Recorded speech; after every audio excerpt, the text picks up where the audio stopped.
Don't hear anything in the room. Test 1, 2, 3, 4. Test 1, 2. Test 1, 2, 3, 4. Test 1, 2, 3, 4. Test, test, test. Is that a yes? Oh, test 1, 2.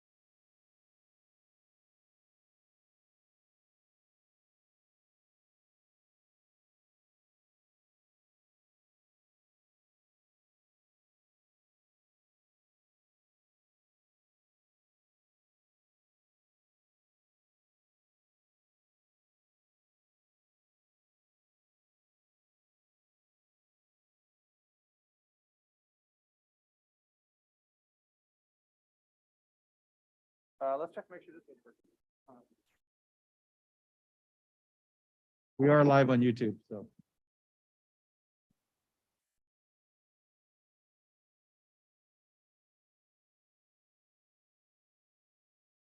Test 1, 2, 3, 4. Test 1, 2, 3, 4.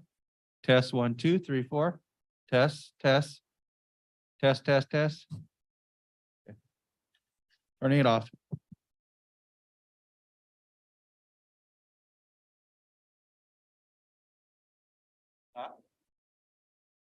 The East Coast.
Session is now in order. Roll call. Councilmember Bana, Here. Councilmember Jimenez. She is approaching the DS. Councilmember Robinson is absent. Vice Mayor McGlaughlin is absent. Councilmember Willis, Here. Councilmember Zepeda, Here. and Mayor Martinez. Here. Would you read off the closed session items? Yes, the council will discuss the following items during closed session. For the record, item C1 has been withdrawn from the agenda. Item C2, conference with legal counsel, existing litigation, Whitehaven versus City of Richmond, Giddyville Rancheria of California et al. Versus United States of America et al. And North Coast Rivers Alliance et al., Point Melody Alliance et al. Versus City of Richmond. Item C3, conference with labor negotiators, agency representatives, Sharon Taylor and Jack Hughes, employee organizations, SEIU Local 1021, full-time and part-time units, IAPTE Local 21 mid-level and executive management units, Richmond Police Officers Association, Richmond Police Management Association, IAFF Local 188, and Richmond Fire Management Association. Under conference with real property negotiators, and that's item C4. First property is Terminal 1, agency negotiators, Lena Velasco and Dave Alshire. Negotiating parties, Terminal 1 Development LLC. Under negotiation are price and terms of payment. Second property is Metro Walk Phase 2 at Richmond Transit Village, agency negotiators, Nanette Beecham and Lena Velasco. Negotiating parties, Pacific West Builders, Inc., San Francisco Bay Area Rapid Transit District, and under negotiation, price and terms of payment. And this is the 11th Amendment Disposition and Development Agreement. Thank you. Do we have any public comment before closed session? I do not see any requests to address the council at this time. Well, if there is no public comment, we will adjourn to closed session.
City Council is now in order. The Pledge of Allegiance.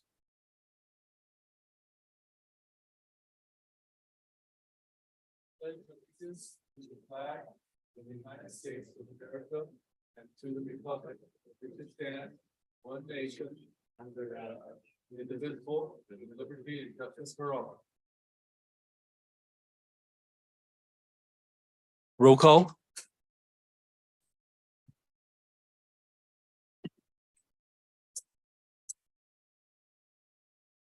Councilmember Bana, Here.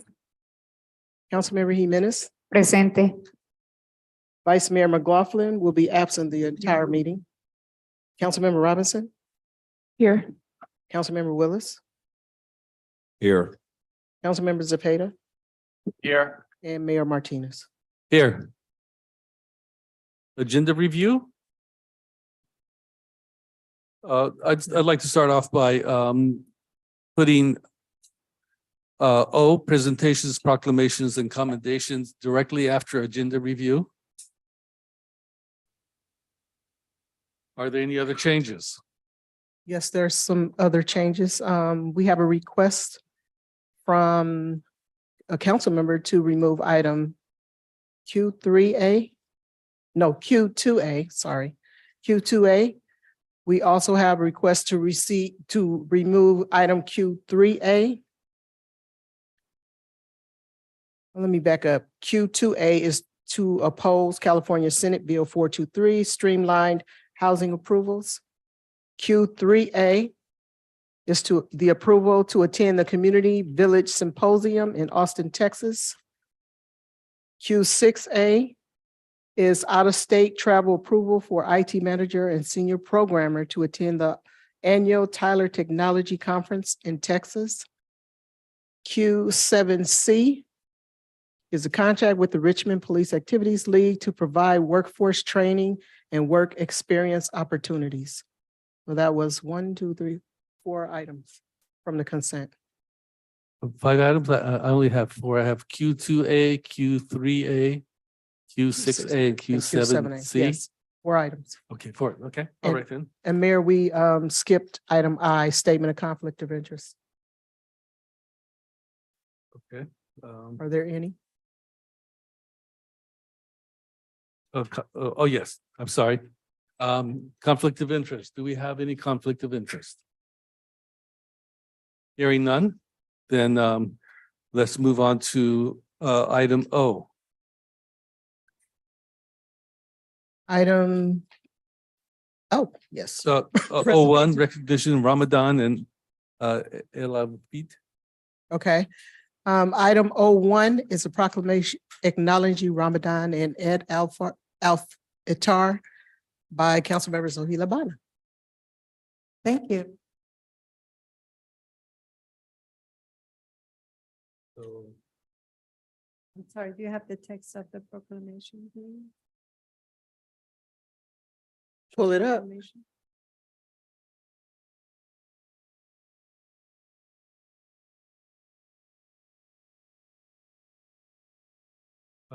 I do not.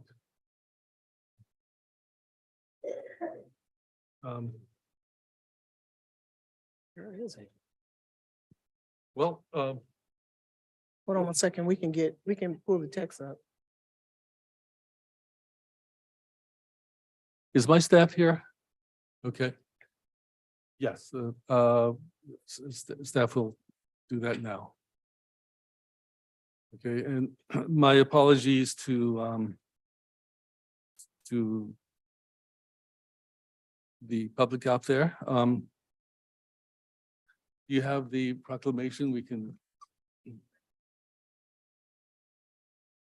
Ursula, can you pull it up on yours? Because I can't, mine is blocked. No, there is not a secret meeting. There is an attempt to find a document which has been lost.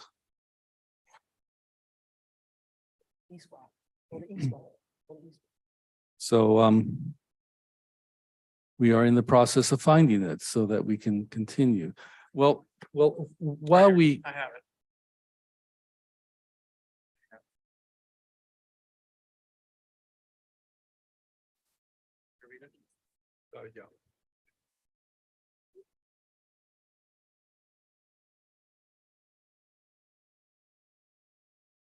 Thank you. Okay, this is a proclamation commemorating the observance of Ramadan and how do you say Eid?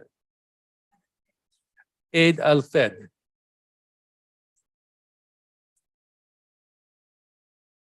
Okay. Fitra, okay, Eid al-Fitr and support for the American Muslim community. We will have the document shortly, but until it comes here, I will read the proclamation from here. Whereas the city of Richmond recognizes the significance of Ramadan and Eid al-Fitr for the Muslim community, and whereas the city of Richmond acknowledges the diversity of its residents and values the contributions made by members of the Muslim community to the city, social, cultural, and economic fabric, and whereas the city of Richmond condemns all forms of discrimination, hate crimes, and prejudice, including Islamophobia, and is committed to ensuring that all residents are able to practice their religion freely without fear of persecution or bias. And whereas the city of Richmond recognizes that Ramadan and Eid al-Fitr are times of joy, reflection, and celebration for Muslims, and appreciates the efforts of the Muslim community in organizing events and activities that promote unity, understanding, and respect among all residents. And whereas all the city of Richmond supports efforts to promoting interfaith dialogue, foster mutual understanding, and promote respect for diversity and human rights, whereas the act of fasting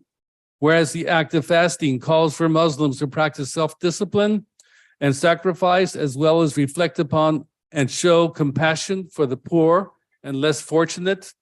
Therefore, Muslims increase their charitable activities during this month to help those in need. Whereas the city of Richmond declares the support of the Muslim community during the holy month of Ramadan and the celebration of Eid al-Fitr. And whereas the city of Richmond acknowledges and supports its Muslim employees' observance of Eid al-Fitr by using their accrued leave to take a day off work. And whereas the city of Richmond recognizes the importance of combating Islamophobia and promoting tolerance and understanding, and encourages all residents to celebrate diversity and embrace different cultures, traditions, and religions. And whereas the city of Richmond encourages residents to join the Muslim community in their celebration, participate in events and activities, and learn more about the culture and values of Islam. Now, therefore, let it be resolved that the city of Richmond pledges to continue working with the Muslim community and other faith-based organizations to promote interfaith dialogue, mutual understanding, and respect for diversity and human rights. Sahel and I will come down to shake your hands, and hopefully by that time we will have the proclamation to present to you.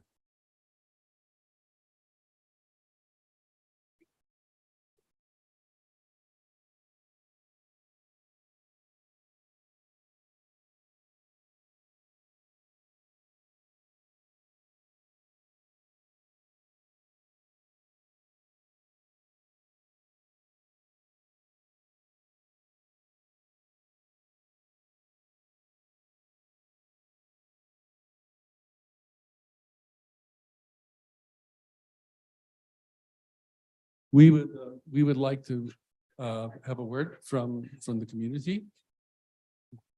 We'd like to take a picture with you too. That's okay, and then I'll say. Well, first of all, thank you, council members. Thank you, Mayor. Thank you all actually to start with for volunteering to take the position you're in. Thank you for your canvassing, your running for office, and all the personal sacrifice that you and the rest of the members of the city council have endured. A lot of the public don't realize how much that is of a sacrifice, and I think we owe you all gratitude. God bless you all. On behalf of the Muslim community in the Richmond area, I want to thank you for recognizing what should have been recognized possibly a long time ago. The month of Ramadan is a month of fasting, which means it's a month to celebrate spirituality. For 11 months of the year, we nourish half of our body and we push it, the vitamins and exercise and walking and whatever, while the other half is neglected, the spiritual side of us that makes us human. It's time to celebrate that through that month. By fasting, we reduce our physical activity and we feel the strain on our body, but something miraculously happened. The spirituality rises with our prayers, with our nightly prayers, daily prayers, and the fast. And you, by the end of the month, you actually feel like you're on a little spiritual high, no drugs needed. So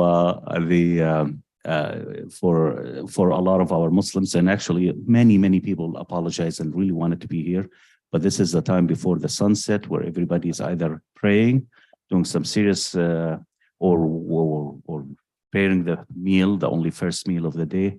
So it's a really tough time to be having meetings, but nonetheless, God bless them, they showed up, and hopefully in the following years we'll have more. I'm a member of the Support Life Foundation, and we do a food distribution at Richmond, as well as many other Contra Costa County cities throughout East and West Contra Costa. So on behalf of the the Islamic Society of West Contra Costa County, as well as the Masjid al-Noor, one on Cutting Boulevard and one on 36th Street and San Masjid Rahim, and Rodeo as well, but this is Richmond, Masjid al-Rahman. I want to thank you for all the time expended, and our community is growing. I want you to start, we want our community to start feasting on the food. It's very interesting. More restaurants are coming to the city, I found out, and God bless. Thank you.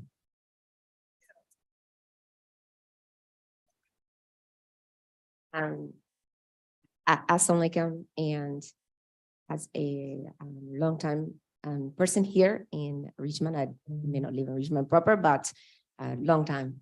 I really am very grateful for trained and our mayor and colleague, Mayor Martinez and Council Member Bana and the rest of the council members. Thank you so much.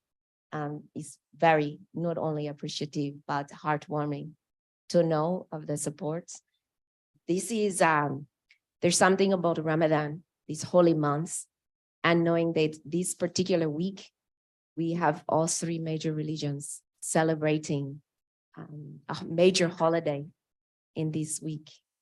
And the thing about Ramadan that is very special to all of us is to know that when we pray, there's billions of people praying at the exact same time as you. Something very spiritually awakening in you that is hard to explain.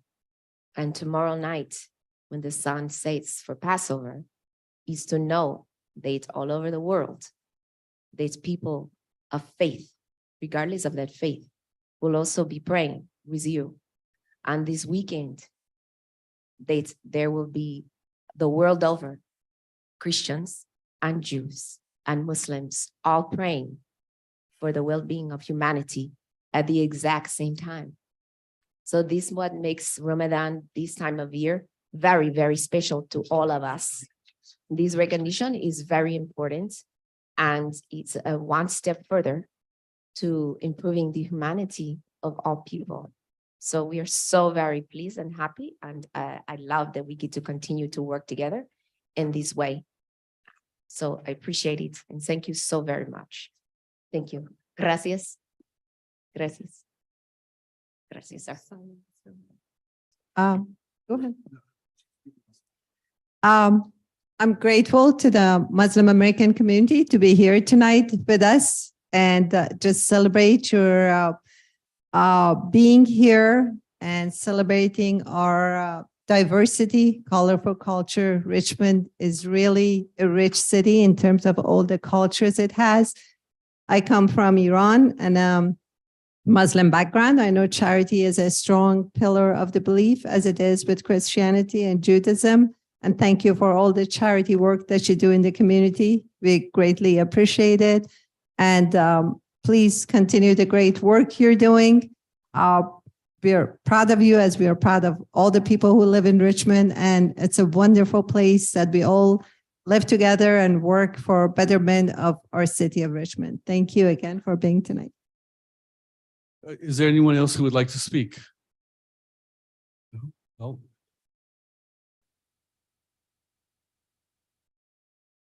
Well, I just wanted to say that I greatly appreciate everybody for recognizing Ramadan and recognizing their neighbors. That's what I like to say. So many Muslims in the Bay Area, just the awareness of what's around you would recognize that all of these people who ascribe to Islam are quite often your neighbors, your brothers, your sisters, your uncle that you hadn't seen in a while. And lastly, I wanted to say that congratulations. There's probably no easier deed that you will do to raise the quality of life in Richmond, where people can come home after they done went and jumped in traffic going to San Francisco and everywhere else. They come home and they feel as if they're at home. That's a big, easy, nice, beautiful step.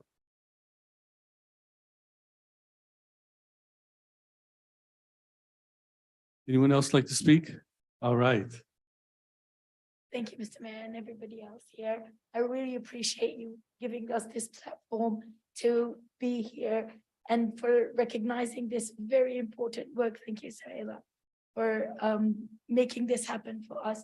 I represent the Masjid al-Rahman and Masjid al-Rahim, and my shoulders are very heavy right now because so many people are depending on me to be here. It is a very tricky time of the day. It's between two prayers and the time where reading the Quran and preparing the meal for the evening is very important. And so for anybody to extract themselves on such short notice was a little bit tricky. So I was given this responsibility. And on the behalf of Masjid al-Rahman, Masjid al-Rahman, Mr. Mayor, I invite you to come and experience the evening, how it is experienced in the masjid, which is the plural for the word masjid, which means mosque, and to come and see how the whole community comes together and opens the fast that they've been fasting from an hour before sunset, and no water, no food, no medications, nothing. And then they come together as a community to open their fast with a simple date, and whatever is offered there, sometimes it's just fruit, sometimes something more. But to see how they gather in simplicity and are uplifted through prayer and spirituality, we would be happy to be a host for you. And honor you. Yeah. Thank you for the invitation. I will check with my chief of staff for a time that I can make that. I want to also thank Councilmember Bana for making sure that we did this at a time where you could be here and be in good spirits. So thank you, Bana, for pushing it so that it could happen now as opposed to the time that it was scheduled for. And I also want to apologize for not having the proclamations done in a timely way. So I have 3 copies and I need to know who to give them to. Okay, I'll let you pass them out. Yeah. And if we can have a photograph with you holding. Yes, we have staff there. And Mr. Gosney generally takes fantastic photos. So then not today. Okay. Yes.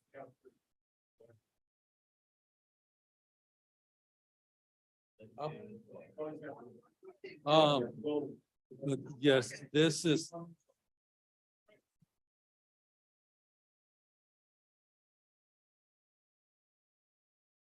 Yes. So, yes.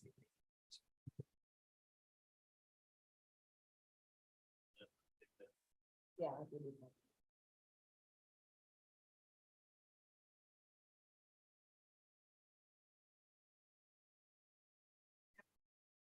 Okay, here, let me set this down.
The city of Richmond is a very diverse place. And every cultural group, every individual is what makes Richmond rich. So I appreciate all of you for coming, for being here. And now we'll move on to the report from the city attorney. Council, closed session agenda item C1, which was workers' comp claim. That item was not discussed. The item concerning litigation, existing litigation involving Winehaven, that was also not discussed. The labor negotiations with the city's bargaining units was not discussed. The real property negotiations involving Terminal 1, negotiations with the developer, that item was discussed and there was no reportable action taken. And then with regards to Metro Walk, which was listed as a real property negotiation, that act was actually conducted last night at the special meeting. And so we did not renew that discussion tonight. So that's a closed session report. Okay, thank you. City Clerk, can you read the next item? Yes, our next item is a report from the city manager. Good evening, Mayor Martinez and members of the Richmond City Council. I would like to make two announcements. One, you should have at your seat, and there should be some in the back of the council chambers for members of the public, flyers regarding the upcoming community budget meetings. They're bilingual. They are going to be hosted on April 10th, April 17th, and April 20th. The April 10th meeting will be at 7 p.m. The April 17th meeting will be at 3 p.m. and the April 20th meeting will be at 1 p.m. For links, you can access all the information. You can call 510-412-2037. Excuse me, I apologize. 510-412-2077. That's 510-412-2077. Also, if you have questions regarding the budget, you can email budget_helpdesk@ci.richmond.ca.us. And then we also have here the link to the budget meetings online. It's the city's URL, which is www.ci.richmond.ca.us/budget meetings. And we're really excited to be hosting these presentations in person and on Zoom. The meetings on the 17th at 3 p.m. and April 20th at 1 p.m. will be on Zoom and in person here in the council chambers. And we will also make sure they're recorded and posted online. In the event that members of the public are unable to join us at that time, feel free to email us your questions or call. And so just really want to thank finance staff and IT staff for getting ready for these meetings. So we're preparing now for fiscal year 23-24. Also, we have our first annual citywide garage sale that's being organized by our Recreation Division and Community Services. Registration is now open, and this is in response to request. It's something that happens in our neighboring communities, and city staff were are assisting with the organizing of the citywide garage sale on Saturday, April 13th from 9 to 3 p.m. And it's following the model that's also used in our neighboring city of El Cerrito. And we're encouraging residents to reuse and recycle locally and help garage sale hosts reduce clutter. The deadline to register in person or online is Friday, April 11th. There's a $10 non-refundable fee is required, and you can call 510-620-6793 to register. And the information is always, but for both of these items will be listed in our weekly report. Thank you. Next item, please. Our next items, reports of officers, referrals to staff, and general reports, including AB 1234 reports. Anyone? I would like to report that some of us are going to Austin, Texas, to see the models they're making for the homeless. If you go to the UN, on top of the entrance, you see this poetry, which is translated from Sadi in Farsi. Of one essence is the human race. Thusly has creation put the base. One limb impacted is sufficient for all others to feel the mace. We are one human body, all of us, and the homeless are the part that is in pain. So we cannot actually neglect it. We have to find a solution for it. And I have asked the question in the past, where does the money go? I've asked for performance measures and transparency. Throwing money at the problem is not a solution. We need to find a solution. Community First Village is a model in Austin, Texas, and Haven for Hope is another in San Antonio, which is more transitional. A group of us from the city of Richmond are going there to learn about the model, see what they do, and come here and hopefully implement a solution for the city of Richmond to tackle the issue of homelessness. Again, because we are one human body and we cannot separate ourselves. We need to find a solution. When one part is in pain, the whole body is in pain. That's why we're going, and we'll come back with the report in May. Thank you. Thank you. Yes. Mr. Mayor, I just want to report out. Yesterday, we had a community meeting, our first in-person community meeting for the Keller Beach sewer project that we have there. It was attended by over 100 people from Point Richmond and all around. So if you have any other questions, please reach out. There'll be other community meetings. Thank you everyone in advance who attended. Also, a reminder, this Saturday is the Point Richmond Spring Fling from 11 to 4 p.m. There'll be an art stroll and kids events.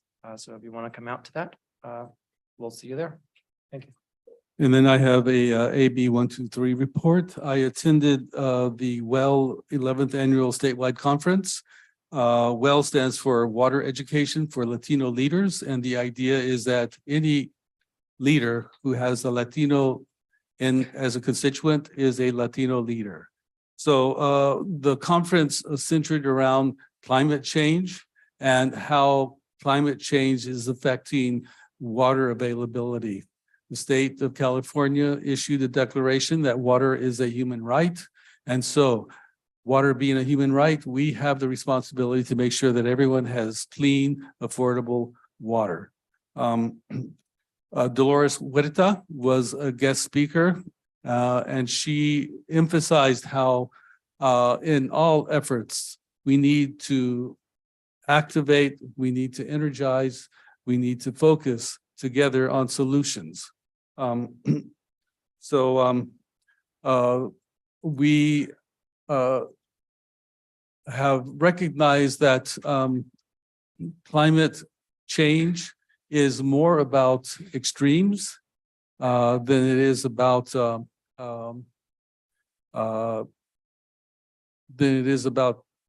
it's about extremes and how extremes will affect how we deal with things.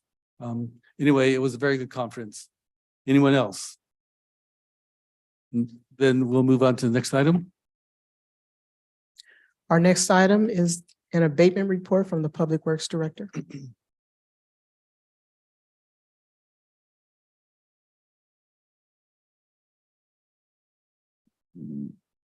Good evening, Mr. Mayor, City Council members. I have a presentation for you tonight.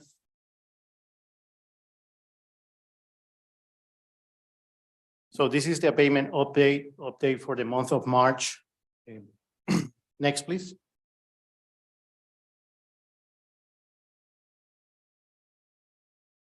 Last month, we had 4 dumpster days. We serve 5 neighborhood council areas, the Iron Triangle, Archenson Village, Barchester Village, Santa Fe, and Point Richmond Neighborhood Council areas. We assisted 76 seniors and people with disabilities in dump removal, and we remove a total of almost 29 tons of trash. Next, please. Here are some pictures of the activities of those dumpster days. Next, please. In terms of illegal dumping, we remove in the month of March 148 tires, 166 mattresses in 732 locations. We remove in total 210 tons of illegal dumping, including 85 gallons of paint and oil. Next, please. Here you can see some pictures there before and after some of the locations, one of the 732 locations. Next, please. We have 3 encampment abatements, including the Castro encampment, for a total of 6.7278 tons. Next, please. That includes 3 RV dismantling. Between these 3 RVs, we remove 6.4 tons of debris. And this is specifically, these pictures are specifically for the Castro encampment. Next, please. In total, we remove over 210 tons of illegal dumping, almost 29 tons of dumpster during the dumpster days, and more than 13 tons from the encampments, for a total of over 250 tons. Next, please. With abatement, we perform with abatement at various locations in public right-of-way, including North Richmond mitigation area, the Richmond Parkway, Point Molari, and the Bay Trail. Next, please. As you know, with the wind in the city, we had a lot of falling trees and branches. Next, please. And our staff from parks remove more than 50 locations with down trees and branches, like some of the pictures that you see there. Next, please. In terms of graffiti removal, we remove 188 tags at 79 locations. Next, please. And here's the summary of our abatement staff hours. You can see the illegal dumping is, roughly speaking, a little bit over 75% of the time that our staff invest every month, or at least in March. But it's been a trend in the year 2023 that in the month of January, February, and March, our staff is working about 75% of their time in illegal dumping. Next, please. This graph just show you the tonnage collected per month. As you see, in the month of January is when we had the majority of the tonnage. But as I mentioned in a previous presentation, tonnage is not directly related to the amount, because the other measure that we have is volume. Next, please. This is a new graph that we're showing you this month. This is the cost of illegal dumping only in the year 2023. And this includes labor and equipment. Next, please. And that concludes my presentation. Thank you very much. Next item. Oh, sorry, go. Councilmember Robinson. So I really appreciate the final graphs where you compare month after month. And I wonder if in the next abatement report, you can also do that kind of graph, but by collection type, so that we see month after month, are we getting, collecting more through the dumpster days or less, like to try to get a sense of how each way that you're doing abatement is, like what's happening, does that make sense? Could you do that for the next report? Yes, you. definitely. And actually, just to let you know, this month in dumpster days, we had 4 compared to last month that we have 2. In the difference between, well, you would say that that would be twice as much, right? But in reality, last month we collected 4.77 tons during the dumpster days, and this month is almost 29 tons, which is considerably. So it'd be great to track that and Yeah, just to we- see. we'll be presenting that. Great, thank you. Okay, Councilmember Bana.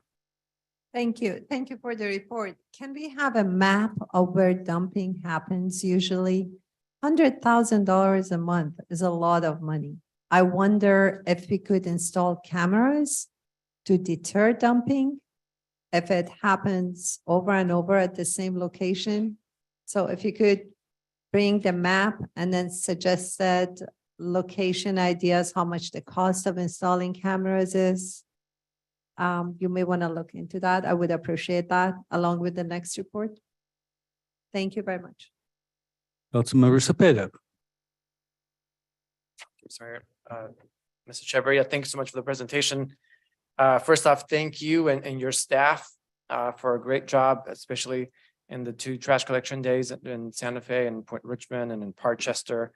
I was there, your staff was incredible as always, and also in just cleaning up the rest of the city. So thank you for that. Backing up a little bit here with what Councilmember Urbana said about the cameras. Do you know if we currently have any cameras installed that are catching any of this dumping? I know that we approve cameras for the intersections. So just as an FYI for everyone, if you're in an intersection doing something bad, we have cameras.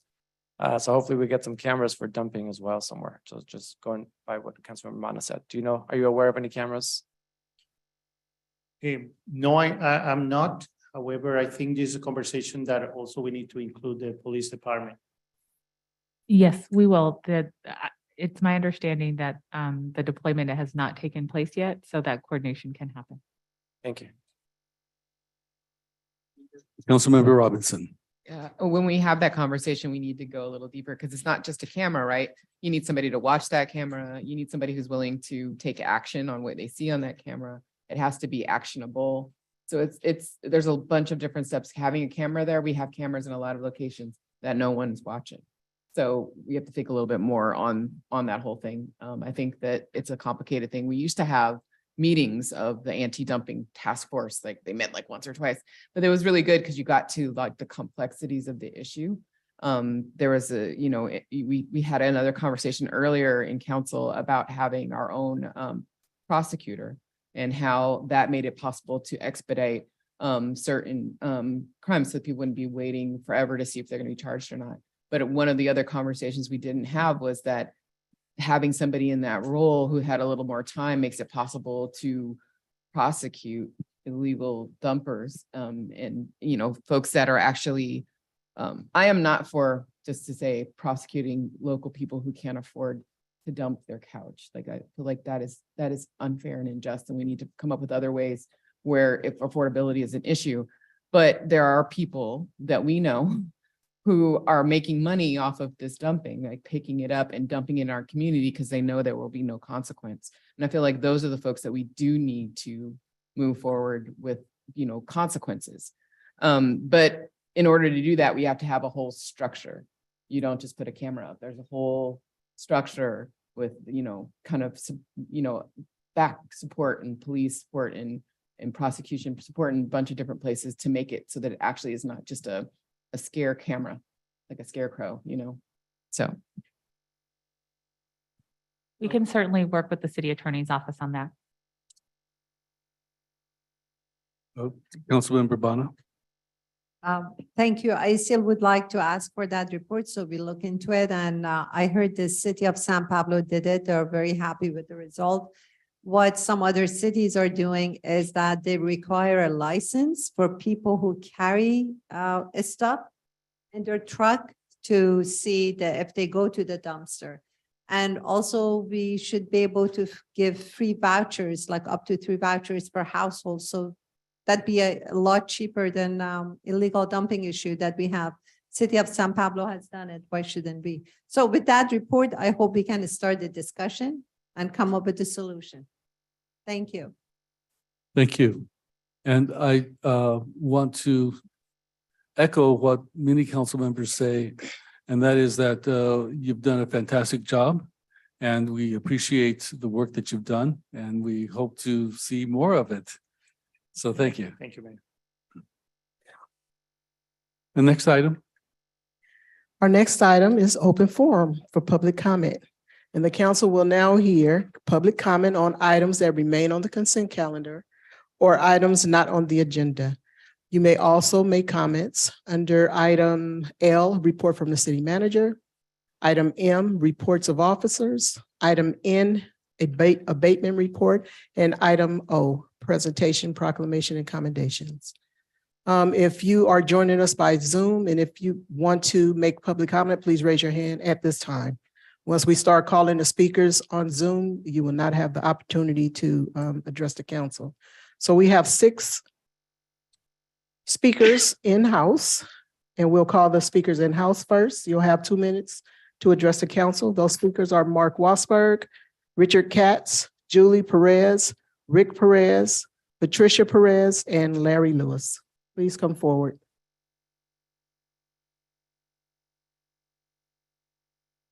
And please keep your comments respectful. Keep them respectful.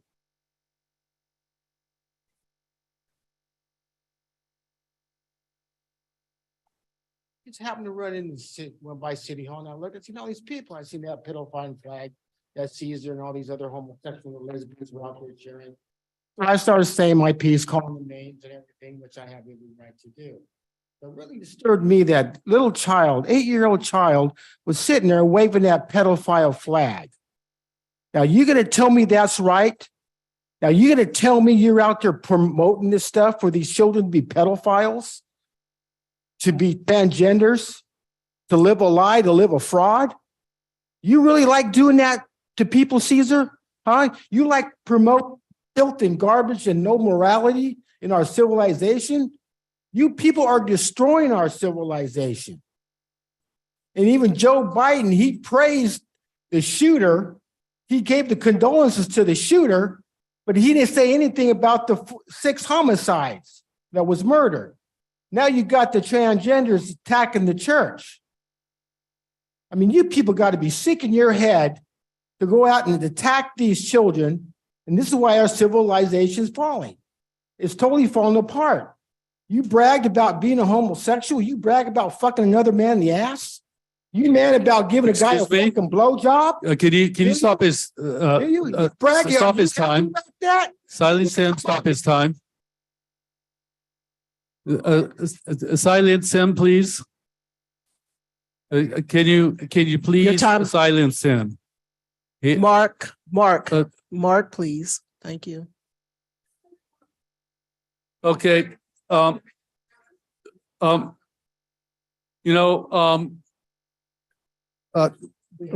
don't know how to silence. Yeah, but still, when I ask for the mic to be silenced, I expect the mic to be silenced. So, yeah, I know. Well, actually, I want to share with the audience that as the mayor, as a manager, as a person in charge of the city, I have a responsibility to prohibit sexual harassment in the workplace. And sexual harassment may be considered illegal when it is frequent, and it is from this individual, or severe, and it is, thereby creating a hostile or offensive workplace. We on this council are at work. We are working for the city, the attorney, the city clerk, the city deputy city clerk are all at work. And I have a responsibility to make sure that we are not sexually harassed. In fact, that we are not harassed in any way. People do have freedom of speech, but that freedom of speech stops when it becomes sexual harassment, which is what that individual was engaging in.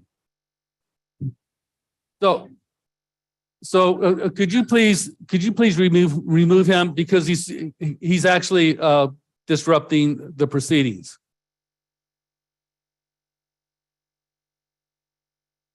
We should not ever tolerate harassment of any sort. And when people do that,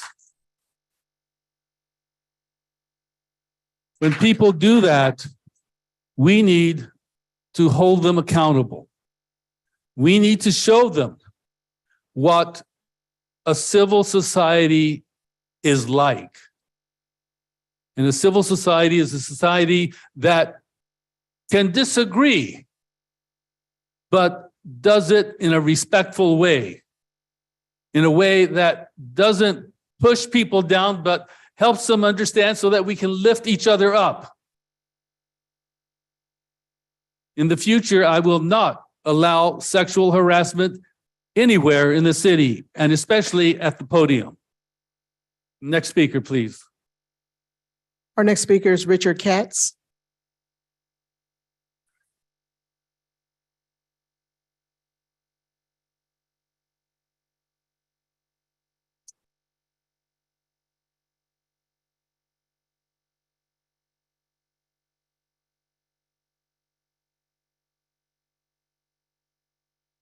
Good evening. A couple of weeks ago, members of the council voted to give away a piece of land at 8 Western Drive to a woman named Ortiz and her husband.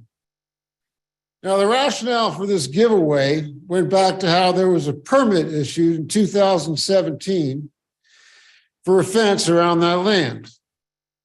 Okay, that was it. Well, they had a permit. Here's the permit. But this is only the first page of the permit. This is the first page that was presented to me by the lawyer, put in the back. First page of the permit. What he forgot to tell you about, and what you haven't seen, and what I wasn't shown, was the second page of the permit. It's only a 2-page permit. These are the plans. I want to tell you about the second page. It's completely fraudulent. It's as phony as a $3 bill. It's as bad as the worst bad check that's ever been presented in the city of Richmond. And you went along with it, and you're still going along with it. Now, 2 of you, and this is fraud is a crime. That's a criminal activity. 2 of you didn't go along with it.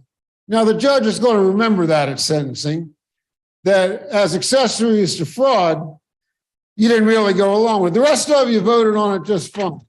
Well, this gets worse. This actually, believe it or not, gets worse. This was part of a whole criminal ring.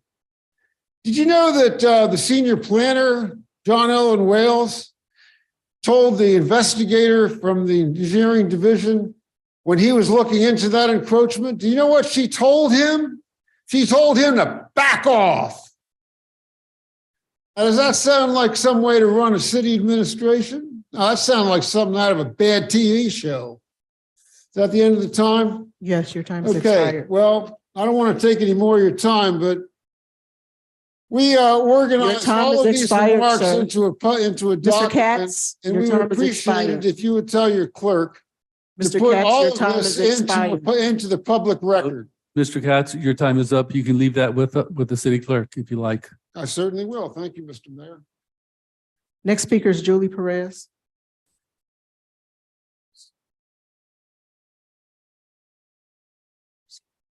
Hi, Julie Perez. I'm going to get right to the point. PD wasn't a perfect person, and we are not perfect parents. Any mistake PD made in life, it was our goal to see that he manned up, took responsibility, and learned from them. with him always knowing we supported him and had his back. The one thing we would not tolerate were lies. Good thing he wasn't good at it. The night PD died, 4 a.m., DA Detective Wally Trujillo and RPD Officer Joseph Diorian, resident of Pinole, came into our home and told us PD was dead because he tried to attack an officer, take his gun. That's not what happened. Forensic evidence doesn't lie, even though officers on scene do. We cannot allow PD's death to be buried under lies, slander, and cover-up. That would make me a hypocrite. So that's why, God willing, I will continue to come and speak whenever possible, not letting Richmond forget what they did to PD and our family. Thank you. Rick Perez.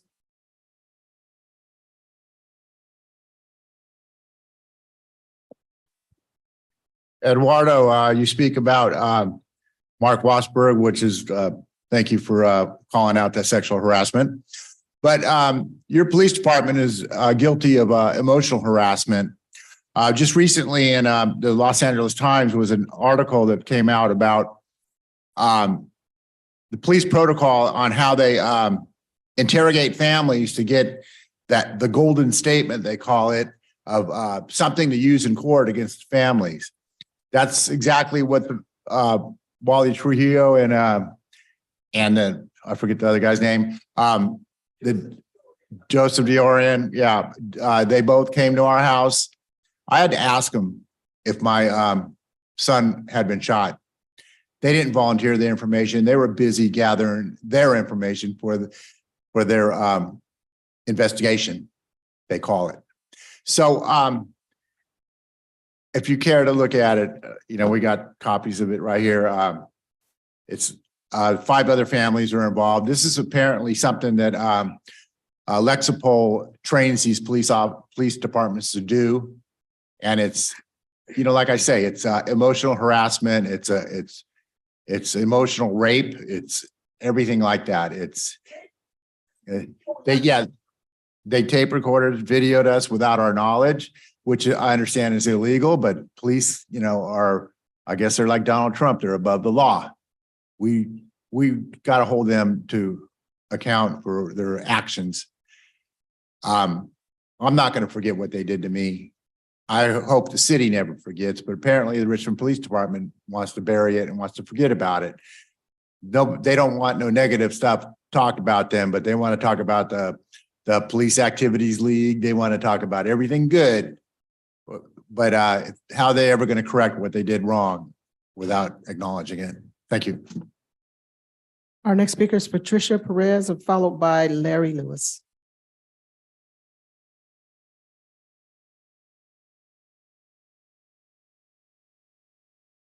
I'm Patricia Perez and I'm PD's grandma, gonna be 83 in June. Even 8.5 years after it happened, the people who have not lived the horror of having your family member willfully murdered and worse yet by a police officer who has been sworn to protect and serve, shoots a young man who has no type of any weapon whatsoever, and that cop himself has previously searched the young man, and the young man is in no way any kind of a threat to the safety of anyone, least of all the killer cop, nor was the young man committing any kind of a crime. The mind never forgets the words, PD is dead, and your stomach wrenches, and the horrible feeling never lessens, but people who have not experienced such horror simply cannot relate. And beyond that, it's wrong that the newly hired police officers know nothing about what happened to PD, while you would think they would learn about it so that it won't happen again. PD was killed and there's no accountability. Thank you. Our last speaker is Larry Lewis, last speaker in person. Good evening, City Council, Mayor. Kind of miss being around here. I haven't been here in a while. I think I was served as Sergeant at Arms for 6 or 7 years consecutively, and I kind of miss being here, but it looks like some things haven't changed. Sorry about that. Just wanted to bring a few things to your attention. Tomorrow, we're going to have a commencement ceremony for our Josh and Elena Ginzer Culinary Center that we're going to be building out at Richmond Powell. I think I sent all of you invitations. If you'd like to come, 2:00 tomorrow at Richmond Powell and see our young chefs commence with the demolition of our kitchen area, 2:00 at our Powell, 2200 McDonald Avenue. Want to also thank the mayor for coming out for, you guys supporting the Little League opening day. I heard Councilperson Jimenez was planning to throw out the first pitch, but she didn't make it. Was that true? I heard you were going to be throwing out the first pitch, but you didn't make it that day.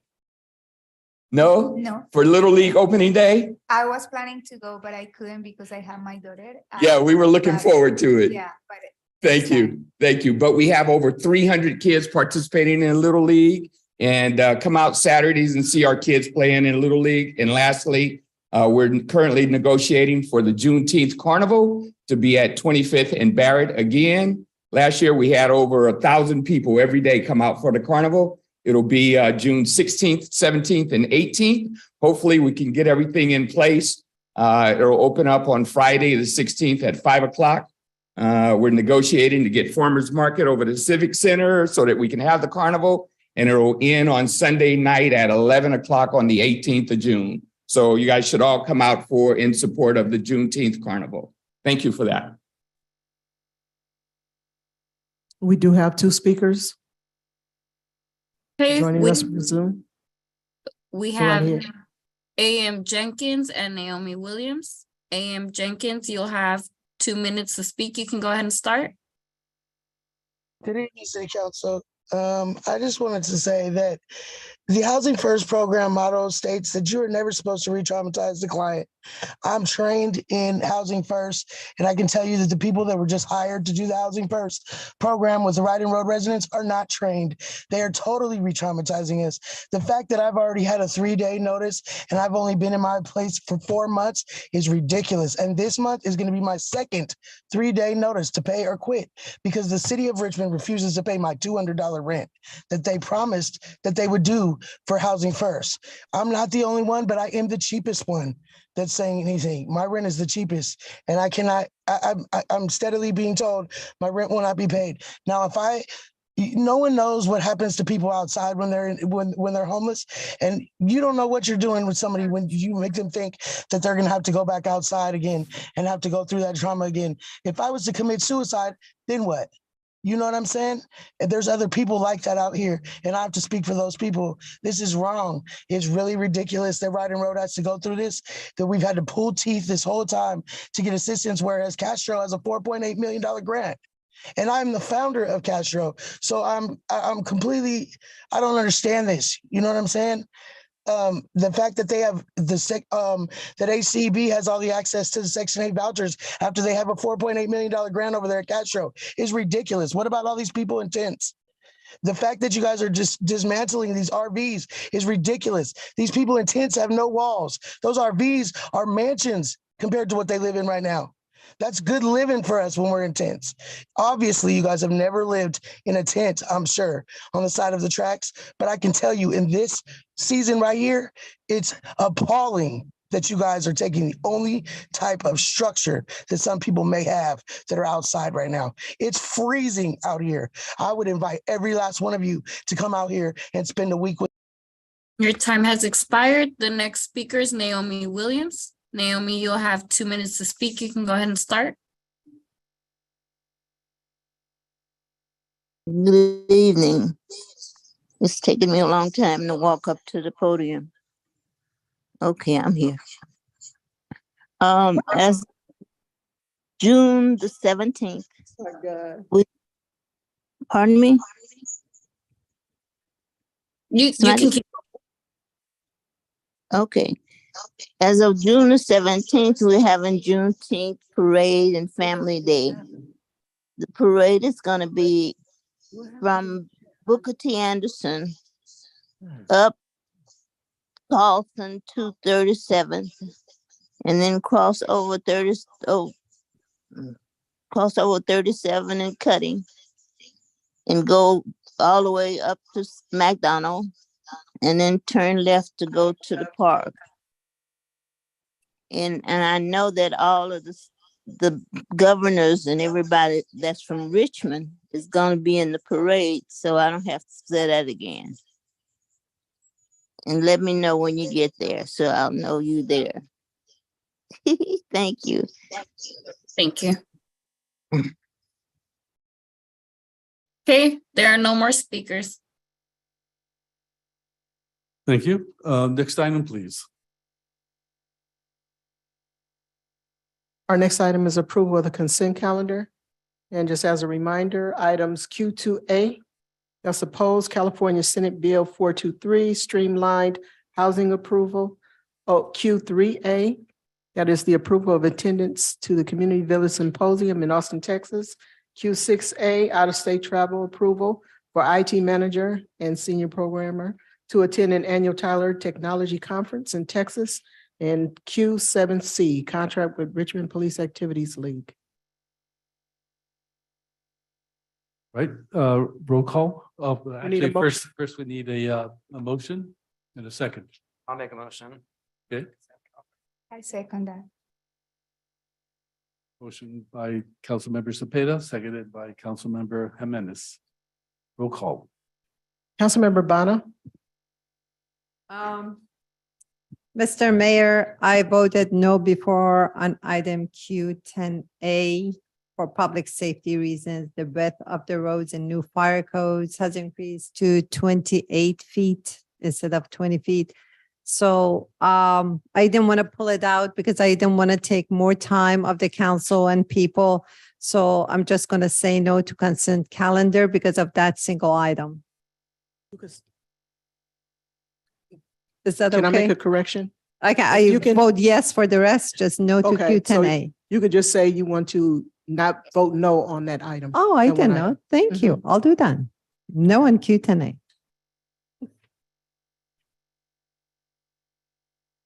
Thank you. Q10A. Okay, Councilmember Jimenez. Yes. Vice Mayor McLaughlin is absent. Councilmember Robinson, Yes. Councilmember Willis, Yes.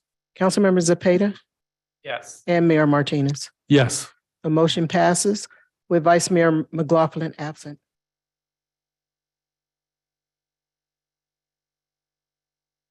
So next item, public hearings.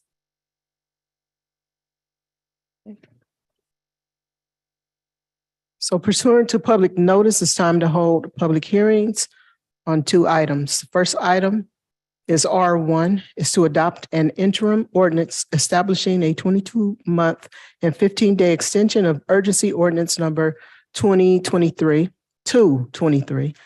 imposing a temporary moratorium on issuance of building permits requiring new sewer connections to the Keller Beach sanitary sewer and declaring an urgency thereof. All right, report from staff. Good evening, Mayor Martinez and members of staff. I first of all apologize for my camera, having a tough time with it tonight, but my name is Robert Armijo for the record, and I'm the Deputy Director of Public Works and City Engineer. And tonight we are going to just briefly discuss with a verbal presentation on this item. This is a follow-up item to two other items we brought to council previously this year. And so having said that, I will hand this over to Mary, who will give a brief report covering this item. Thank you very much. Good evening, Mr. Mayor and fellow council members. My name is Mary Phelps. I am the project manager for the Water Resource Recovery Division. On February 21st, 2023, pursuant to Government Code Section 65858, the City Council adopted the urgency ordinance number 0223, which established a 45-day moratorium for the Keller Beach, ordinance, which basically eliminated the issuance of building permits allowing sewer connections to the Keller Beach sanitary sewer line. This moratorium, this ordinance expires 45 days, which would be April 7th. we are requesting the council extend the sewer use moratorium for an additional 2 years and 15 days so that we can complete the feasibility study and provide the council with alternatives regarding the condition assessment of the Keller Beach sewer line and what can be done to either replace, rehabilitate, or relocate the sewer line. As Councilmember Zepeda said, there was a public meeting held last night. Several discussions were held, several comments were held with the public, several concerns were raised with the public, and all of those will be addressed in subsequent meetings. However, in order to prevent additional stress and conditions exacerbating on this line, we are requesting that the council continue to hold this moratorium, or urgency ordinance, eliminating the allowance of connections to the sewer line. This does not mean that there will not be any conditions allowed for developments. We are working with the engineering department for conditions for each development that has building permits in process and future developments. I'll allow for questions at this time and the public hearing to be opened. Thank you. Do we have any questions from the council? No. Well, I have one. What happens if the moratorium is not approved? Well, basically at that point, then we would the moratorium sunsets, and then it would allow connections to be made to the Keller Beach sewer line, and it could exacerbate and could cause catastrophic events on the Keller Beach line. We could not, the decision could be held by the city engineer and the director of public works to basically not allow the connections, but with this moratorium in place, it eliminates that decision being placed on the city engineer and the director of public works. Okay, thank you. Any other questions? If not, then we'll open public hearing. Do we have anyone in the public? We do not have any requests to address the council. Okay, then do we have a statement from the appellant? If not, then is there an opponent? It seems not. Then do we have public speakers? No public speakers. Okay, well then we'll close the public hearing. And are there any clarifying questions to staff or technical questions from council? If not, then it's time for a vote. Do we have a motion and a I second? move that we pass this. I'll second it. Roll call. Councilmember Bana, Yes. Councilmember Jimenez, Yes. Vice Mayor McLaughlin is absent. Councilmember Robinson, Yes. Councilmember Willis, Yes. Councilmember Zepeda, Yes. and Mayor Martinez. Yes. The motion passes with Vice Mayor McLaughlin absent. This is the shortest public hearing that I have been part of. Okay, next item. Thank you. The next public hearing is to introduce an ordinance, first reading, adopting the proposed zoning text and map amendments, adding a new series 15.04.400 form-based code zoning districts in the Richmond Municipal Code and associated amendments to series 100 and 800 of the Richmond Municipal Code.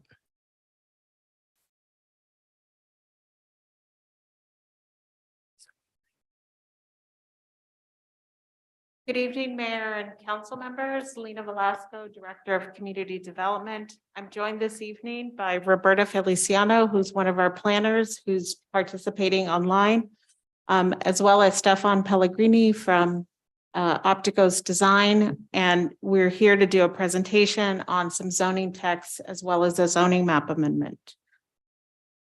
Get the presentation.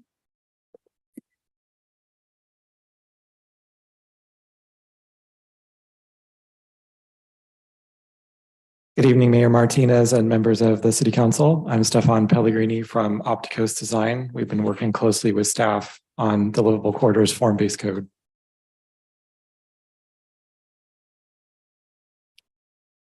So tonight we are here to hold a public hearing on this matter and to introduce as a first reading an ordinance to adopt the proposed zoning text and map amendments and adding a new series 400 form-based code zoning districts to the Richmond Municipal Code and make associated amendments to series 100 and 800 of the municipal code. So I'm going to provide you with a little bit of background on the project. I'm going to review some of the key content that's included in these amendments.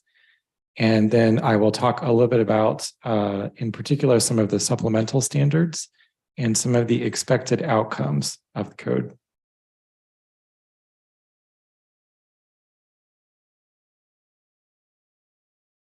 The project area is approximately 1.3 square miles in size.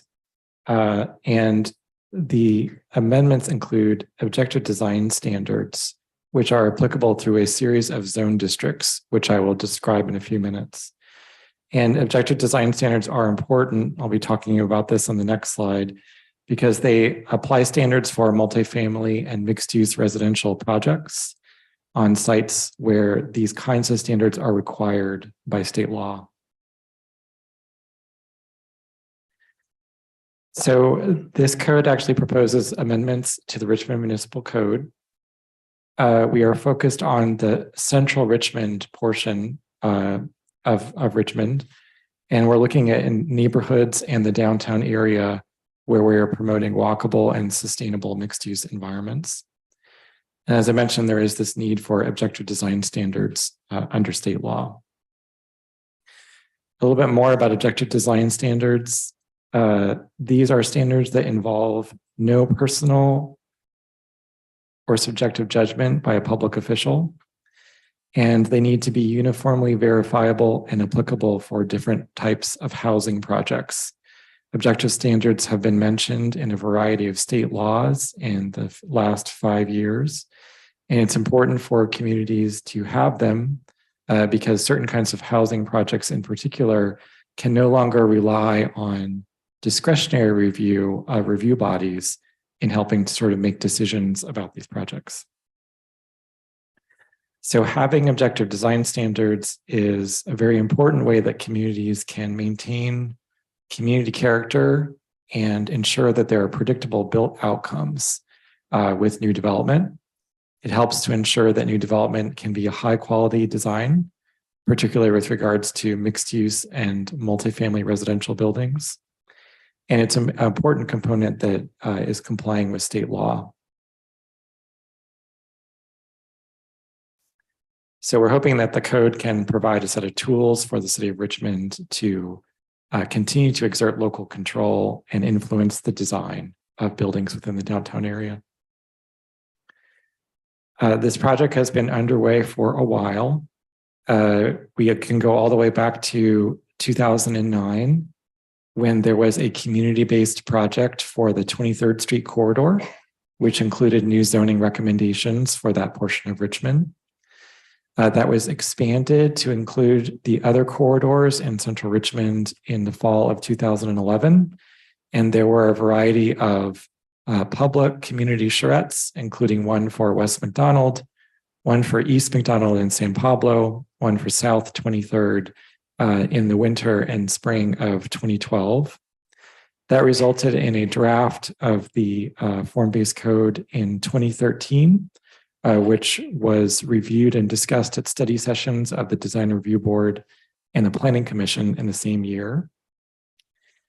And in 2016, the City Council directed staff to integrate this code into the zoning ordinance. And the code was then put on pause while the citywide zoning update was prepared starting in November of 2016. In the spring of 2020, the city received a grant from the Department of Housing and Community Development under SB2 and used that money to reinitiate this project. There was an additional virtual community workshop that was held during the fall of 2020, and a revised draft form-based code was prepared in the summer of 2021. That went back to the Design Review Board and the Planning Commission for study sessions. An additional working group was formed between the two bodies to provide additional recommendations. Additional study sessions in August of 2022 and a public hearing at the Planning Commission in September of 2022 resulted in a recommendation to bring this information before you tonight. So the code actually will be integrated into the Richmond Municipal Code. Chapter 400, when the zoning ordinance rewrite was completed, was reserved for this content. And so it's designed to be integrated into that section. There are 6 key sections of this content. One is a preamble, which provides overall intent. There's a series of zone districts, which provide regulations for built form and land use within the project area. And there are a series of supplemental standards regulating building types, frontage types, and architectural standards. And I'll spend a few moments on each one of those. And then there is actually additional content for large sites. These are sites that are over 2 acres in size within the project area, and they have additional sites to require new streets and blocks, and in some cases, new publicly accessible civic spaces that would be required as part of development. The zones actually provide a spectrum of different kinds of environments where development can occur. And this ranges sort of at the low end in the T4 zones that reinforce an existing pattern of low-rise residential and commercial buildings that we see in the downtown adjacent neighborhoods. It also allows for more intense zones described as T5 zones, which are expecting greater intensity near transit and mixed-use corridors. And this includes some key main street areas where we're expecting mixed use, vertical mixed use to continue and occur, where there can be housing and other uses above ground floor, retail, and other active locations. These transect zones are designed to implement the guidance that's provided in the Richmond General Plan. And this table actually provides correlation between the proposed zones, the existing zones that exist today, and the corresponding general plan land use categories. These have all been mapped for consistency, and this also helps provide a basis for the environmental review, which is also a subject matter for this evening. And this slide shows the draft map for the zoning map amendment. And you can see how the transect zones are laid out within the core and corridor area. And it also provides additional information where active ground floors are required in some locations, as well as where large sites are expected to be subdivided to include new streets in some locations. And here's some details of that regulating plan within downtown Richmond. You can see McDonald Avenue at the core here, as well as sort of the BART station site in some of the more intense zone districts. And you can see the areas with the black dot that demonstrate where active frontage is required. And I'm going to take you through some information about one of these zone districts to provide some guidance for how the different zones function. This is the T5 Main Street zone that you can see in the 2 shades of purple. This zone provides a walkable, higher intensity mixed use environment. It's expecting active ground floor uses with residential and office up above. And there's some areas which are designated as an open zone, which actually allow greater flexibility in land use. This actually is designed to implement the medium intensity mixed use land use designation in the Richmond General Plan. And today it's zoned with CM3 and CM4 in the downtown core.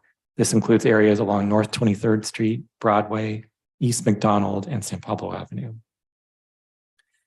These are also images from the amendments. The main street that shows the graphic intent of this zone district. And we can anticipate building heights up to 55 feet. and buildings that actually are placed closely behind the sidewalk, providing an active pedestrian environment. Now I'm going to talk a little bit about some of the supplemental standards. These include building type standards.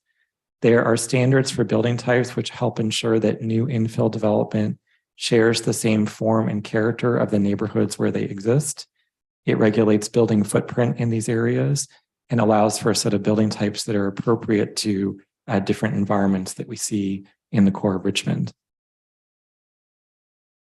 This provides an overview of those building types. This range from small, what we refer to as missing middle building types that are designed for compatible multifamily infill, as well as sort of larger multifamily and mixed use structures.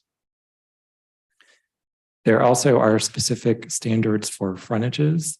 This provides special attention to the space between the back of the sidewalk and the front face of a building.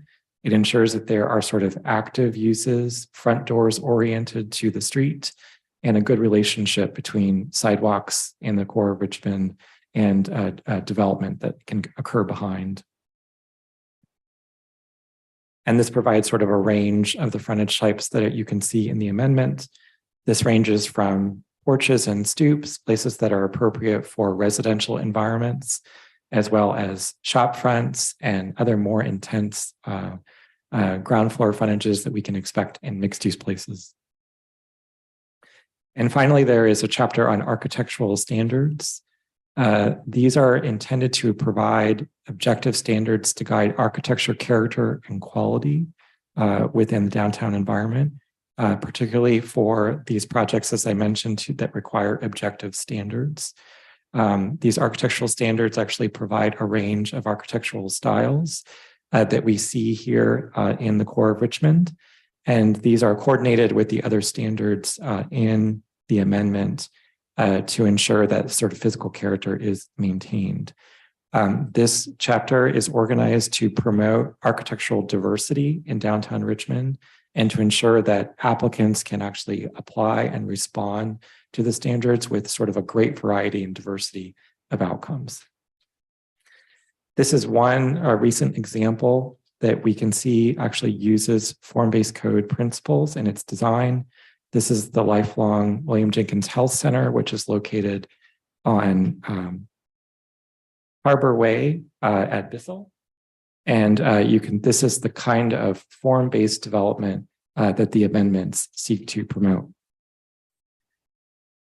I think this is an older draft, but I wanted to mention here that there are other locations within the city of Richmond where form-based code and zoning is being used. One of those is in the Richmond Bay Specific Plan area.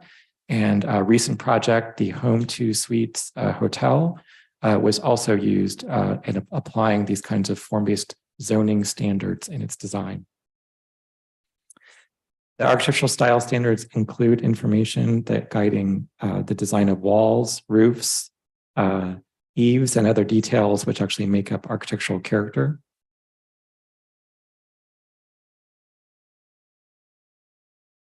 Finally, when the Design Review Board and the Planning Commission reviewed this content, they recommended approval of the FBC and provided this feedback, which has been incorporated.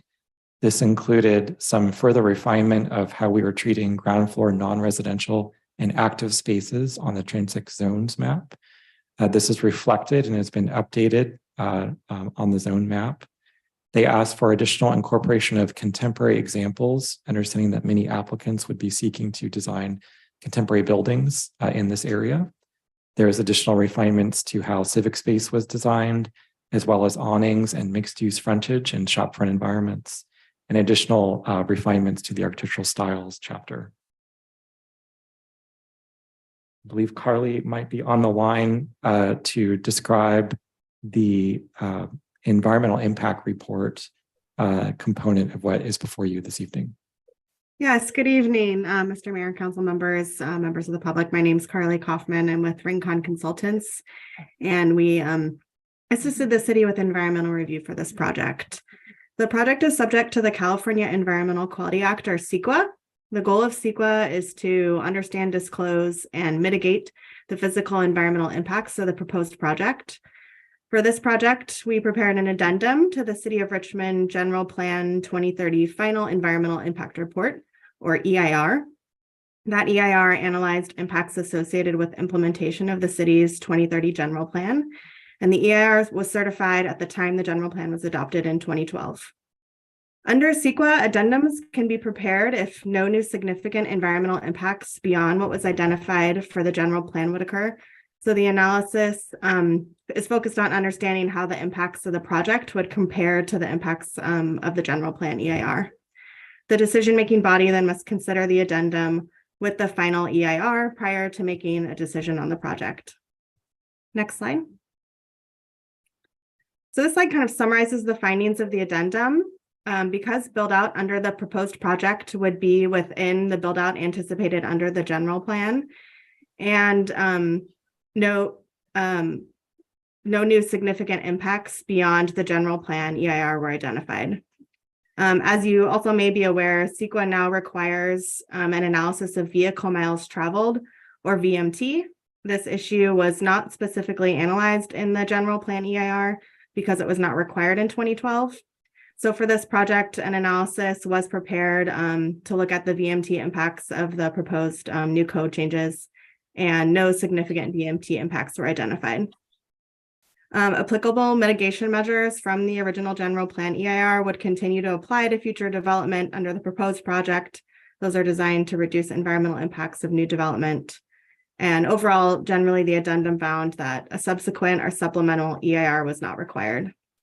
I'm happy to answer any questions on the CEQA analysis, and I'll turn it back over to Stefan. Thank you.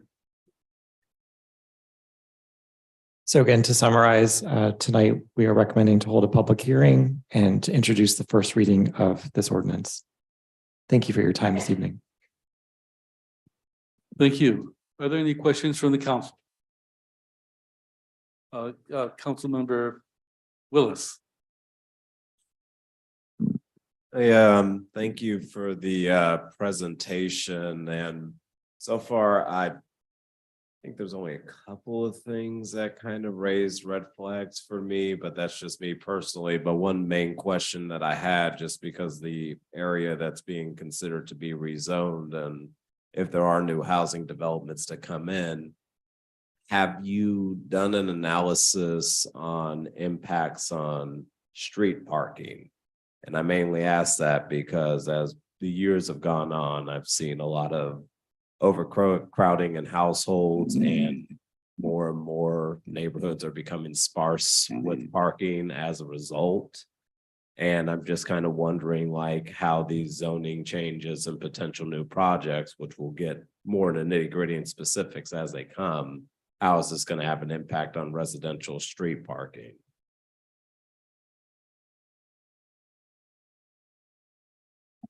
So thank you, Councilmember Willis, for the question. So as part of looking at the form-based code and the general plan, as well as our zoning, there has been a desire to reduce barriers to infill development. And a lot of times that's driven by reducing parking, off-street parking requirements.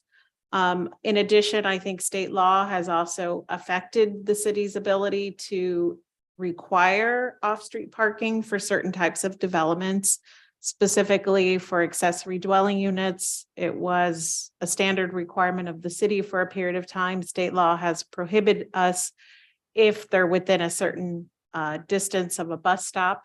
And so I think this form-based code aligns with the state requirements. And in some cases, when you're near transit stations like BART, having parking maximums where development actually can exceed a certain amount. So, but part of the goal within the form-based code is to also create more livable environments where it's easier to walk to daily needs and goods. So there's a less reliance on having to drive to get to daily needs. But so I think the form-based code really looks at aligning it. So we do anticipate that development will continue to strain needs for parking, but we also hope that that will encourage people to move using other modes of travel such as biking, walking, transit.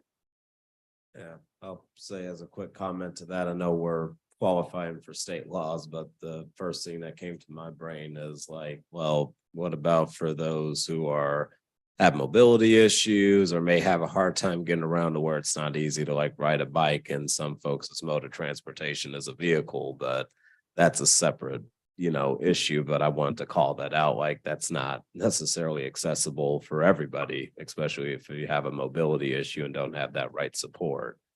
The other question that I had just on the architectural standards piece, if you could elaborate just a little bit on that, because in my brain, in the simplest way I could put it, I'm just looking at like if we adopt this zoning law and let's say somebody wants to build something on a plot of land, are they going to be held strictly to those objective architectural standards, or is there any wiggle room for special consideration depending on a developer project and different challenges that may come? Thank you for that question. The architectural standards are organized by an architectural style, and the code expects that the applicant will pick one style to apply, at least one style to apply to their building. And the objective part of those standards has been really carefully selected to ensure that only certain dimensional elements are what are bringing up that the objective portion of those standards. And the idea is that applicants can respond with some creativity and flexibility in the outcome, provided that they are meeting those particular dimensional requirements. This was an issue that came up at the Planning Commission, and there was a lot of discussion around making sure that there could continue to be flexibility in how the code could be applied.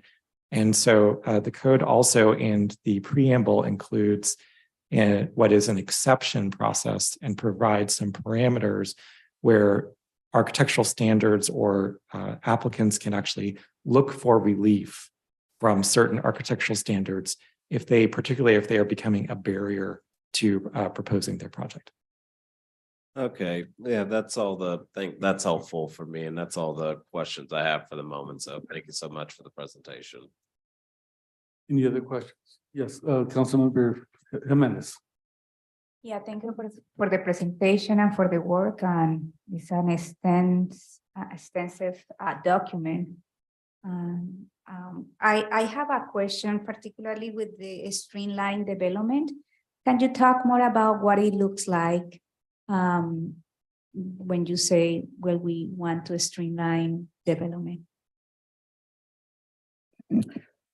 I think part of our objective here is to create predictable requirements for development for somebody who is proposing to develop on a piece of property, where it eliminates the subjectivity where they're trying to guess what the city wants, and instead we're being explicit of what we expect.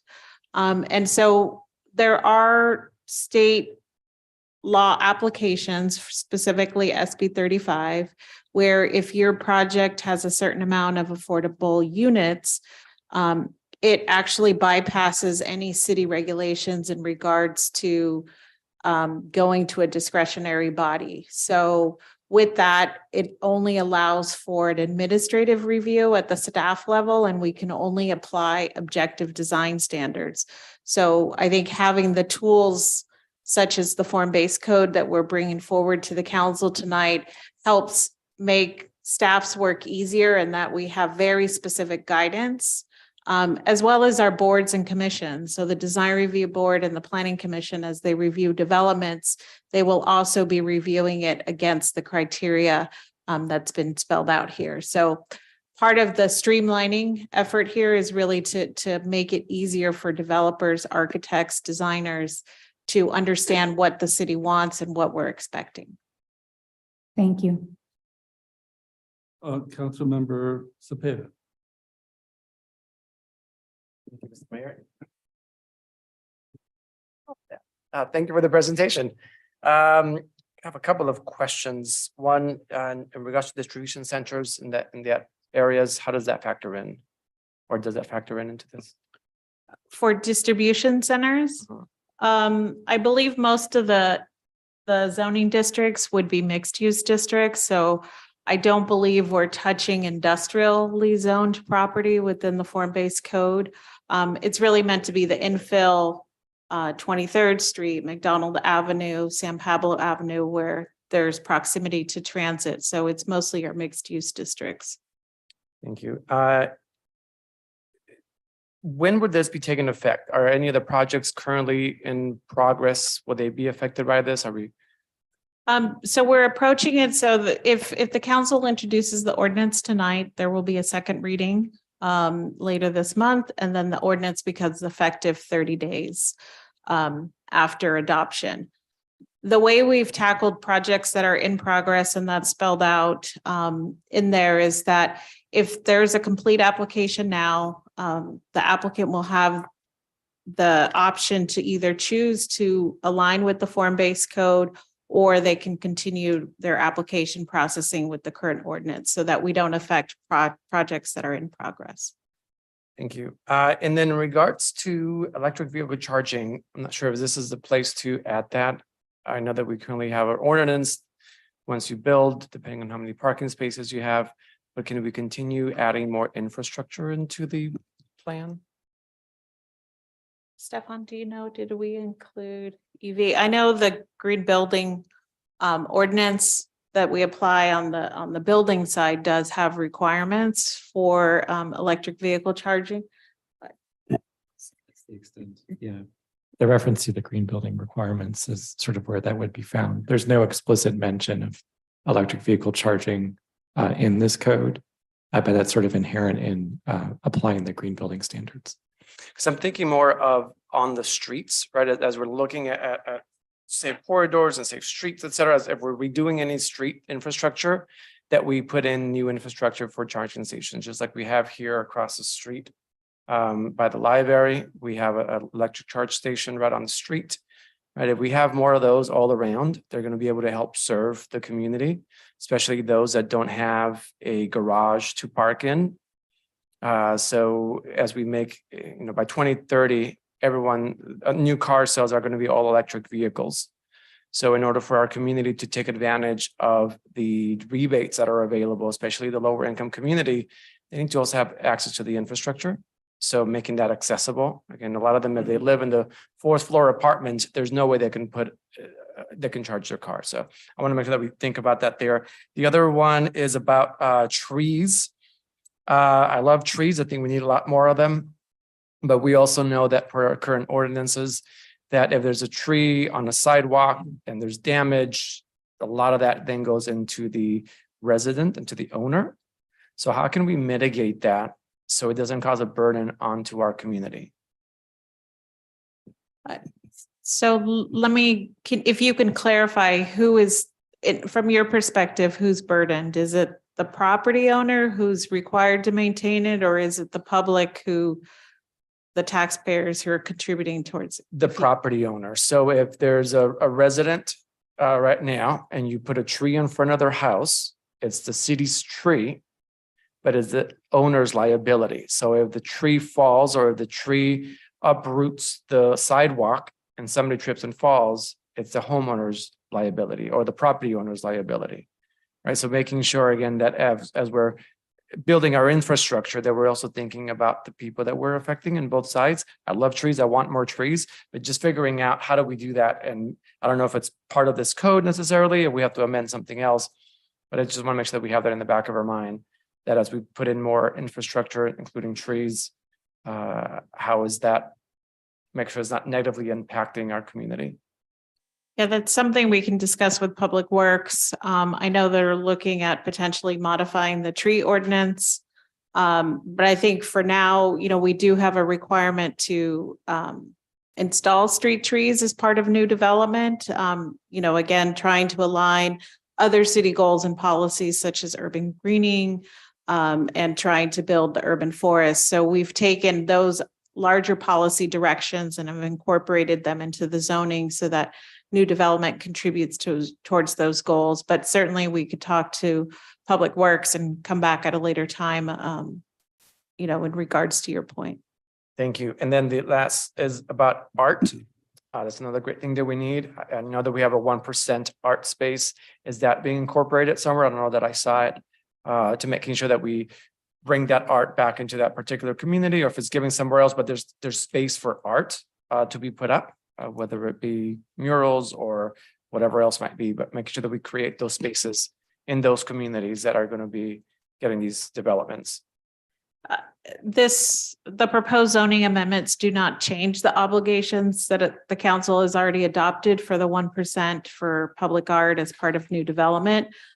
So we would still continue to enforce those requirements, and certainly within civic spaces that we're proposing for the larger development sites, that would be a good opportunity, as well as murals that have, similar to what we're seeing right now with new development. And then my last question, this is my last is in regards to the, and I think I saw something in there. I just want to make sure that I saw it correctly.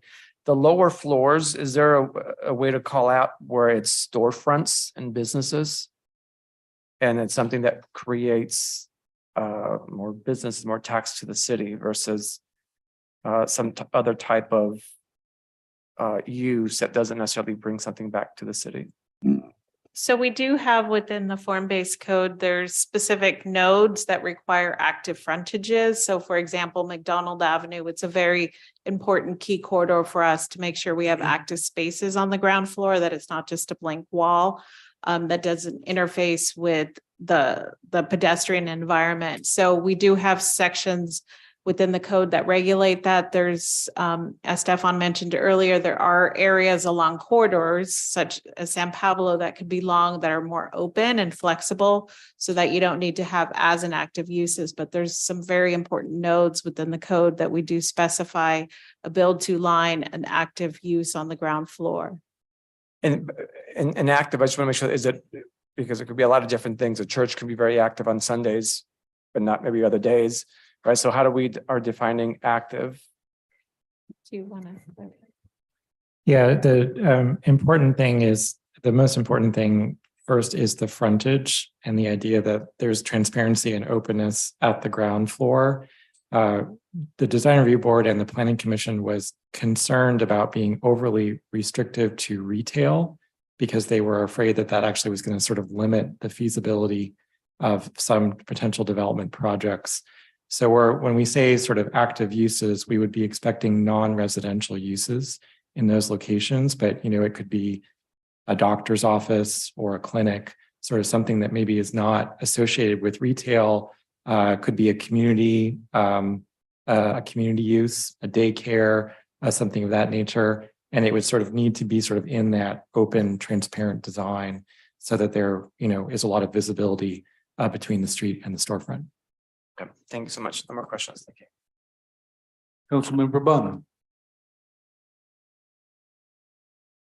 Thank you. I like the idea of architectural standards the way you presented it. I wonder why we don't have such a thing for the overall city, not into that many details, but overall, even warehouses, whatever. I mean, the face of the city, people start building warehouse here, this. So it needs to have character. Are we doing anything about it? So we've taken the approach of the form-based code, certainly in different parts. It's easier in areas that are already where we have a strong grid pattern. But the current zoning did build off of a lot of the work that the form-based code had done in its draft form. So we've integrated such as frontage, window into the current zone, the zoning ordinance, but I think this sort of takes it to an additional level that's really important for infill active environments. But certainly I think we will continue to look at opportunities to expand. So I think as we're looking at the Hilltop specific plan, we will also likely take a form-based code approach to new development, making sure that we're creating walkable, pedestrian-friendly, mixed-use environments. And then we can certainly identify other areas of the city that could benefit from that approach. Okay, thank you. Councilmember Robinson.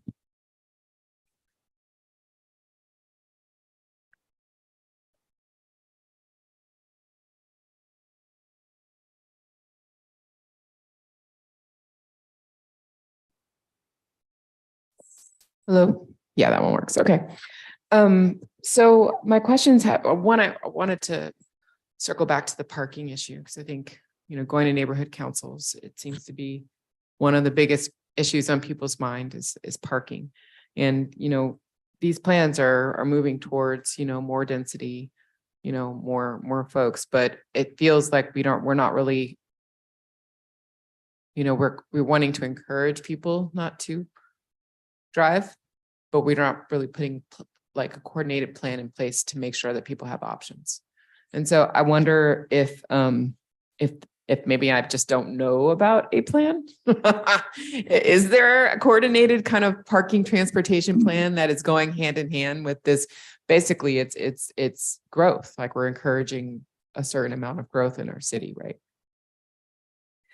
It is, and it's aligned with the general plan vision. I think there's already a lot of state laws that affect the city's ability to impose parking on housing development. So I think that's something we're just generally contending with, but we don't have regional parking plans for every neighborhood. I think what we've been doing as a staff, along with council's acceptance, is we're doing things like the bike ped action plan. We're doing local road safety plans where we're trying to create more mobile streets that become more conducive for people to walk, bike, use transit. So in the fact that, it's going to be hard to park for how people live their lifestyles now, because there is such a high reliance. And at some point, we just need to continue to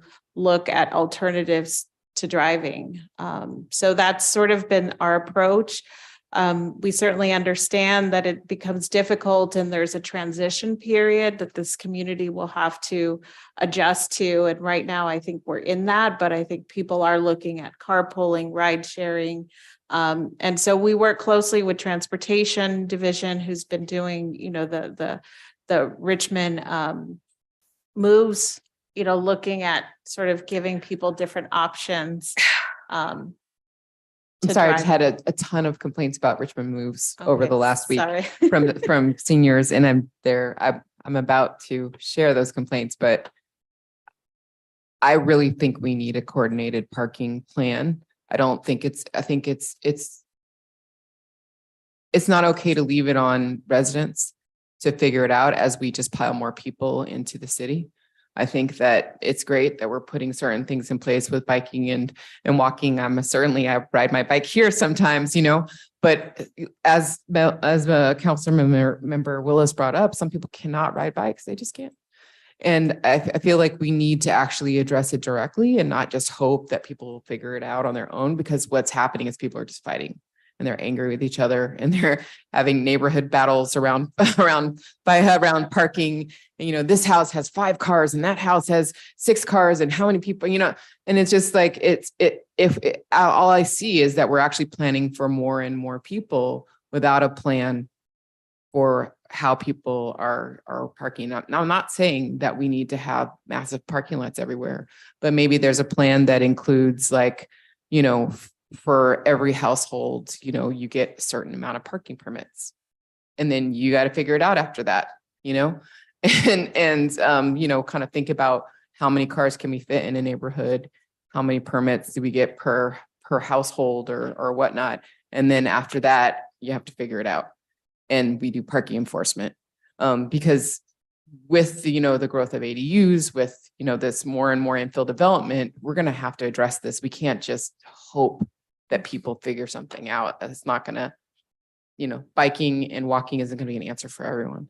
So I just wanted to kind of push that point. And then one other question that I had was prohibited activities.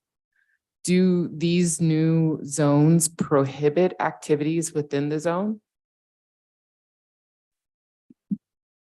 So typically the way the zoning works, we specify what's allowed and what's conditionally allowed. So if it's not identified as an allowed land use, or as a land use that, that's typically how we would interpret the code. So because it's very difficult to list every use that we can always think of. So typically the way zoning works is we identify the land use that's allowed, permitted by right, conditionally permitted, or if it's an administrative use permit. So that's the approach we've taken here.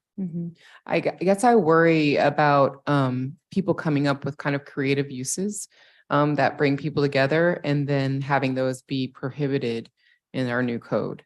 And there's so much to read. I don't know if that's something, you know,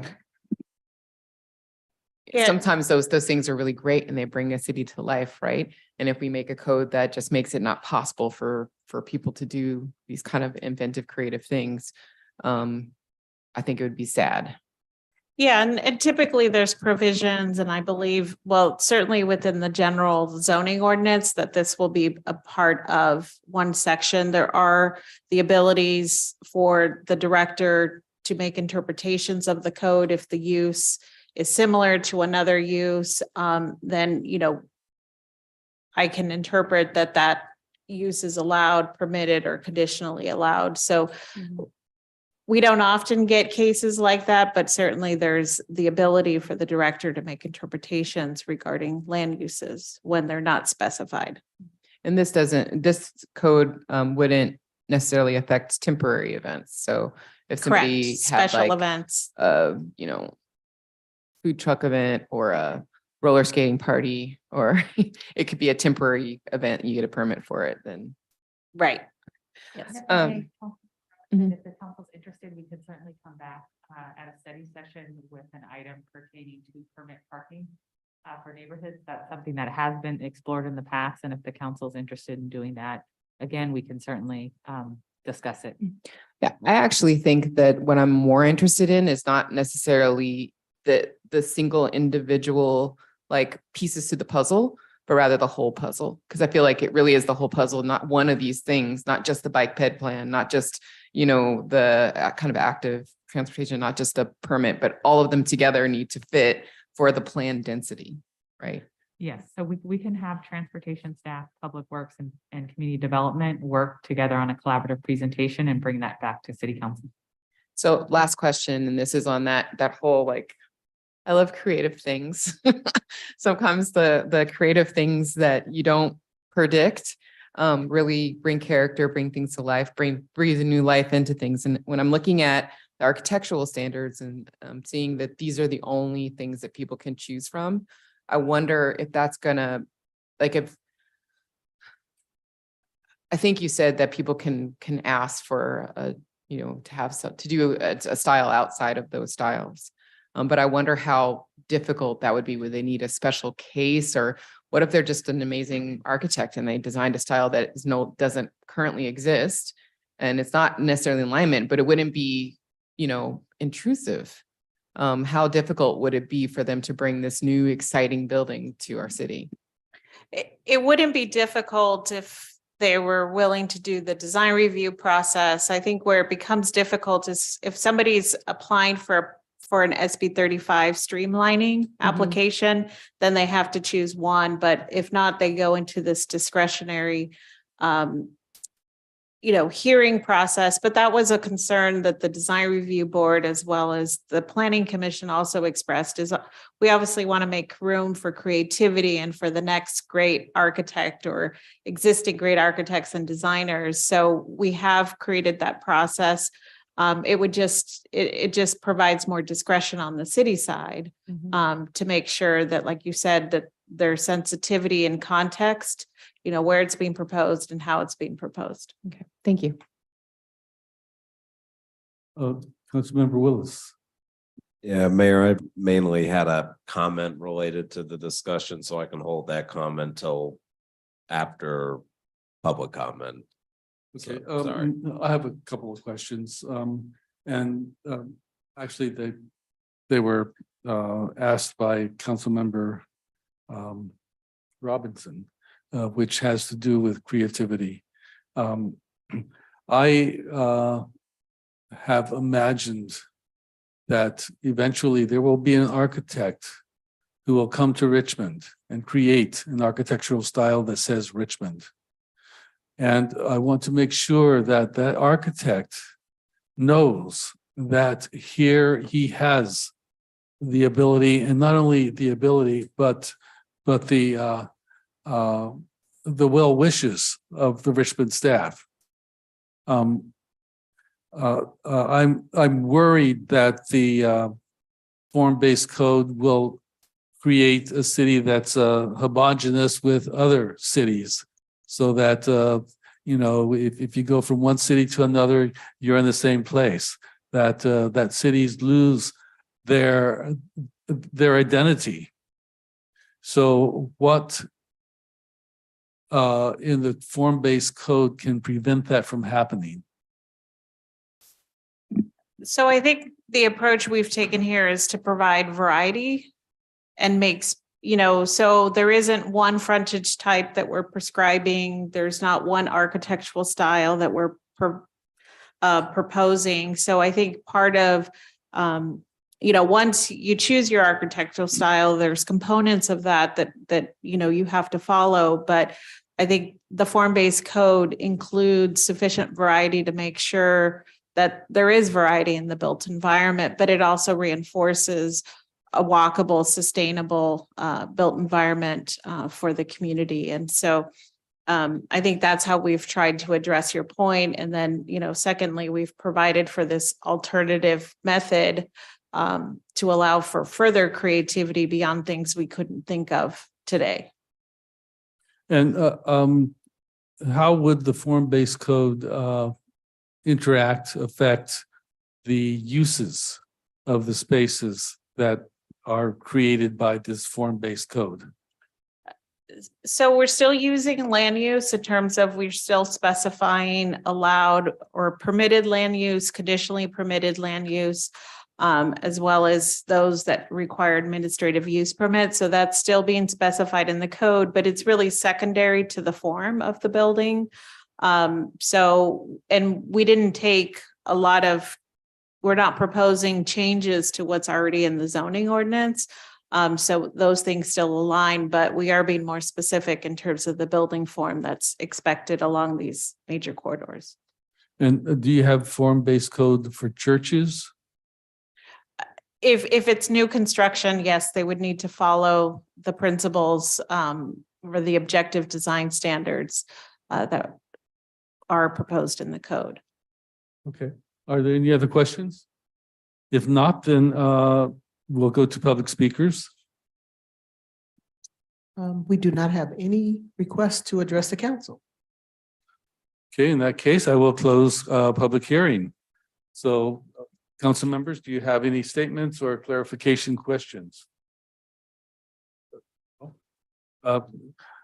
Councilmember Willis.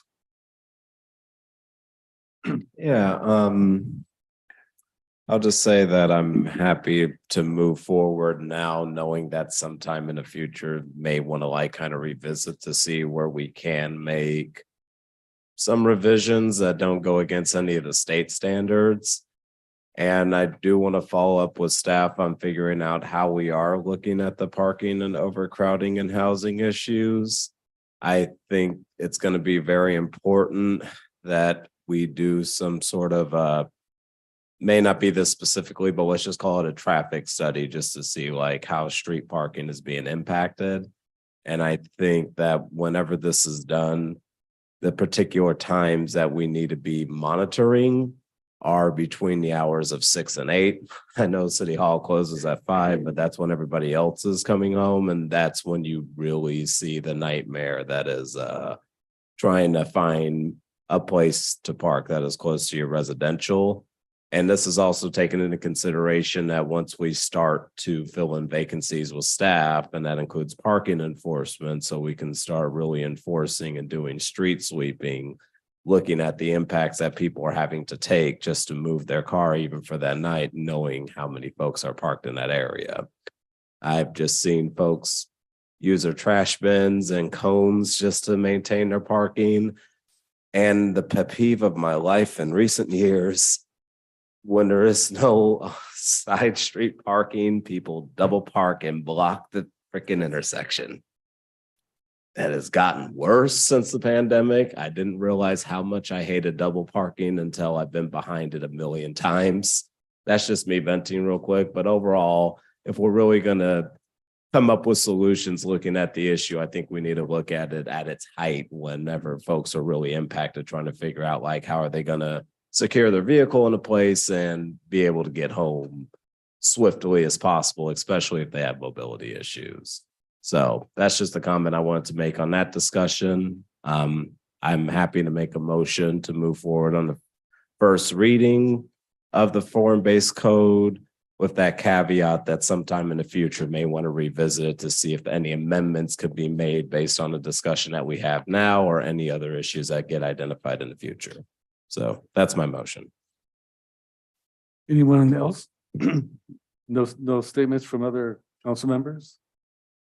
Okay, well then I'll take the privilege of, one of the major concerns that I've had when developers come to me is that when they come with a project, they come with a catalog of various architectural styles, asking me, what do you like? Do you like the Cape Cod, or do you like the Southern colonial style, and so they keep going through this catalog of these different styles. And my question is, where is Richmond? I don't see Richmond in here. And I think that one of the major issues we might have with form-based code is that we end up with homogeneous styles, that are mix and match. I'll take a little bit of this and I'll take a little bit of that, put it together, and maybe it's creative, maybe it's not, but it's like going to a store and looking for an ensemble instead of going to a designer and asking for a dress or a suit that's made especially for you, something that says you, as opposed to say, it's what we have available and you can put it together. So I have a really difficult time with the form-based code for that very reason. So if that could be addressed in a clear, logical manner, I would most definitely go for it. I realize that it makes design easier for developers because they come in and they know what to expect, but at the same time, it makes it difficult for the imagination to create something new. And I think what we need to do is to promote the imagination and make sure that they have the ability to do that. So, yes, Councilmember Bana. My understanding is that this is for developers, correct me if I'm wrong, for developers who come to city, want to build something without their view of the city, they would be bound to these designs. They cannot just bring a copy of what, for example, they made in Fresno or Sacramento. They have to look at the architectural texture of the city of Richmond. If they would like to make something, as our mayor talks about, imaginative, then they would have the opportunity to do that. They spend a little more money for good design and go through it and get it approved. Am I correct? Yes, that's correct. They would follow the alternative process that we've spelled out, which allows more for creativity or relief from the form-based code. So it does not stop creativity, it stops something out of character that ruins the cultural texture of the city. Correct. Thank you. Okay, I suppose I misunderstood. So the form-based code is different for every city. It's not. Yes, that's correct. I mean, I think, Stefan reviewed that we did a significant amount of, community engagement, looking at the general plan, all the other council policies and objectives. And this code is customized specifically for our environment, our corridors, and really looking to create a predictable built environment based on all of those objectives. So yes, this is very Richmond specific, which is part of why it's taken so long. Okay, so then if I were to look at the form, what other cities have form-based code? You want to talk about Yeah, I would say in the San Francisco Bay Area, there's about a 25-year history of form-based codes. Petaluma is a place that's used a form-based code for over 25 years. Much of Central Hercules is being built out with form-based code that's very specific to sort of what they asked for, what they were looking at. Downtown Benicia has a form-based code that's been in place in their historic district for about 15 years.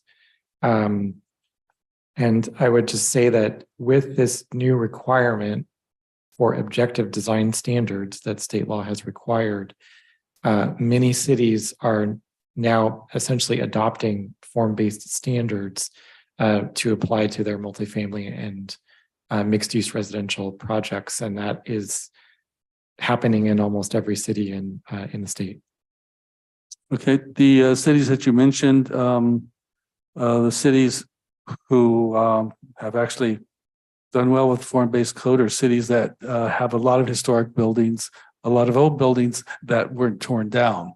So the form-based code would apply to new buildings, is that correct? And not to old buildings? Yes, that's correct. Okay, so the city of Petaluma, city of Benicia, they have a lot of old structures. City of Hercules, mostly new, and I can tell you that I can see Hercules repeated in many, many communities. So it might be specific to Hercules, but it's also specific to a lot of other cities.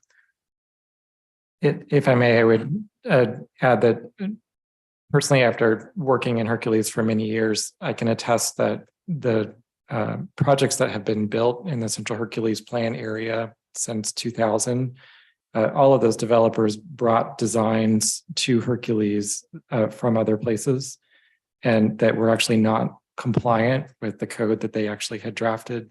And so that was a situation where a design that was imported from somewhere else had to be changed so that it would meet the local character of the community. And I think Hercules has been very successful at getting something that is actually very unique from what the developers were bringing to the table initially. Okay, well, they might have been changes, but I think I see a lot of Hercules in the area by Marina Bay. I don't know if you've driven down some of those neighborhoods, but they look exactly like Hercules to me. Anyway, enough pontificating. Do I have a second? Yes. So I hear what you're saying. And I just wanted to say I have the same concerns. I understand the need for form-based code, especially with the kind of directive with the streamlined process. But I also have this worry of this just homogenization of our cities. You know, it used to be fun to go across country, and now you basically stop at the same Burger King, Pizza Hut, you know, little housing developments. You don't know where you are. You could be anywhere in the nation and they all look the same. And, you know, slightly different. There's a small set of usual suspects of styles. And it would just be heartbreaking to have Richmond join that small set of usual suspect styles where you don't even know where you are when you're in Richmond. You could be anywhere. So. Thank you. Do we have a second? Okay. Motion by Cepeda, second. Was it Cepeda? Willis. No, I'm sorry. Willis. Motion by Willis, seconded by Bonner. Councilmember Bonner, Yes. Councilmember Jimenez, Yes. Vice Mayor McLaughlin is absent. Councilmember Robinson, I'm going to abstain. Councilmember Willis, Yes. Councilmember Zepeda, Yes. and Mayor Martinez. Abstain. The motion passes with Councilmember Robinson and Mayor Martinez abstaining, and Vice Mayor McLaughlin is absent. Thank you. Next item. Next item under new business Madam Clerk, is I the have- okay. I apologize, I have an Okay. update. The staff is respectfully requesting that we move S1 to a future meeting. Okay, the whole, Thank you. okay. What is this one? Can you read? It is the Latino Center in RCF Connects presentation. And that's to the April 18th meeting. April 18th. We will confer with the speakers. Okay, to a future meeting. Yes, thank you. Okay. Next item is item S2. And that's to approve a legal services agreement with Alshires and Winder for legal representation related to a proposed Chevron hydrogen fuel project with the term expiration date of June 30th of 2024 and for a total amount not to exceed $85,000 to be paid by fees collected from the project applicant. So good evening, Mayor, council members, Lena Velasco, Director of Community Development. So as some way of background, staff has been contacted by Chevron that they are anticipating to submit a project later this month. And so it's been customary for the planning department to receive additional legal resources to support staff in the review of the application, along with preparation of the CEQA document that would be associated with this project. So I think I was contacted in maybe December by community groups that had heard that Chevron had submitted an authority to construct for their hydrogen fuels project to the Air District. And so we were alerted that this project was pending. And then we started to reach out to the city attorney's office to see if we can get legal support, because oftentimes we're meeting not only with Chevron representatives, but with their attorneys. And so we did contact several attorneys to look for support for this work. We specifically contacted Holland and Knight again, Perkins Coie, and checked to see if they would be available, but oftentimes we find that they have conflicts because they've done work for Chevron, and therefore wouldn't be able to represent the city in this. So we also contacted the city attorney and asked if there would be somebody in the firm that could provide support for staff. And so through that process, we became aware of Shannon Chaffin, who we've talked to several times, and he does have experience working with industrial projects. And so we've prepared worked with the city attorney's office to get a legal services agreement that would be reimbursable from Chevron for the expenses, and are just seeking council approval of this legal services agreement to support staff in the review of this upcoming application. And I'm happy to answer any questions. Are there any questions? Councilmember Bana, then Councilmember Cepeda. What is the project about? Is it just hydrogen? So they have not submitted their application, but the way what we've gleaned from the authority to construct application is that Chevron will be proposing improvements to the facility that would allow them to purify the hydrogen that's currently produced at their existing hydrogen plant, so that it is graded for fueling vehicles. And that would also include the development of loading racks that would also be used to fill trucks for the distribution of that hydrogen that's produced. So it's not the hydrogen project we would like to know about. It's about the building project, the improvements, the infrastructure they're doing, right? Well, the project is known as the hydrogen fuel cell project, which would include installing vessels and different equipment that would allow them to purify the hydrogen that's currently produced at their plant as well as doing the loading racks that would allow for the distribution of that new hydrogen that's produced or purified. So my question basically is, we're not questioning they're using clean fuel. I mean, moving towards a clean fuel. We're questioning whether the infrastructure they're improving or building is actually going to serve that purpose, right? Well, it's not really a questioning, it's processing an application. So we anticipate that they will need to obtain city approvals as well as do an appropriate CEQA document that evaluates and discloses the environmental impacts. And so that would be the part of the review of the application. Thank you. Councilmember Cepeda? Thank you. I have a question in regards to the cost. I see that it's not to exceed of 85,000. What if the costs go above that? Do we have to just come back and amend it, or is that all that Chevron would give to reimburse? No, that's what we can anticipate at this point, the potential costs. So if costs exceed that, we will need to come back to the council for approval. And then Chevron will still reimburse us for it? Yes, we would execute a reimbursement agreement that they would pay for the full cost of the staff. The reimbursement agreement doesn't have a cap.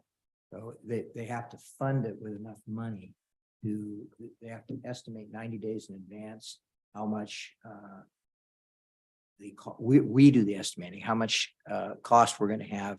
And then they have to continually fund the deposit so that there's enough money to pay for it. And that's actually one of the cities had reimbursement agreements previously, but this is sort of a form that we've used in the past. So I think we want to be sure. We've had some situations where the cost exceeded what the reimbursement amount was. And this agreement allows us to stop performing services if the deposit is not served at an amount that is going to take care of the projected expenses. Okay. Thank you. Councilmember Jimenez. Yeah, thank you for this clarification. I have some question. First is around the application. How many applications is Chevron planning to submit? So right now I'm aware of one, which would be their hydrogen fuels project. We have let them know that we will need to do CEQA related to the project. And but in terms of the timing, they anticipate submitting this month. It wouldn't preclude them. There was an application that we were processing previously that they've asked us to put on hold, which was an energy plaza. They were going to be doing fueling station for both compressed natural gas as well as hydrogen. That project has since been put on hold, but this is a new project that we've been alerted to that we want to have some additional support for. So there is request from Chevron to the Air District that you mentioned. Is this for the same thing, or is for the plant, the hydrogen plant? I'm aware of the authority to construct that is submitted specifically for the hydrogen fuels project, which is the one that we are seeking legal support for. So is the fuel station, like, because what I understand is that they want to build the fuel, the FCEB, which is the fuel station, and then they have the hydrogen plant. And then there is another project that is not then, but is the Ramadan project that also is hydrogen. So can you explain how the city is looking at all of these three things? So I am aware of the Raven project, which is located offsite. There is a different applicant. And I believe during one of the public hearings that we had reviewing the conditional use permit for Chevron's modernization project, They did note that they're making investments in alternative fuels such as Raven. Now, like I said, their Energy Plaza project, which was looking at a fueling station proposed on their property for compressed natural gas as well as hydrogen. They've since put that application on hold. But certainly as part of the hydrogen fuel cell project, which is the subject of this legal services agreement, we would look at the cumulative impact of other projects that are in the pipeline, for the lack of a better term, that could be effect or the project could contribute to. So we would look at under the cumulative effects. Okay, yeah, I like that you mentioned that because it's something that I was going to propose, that we look at the cumulative impact of all these projects together. I have a question regarding to the process. So how is this, when did you start working on this project, or? So it's currently not an application. I think what we've, as I noted, I was alerted to the fact that they had submitted an authority to construct permit to the Air District, then was later approached by them that they intend to submit this application. So the way the process will work is, having some legal support will be important to make sure that, we specify what is the process. We look at what environmental document will be appropriate for the project. I think right now we're still in the information gathering. Once they submit the application, we'll have a better sense of what the project is. It going to be subject to a conditional use permit? If it is subject to a conditional use permit, what is the appropriate environmental document that we'll need to do? We haven't selected a CEQA consultant yet or any of that because we've been waiting for the application. But this legal services agreement will assist staff in making sure that we're dotting our I's, crossing our T's, and that the city's interests are protected. Okay. So I understand that is really standard that when a project like this and takes a lot of time, that developer or the company who is doing the application pay for the fees. I just want to have some more information about just thinking around, okay, whether they pay is not a guarantee that we will have to approve or not, and what legal ramification we will have in terms of like they are already paying for these projects. Lena, can you talk about the process for alternative 11 and when we have to go through revisions for projects? I think the other thing to respond to that is, which you have to answer that. We actually have language in the reimbursement agreement that indicates there's no prejudgment.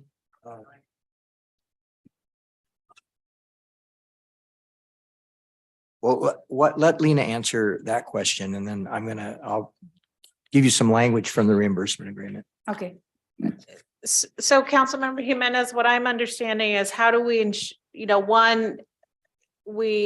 how do we maintain the city's ability to say yes or no, our discretion in review of the application, and then I think secondly, how do we make sure that they're paying on time and that we're recovering our costs? Yeah.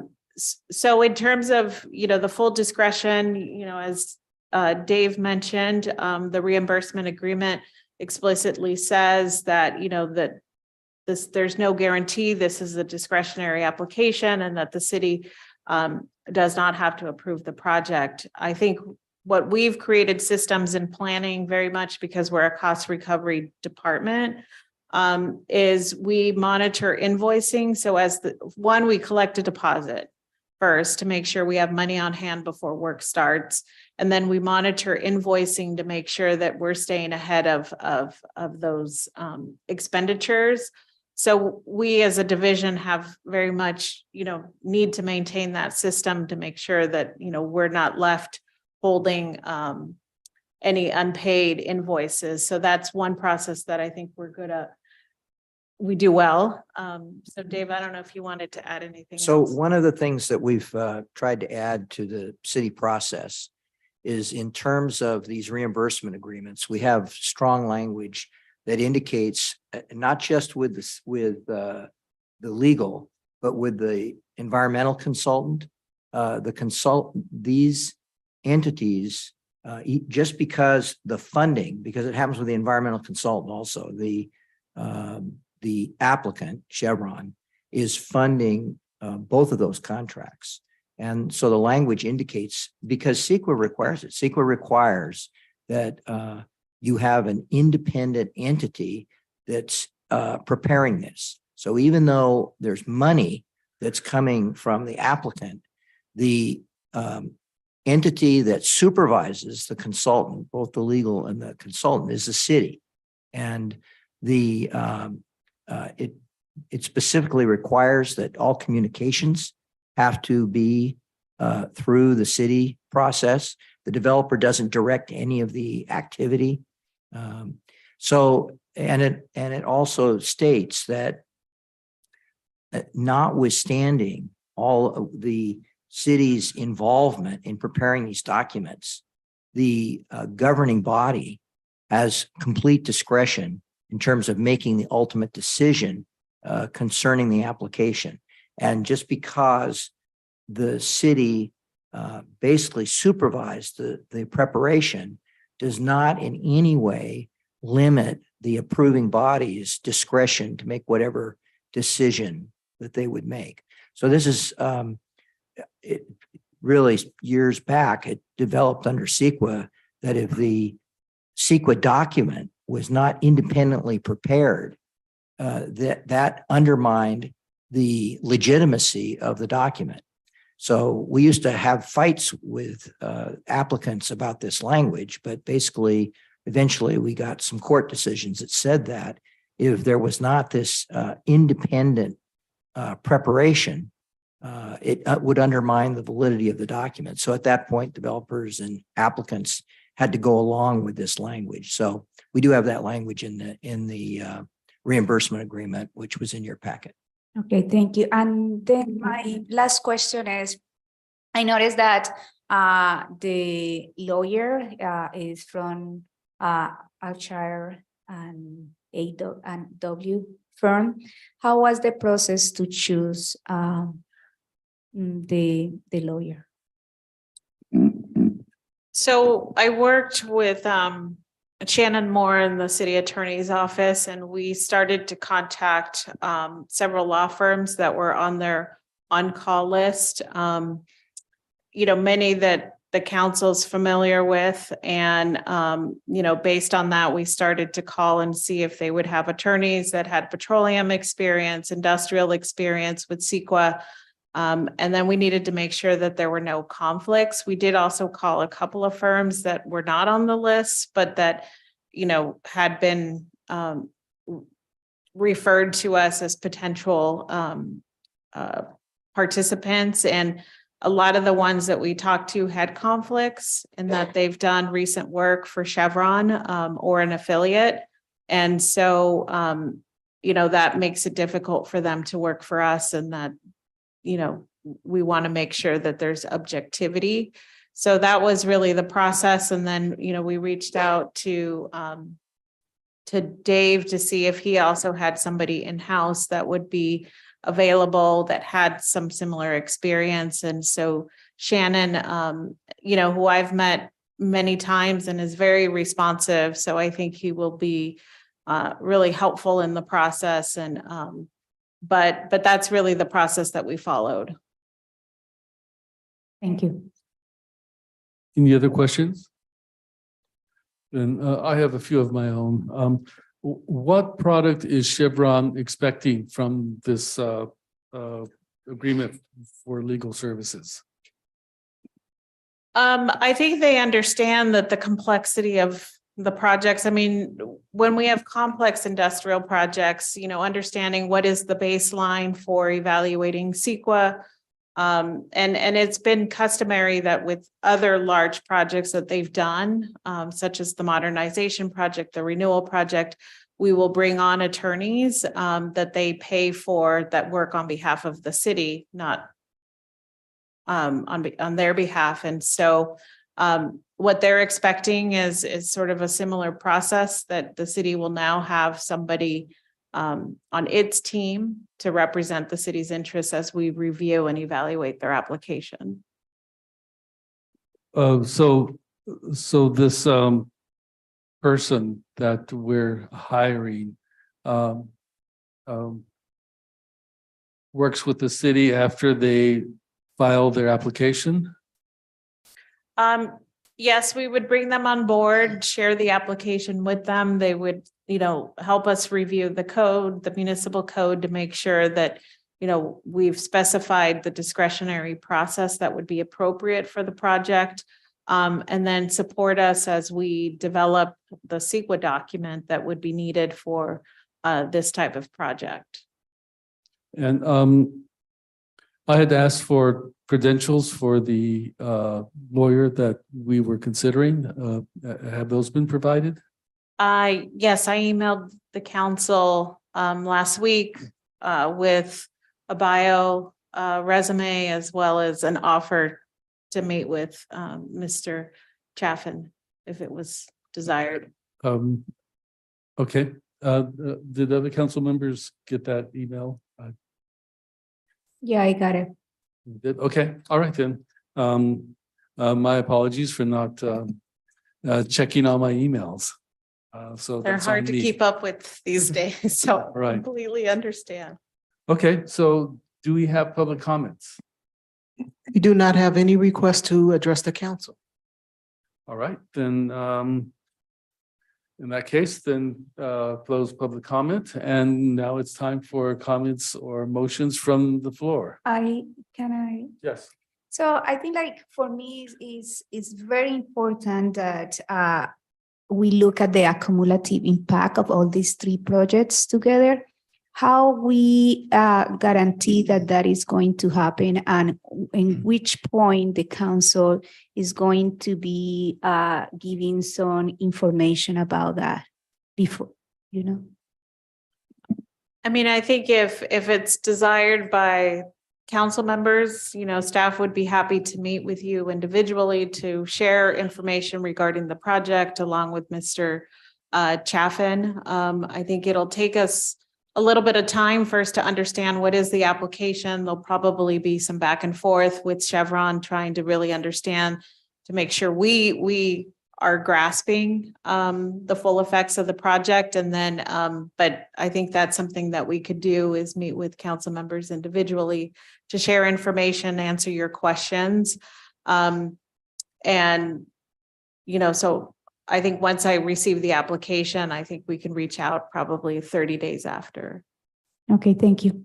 Okay, and I would also like a meeting with my staff present. Okay, do we have a motion? I make the motion to pass, and I would like to be in touch. It'd be nice to stay in continuous contact, not a one-time report. See how things go. Thank you. I second that. Okay, motion by Bana, second by Jimenez. Roll call. Councilmember Hibana, Yes. Councilmember Jimenez, Yes. Councilmember Robinson, Yes. Councilmember Willis, Yes. Councilmember Zepeda, Yes. and Mayor Martinez. Yes. The motion passes with Vice Mayor McLaughlin absent. Thank you. Thank you. Next item. The next item is item S3. And that is to approve a contract and draft scope of work with the Pivotal Group Consultants, Inc. to host a city council team building retreat and assist in developing and implementing a citywide strategic plan in an amount not to exceed $156,890 for a 4 to 6 month term with an option to extend for an additional 6 to 12 months for an additional $131,906. The April 18th, 2023 study session City Council meeting will enable the City Council to refine the scope of work and goals for their strategic planning priorities and collective goal setting to inform development of the fiscal year 2023-24 budget, hiring, recruiting, retention, updating performance measures, and assist with informing evaluations for all city staff.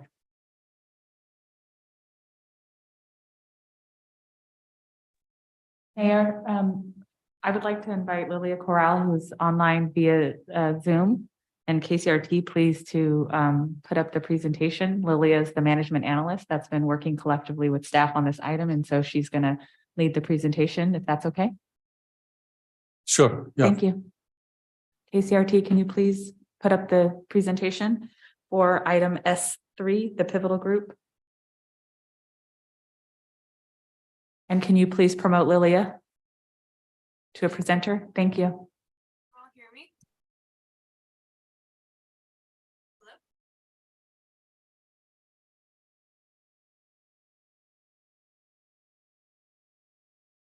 Hello? Can you all hear me? Lilia, you're very low. I can barely hear you. I'll try to speak louder into the. You're perfect right now. Okay. Okay, good evening, Mayor Martinez. Give me 1 second. Hold on.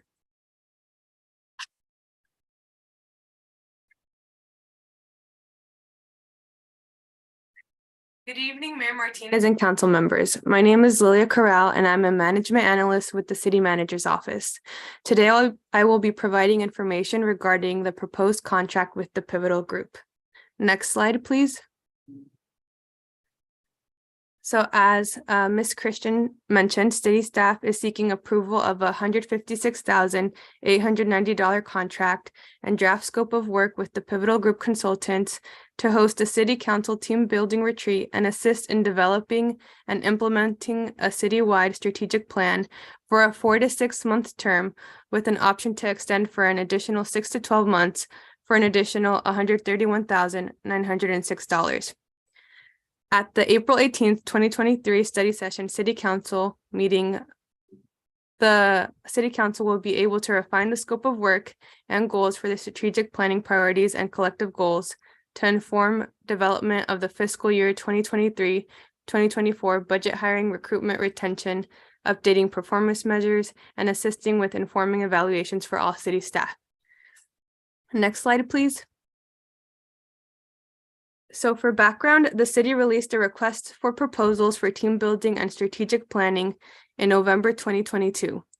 The purpose of the RFP is to firstly create a strategic plan that outlines council members and other stakeholder priorities and integrate the strategic plan into our processes, such as the community budget meetings that will be held tentatively this April.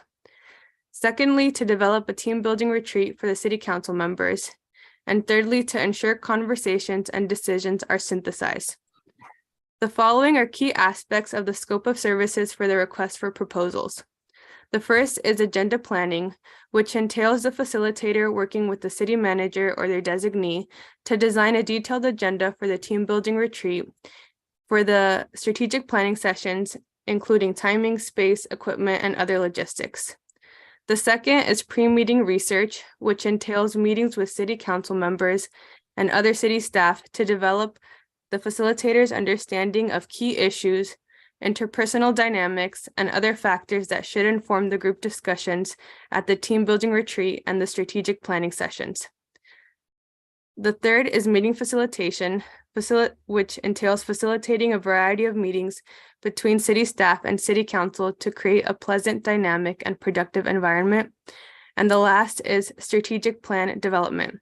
In consultation with city staff, produce a live written document that summarizes the city council's deliberations and stakeholder priorities. Next slide, please. As I previously mentioned, the RFP was released on November 8th, 2022, and it closed on December 8th, 2022. A total of 948 vendors were notified. and there was a total of 9 responses received. The nine responses were all scored by a panel based on criteria outlined in the RFP. The panel consisted of staff from the city manager's office, community development, community services, economic development, internal services, and the police department. The top 4 firms were then interviewed by the panel, and the top 2 firms were presented to the city manager. The city manager and deputy city managers interviewed both firms, and the pivotal group was selected. I will now pass it over to Lynn from the pivotal group to provide more information on the services they will be providing. Next slide, please.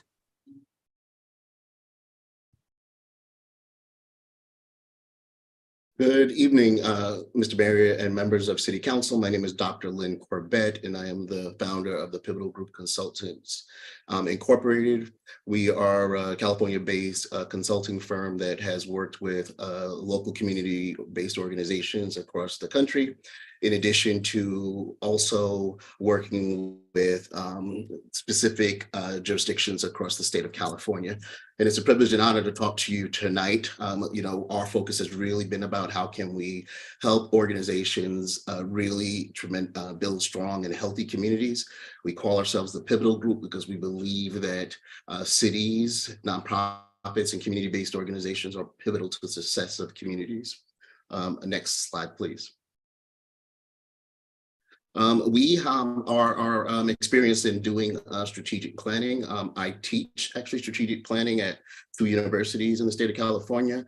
In addition to that, I've also worked with city jurisdictions. I worked with the city of Sacramento as a director in the city manager's office. We have also done strategic planning, not in Richmond with the neighborhood housing services. We just completed the County of San Diego EMS, and we're currently in the process of working with the Berkeley's Public Library in their strategic planning process. We are moving to the second phase of that process. And we have a sample of the team members that are working on this project along with us. Next slide, please. So our approach has been really about not about how do we take what we believe to be the approach, but how do we work with the unique entities that we're working with, very similar to what you were referring to as the how architects view, and how we realize that there's a saying often at times, if you've seen one city council, you've seen one city council, right? In that we often understand that there's a uniqueness to every city and there's a culture within every city. And it's not ours to try and implement a culture, but it's ours to leverage the strengths of community in the planning process. So in meeting with the mayor, meeting with city manager's office, and one-on-one meetings with city councils, our goal is to ultimately engage staff in a way that we can really understand what some of the challenges may be, but also where the opportunities are. It is built in to have a council retreat so that we have the opportunity outside of a regular traditional city council meeting to really dig in to the essence of what planning is and how we can work together to almost like paint a vision for the future. We believe that people will follow you anywhere if they know where you're going. And often at times, the strategic planning process is that time to, set that vision, identify what that vision is, and to set the plan in motion. Next item, please. Next slide, please. So we, as was mentioned earlier, we look at this in phases, and the initial phase is really looking at not only the team building retreat process and facilitation, also the key meetings with staff, and then also really what we're doing and call a data collection and document synthesis, so that we are clear what actually is already in existence. And what information and data has been presented previously, so that we realize that although the pandemic is winding down and some of the regulations, that many things have changed and or impacted different areas. So we believe that looking at some of this information and having this dialogue and discussions also helps us get down to the root of some of the challenges that staff and communities are facing. But also we believe that the staff is an important aspect to engage your staff in different departments about some of this work, because we believe that they're the ones that are also going to carry this work forward. So engagement with staff at all levels and engagement with the community we find to be extremely key. But through the course of the second and third months, what we will see is this, what we refer to as the discovery phase and the assessment phase, taking what we've learned from the first phase, and then develop some aspects of other stakeholders that need to be included, the departments that really need to be included. We find that oftentimes there are people who are willing to jump up and provide information, but there's also people who have valuable information that sometimes aren't readily available to jump up. And it's our goal and our experience of how do we engage different groups at all levels so that we're getting the right information. It'd be great to have everyone in the one room. And my philosophy is that sometimes you can't get everybody in the room, but you can get their data in the room. And their data is what's going to help us speak intelligently about where some of the themes are and where people feel that the organization and or city should dedicate its time and resources. We look at the draft plan that we talked about being due, and we'll refer to that being due in initial plan being due in June. So we will definitely have an opportunity to gather this information, incorporate the feedback, and then ultimately develop it into a final revised strategic plan. Next slide, please. From March 2023, or now in April, through July 2023, with the draft available in June, we have an opportunity to provide implementation support, not only during this process, but the goal would be then to provide our support in doing this type of work through July 2023 to June 2025. And let me pause there for a second. In my class, I tell my students, if you can give us some ideas about how do we keep these plans off of the shelf, you get extra credit. And, you know, often at times we realize that things get so busy that sometimes it's hard to keep direction and a focus on strategy. We believe hope is not a strategy. We should really think about this intentionality. So we're in this approach, in this plan, we'll be able to provide that implementation support so that as we're working through the years, it's something that we can maintain and keep focus on, but also that we are able to implement mechanisms to continue to track progress. We believe that the monthly status report meetings and the monthly status update meetings will be integral in keeping the process moving along, but also keeping people informed about the direction. Next slide, please. And now there's the opportunity to be able to answer any questions that you may have for me.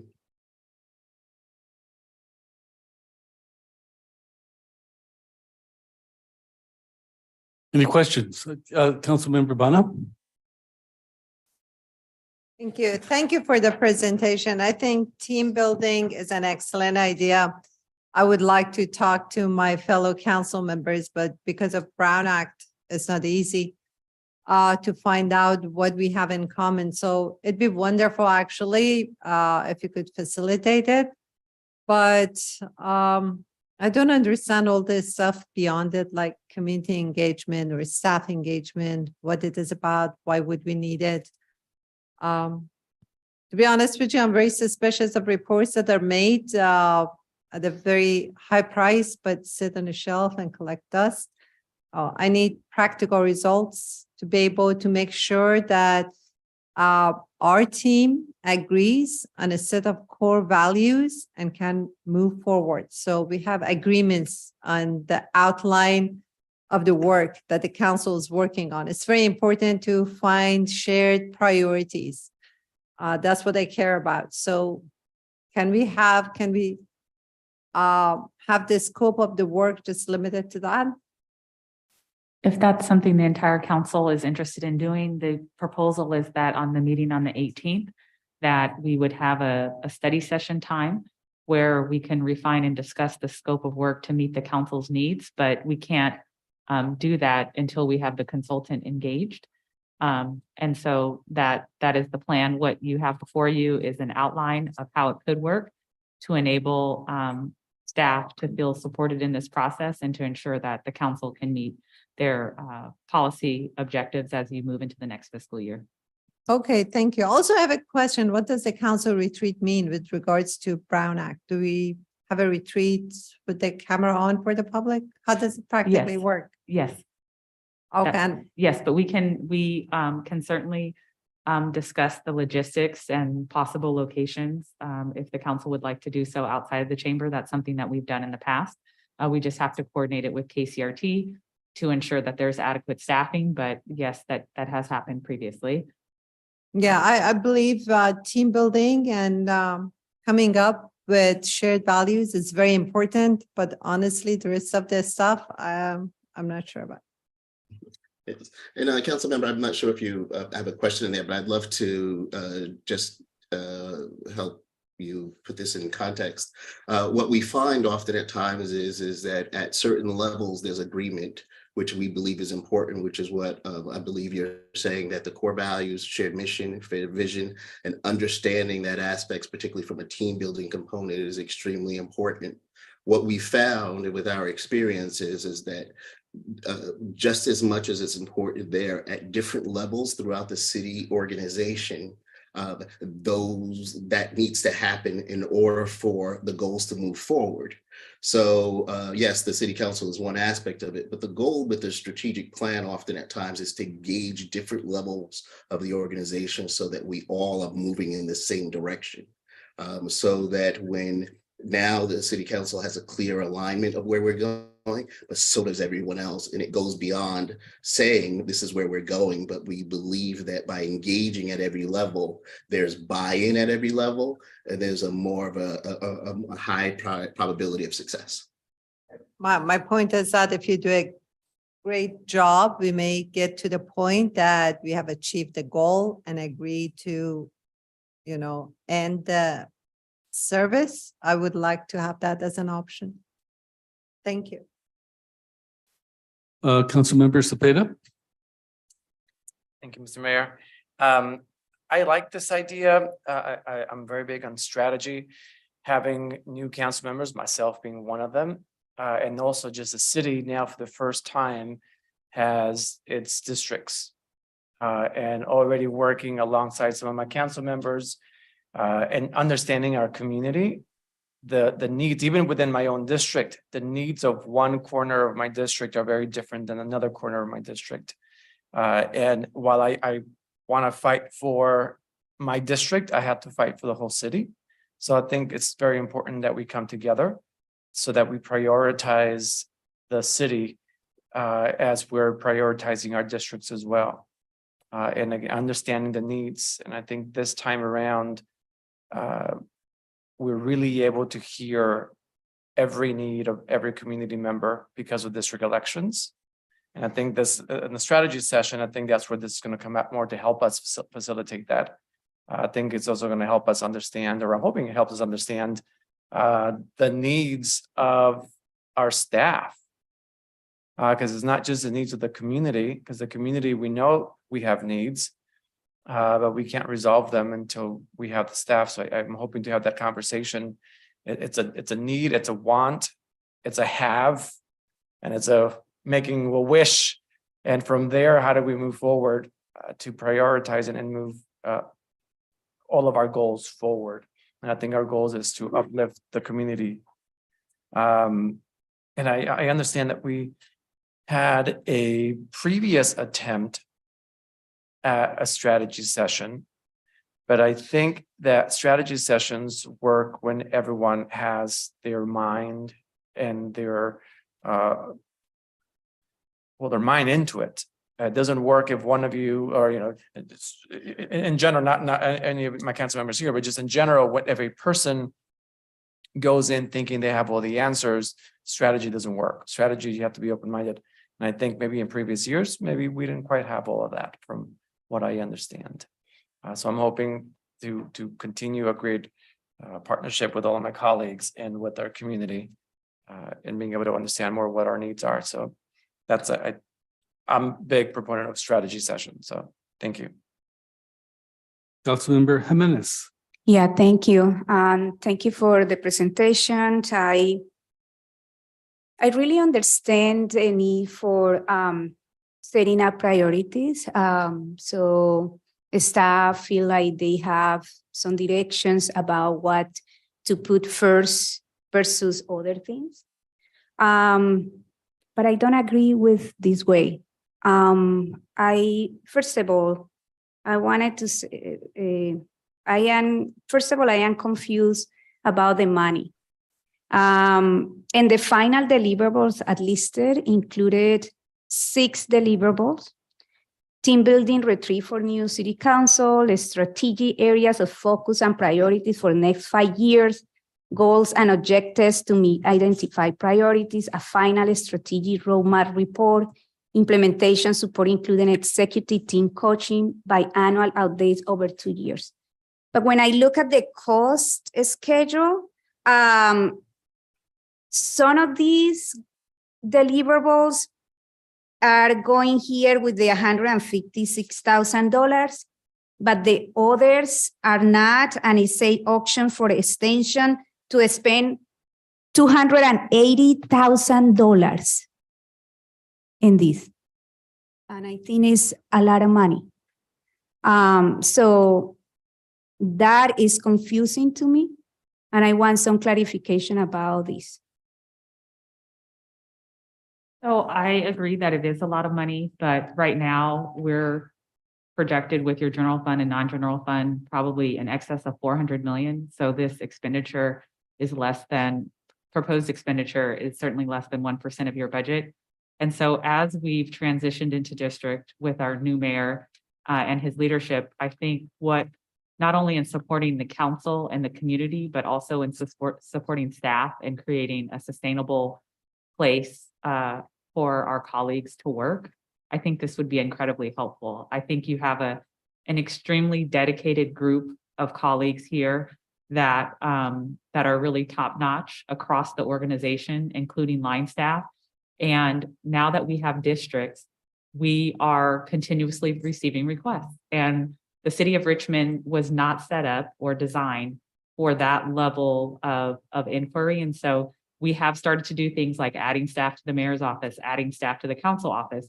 But if we're not clear on what are the core areas where there is alignment amongst the council, it does make it difficult for staff to meet your policy needs. And so what I'm envisioning is that when this process concludes, that we will have clear metrics and priorities from the council. That'll be on our Transparent Richmond dashboard. We'll have coaching for staff because you have some department heads that are newer in their roles or deputy directors that are newer in their roles. And this is certainly in the environment where we're competing for talent, having this that we can roll out as we're trying to create an environment to attract a new deputy director of library, a new finance director. Having a commitment from the council on something of this nature, I think is paramount for our success moving forward. And the goal this evening was to respectfully request that the council agree that yes, we want to start, and what it looks like, how much it costs, that can all be refined. And we're suggesting we have them at your next meeting on the 18th, that we can certainly get into those details and have more of a study session format to enable you to do that. So this is an unconventional way of doing things, just like we did with mid-year, where it's not business as usual, where we don't just ask someone to come in and write a report and then they disappear. We understand that you want staff to be evaluated, and we need to provide the infrastructure for us to be able to understand clearly where the council wants to go generally in some key areas, so then we can use those to measure our progress in this next fiscal year. Thank you. Thank you but I just wanted to go back. First of all, I think I am not saying that setting priorities that is not the question here, is how we do it. And in some ways, I think that this should be driven by city council. And we are the ones who make policy directions, and help with priorities, right? So I don't disagree with setting priorities. I think that we should do it. But I think what I am thinking is that we are setting priorities for 5 years when city council change every 2 years. So that means that the new council people who didn't set up these priorities are going to come and say like, well, I got elected with these priorities, and then people are going to say, stop, wait a minute. You set up, like we set up priorities. We spent $300,000 to set up these priorities. We cannot change it, right? So the thing is that this work is dynamic. And the way that city council also set priorities is by here voting yes, no, or abstain. We made directions in that way as well. So I think like one thing, it will be like, because we will be in a retreat, it will be here, sitting here with the department. So it will be better if we can have, we can hear from each department of their priorities for the 3 years. And then we have an opportunity to say, let's talk about that, and let's vote and set up these priorities, and we can start with that. But I don't think like the way that we are talking here is that five years. Excuse me, this is time for questions. Yeah, I am going. Yeah, sorry. So my question is also about the money. So I didn't get the response about. So it's $300, no, $115. Like we are going to spend $280. But in page 17, there were projects that this company or this consultant has been done with much smaller budget. That the first one was $87,000, another for $40,000, and they are all strategic plans. So why are you charging us almost $300,000 for the same thing? We asked for more scope of work. We asked for clear metrics to tie to the Transparent Richmond. We asked for coaching to support our directors with the implementation. And we asked for significant more community engagement. And so those are all things that if the council doesn't want to include, they can certainly be removed.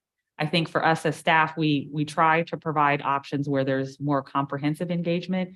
And then if the council wants to remove some of those tasks, we can certainly do so. But in the past, when we haven't provided them, then items aren't approved because there isn't enough community engagement. And so we can certainly, if the council wants to scale things back, we can certainly do so. The reason why there's a 5-year strategic plan is because we have to provide to the state a model around 5-year budgets for the state auditor and the corrective action plan. So that's why, and so that way, for example, things like if there's a cleanup needed for a site, or if there's a facility needs assessment that we want to get done, because there's certain community centers that we want to renovate, that if those are the desires of the council, then we can plan for the next 5 years to do those things. And so they might be some things that are policy oriented that may be more dynamic, or they could be some items that are around the built environment. Like, for example, yes, everyone agrees we're all in on the library, right? But we need to have conversations to see collectively where the council wants to go. And yes, when you vote, that is your policy direction, but the agenda packet alone is like an inordinate amount of work. Then we have to operationalize it, right? And so I think that for us as city staff, having the tools to not just operationalize the agenda packet, but then looking at the agenda moving forward, what does the council want to ask the staff to do, right? For example, rental inspection program, cost allocation plan. How do we want to deal with insurance reserves? How do we want to deal with general liability? Those are all things that we need to talk about and understand their fiscal impact. And then what does it mean, for example, then how does that relate to paving and your priorities? So we had the capital improvement plan that we approved for 5 years. So that could be like building the environment, right? So we have some other tools that we can use. And I think like you mentioned community outreach and engagement. but the timeline seems very unrealistic. They say that they will do all these things and be done by June. And I don't think that is realistic. They said that they are going to put like a community survey that they are going to do. The community has already done so many surveys. Like I think like the community wants to see actions. And the amount of hours that they put there is just minimal, like 10 hours each staff for doing a community survey. I don't think like is really deep, and we are going to pay for really shallow community engagement that community has done. Like, so we have the community needs assessment. What is that? Like, we haven't seen it. So I am just trying to All good, those are all good points. yeah, so I just don't feel like I will support this in this way, because I feel like we can have better ways to do that, and have the city council really to be driving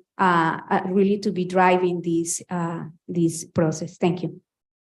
Councilmember Jimenez, that's our desired outcome, is for us to have a discussion on the 18th so you can drive the process. And if there's consensus with the council around the process you described, we as staff would be happy to adjust the scope of work accordingly. Okay, I would like people to stick to questions. I've already heard someone explain their point of view, which is fine, but a lot of times when this happens, we hear the same thing repeated during comments. So questions for questions, comments for comments. So I would appreciate if people would honor that. Councilmember Bana. Thank you. I have a question. Can we make the contract modular? Like we start with team building, see how it goes, how good of a work they're doing. And then in the process, hopefully we learn what's comprising at each step and then decide the step by step. Is that possible? Yes. Thank you. Any other questions? If not, I'll ask a few. You mentioned that you wanted to examine every different level, but in the agenda item, I didn't see any place for non-management or even middle management to express their views. So how do we get to every level if we don't engage every level?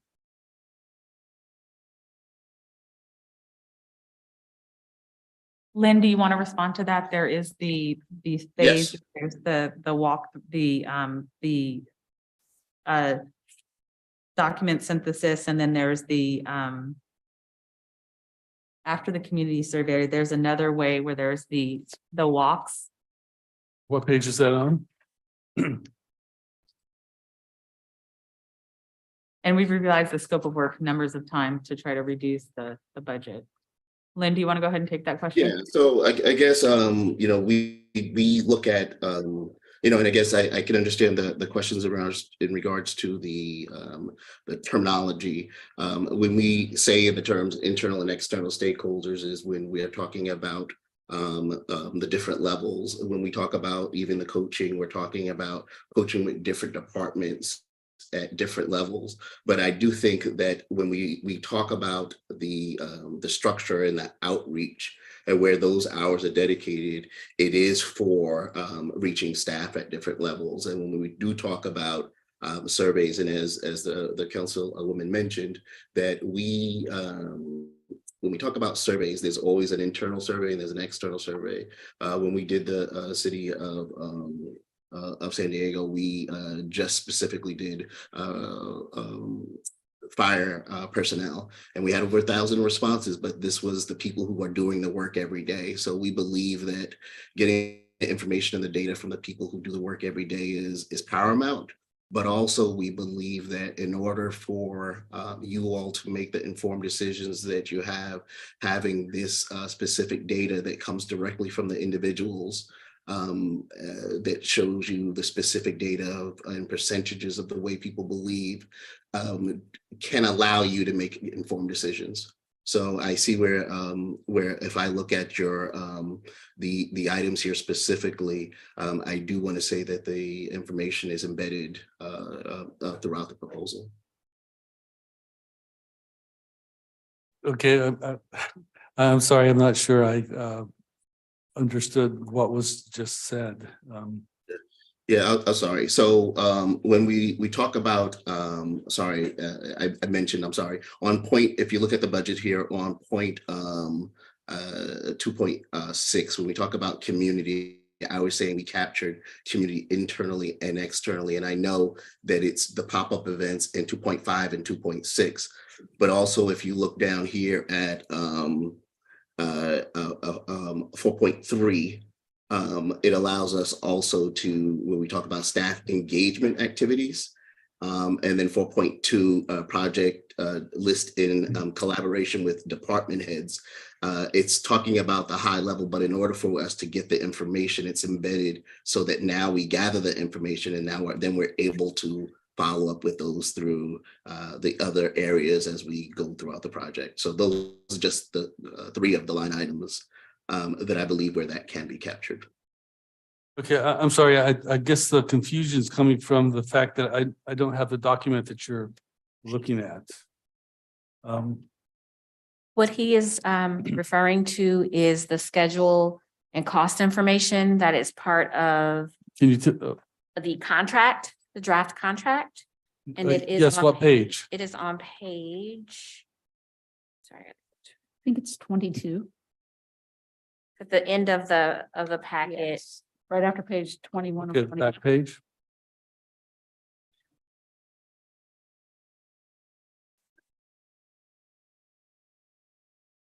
No, I see it.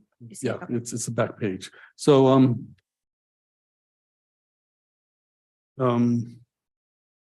Sorry, I was referring to the section 4.1 through 4.6. mhm. Okay, so what sort of city staff engagement activities would you employ? Well, one was we do have early on in the process there where we are conducting surveys with some of the city staff there, but also we're engaging the department heads. In addition to that, knowing that we'll be providing them direct coaching for implementation of the plan later on. So that's one. But I do want to say, and I kind of mentioned this earlier, and I think it's an important component here, is that there are several areas that we deploy. However, a lot of this stuff is done when we have our one-on-one interviews with council members. We have our one-on-one interviews with the department heads and the city manager's office so that we can design it specific for your area. I don't want to say we put in here surveys because surveys are often at times the best way to do some of this information. But we also find that focus groups are helpful. We also find that text messages and social media aspects. We also provide what we refer to as a virtual open house. In Zoom meetings, although I've listed several of the ways that we have been effective, I think that in different districts, we find that people respond differently. So it may be having a conversation in a library, but it also may be having a survey because some people can't make it to those conversations. So I say that our outreach efforts are extensive, but they're very much so designed specifically with the individual who definitely needs to provide their input in mind. Okay, I under Discover and Assesses, I see that you have 2 to 3 community pop-up events. How do you think, or what do you think you will learn from that, considering that we have many different neighborhoods? We have 5 districts, 6 different, 6. That's why I said 5. I can't say 6 districts. And each district has a lot of the districts have a wide range of populace. So, Yes. so what do Very you? Yeah. Very good question, and thank you. Sorry for interrupting.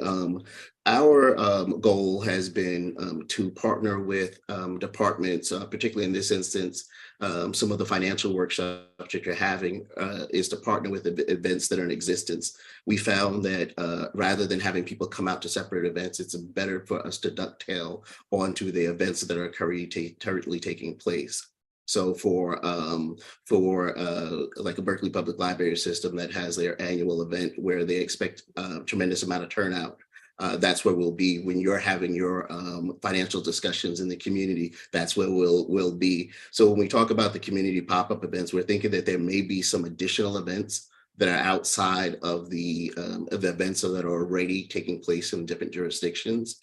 But the goal would be to access groups of individuals that normally may not attend other events, and how can we establish a format for people to weigh in on the future of their area. And we've had strategic planning meetings before, and at one of them, we ended up doing a tag, or on different strategic goals that council members and staff came up with, and then the ones that got the most dots were the ones that we went with, and surprisingly, the ones that got the most dots were street repairs, abatement, and public safety. So do we really need to do all this to come up with the same answer? It's a very good question. What we're finding is that this process does two things. One, it allows the data to be put in front of you from different levels of the organization and the community so that you have that information to weigh in on to inform your decisions. And two, we find that this process sometimes provides validation. One thing I do know is that as a result of the pandemic, there are things that are much different than we would have thought over the last 10 years. And I of course, as any researcher does, I can't go in saying that this is what we're going to find, but we allow the data and the information and the conversations to drive what the results are. And then it's our goal to objectively present you the results so that you can make an informed decision. And if it validates everything you believe to be true, we have done our due diligence to ensure that the information is accurate and for you to be able to do so. But what we're finding is that there are some nuances that we could have never even have thought of before. Okay, and in our conversations, I mentioned that in my mind, a lot of issues had to deal with governance, had to deal with municipal culture, had to deal with a sense of respect of all workers. How will that work into the overall agenda setting? Yeah, for me, there's two parts there. The first part is that this process is also, I look at any strategic planning process as an education process also. We're allowed to, what we find is that as throughout this process, as we find things, it's not where people need to wait immediately. Some of this data that's presented allow changes to happen automatically as opposed to previous plans where sometimes you have to wait to the end. The other part is that throughout this plan allows us to identify specifically what those governance areas are. And some of those areas that are specifically identified early on can maybe be able to be addressed right away. but they're also something that's able to be put into a plan and identified. Is that something that you're gonna tackle first within the strategic plan because we have identified it and now we know specifically what it is that's causing this challenge? We talk about not addressing just the kind of like surface level what we believe to be true, but how do we get to the root issue? And through our dialogue, discussion, and experience, we're able to identify that root issue so that we're just not throwing some technical solution at things, thinking that that will be, that's the answer, but we're able to dig a little bit deeper to identify the true root of it. And then either to provide some direction in addressing that, to put it into the plan, or when we start doing the coaching, working with different groups so that they're able to implement it with the support that they need to be successful. Thank you. And one final question, and you know, a lot of times people see the symptoms as the issue instead of seeing the real problem. Yes. So how will you be able to determine what the symptoms are and what the real issues might be? Yeah, that's, you know, we, in addition to being, understanding this stuff, we also study this stuff, right? So we look at it from a theory perspective also. And we believe that when we look at adaptive leadership, how individuals are able to adapt and understand what's going on into their environments, we find that they look at it in two ways. One is a technical way. They're able to say, oh, payroll's not getting paid, let's throw it at this. And technical solutions are what often at times plague environments that are trying to move forward. So we're able to identify, is it just a technical thing that can be thrown at, or is it an adaptive thing that requires a different way of thinking? It requires some more time, potentially some more data, but a way to truly work our way down. So we're able to see that it's no longer just a symptom, but what our research has told us by identifying these other key points, it allows us to not look at them as symptoms. The other thing is that objectively, we have done this again across the state.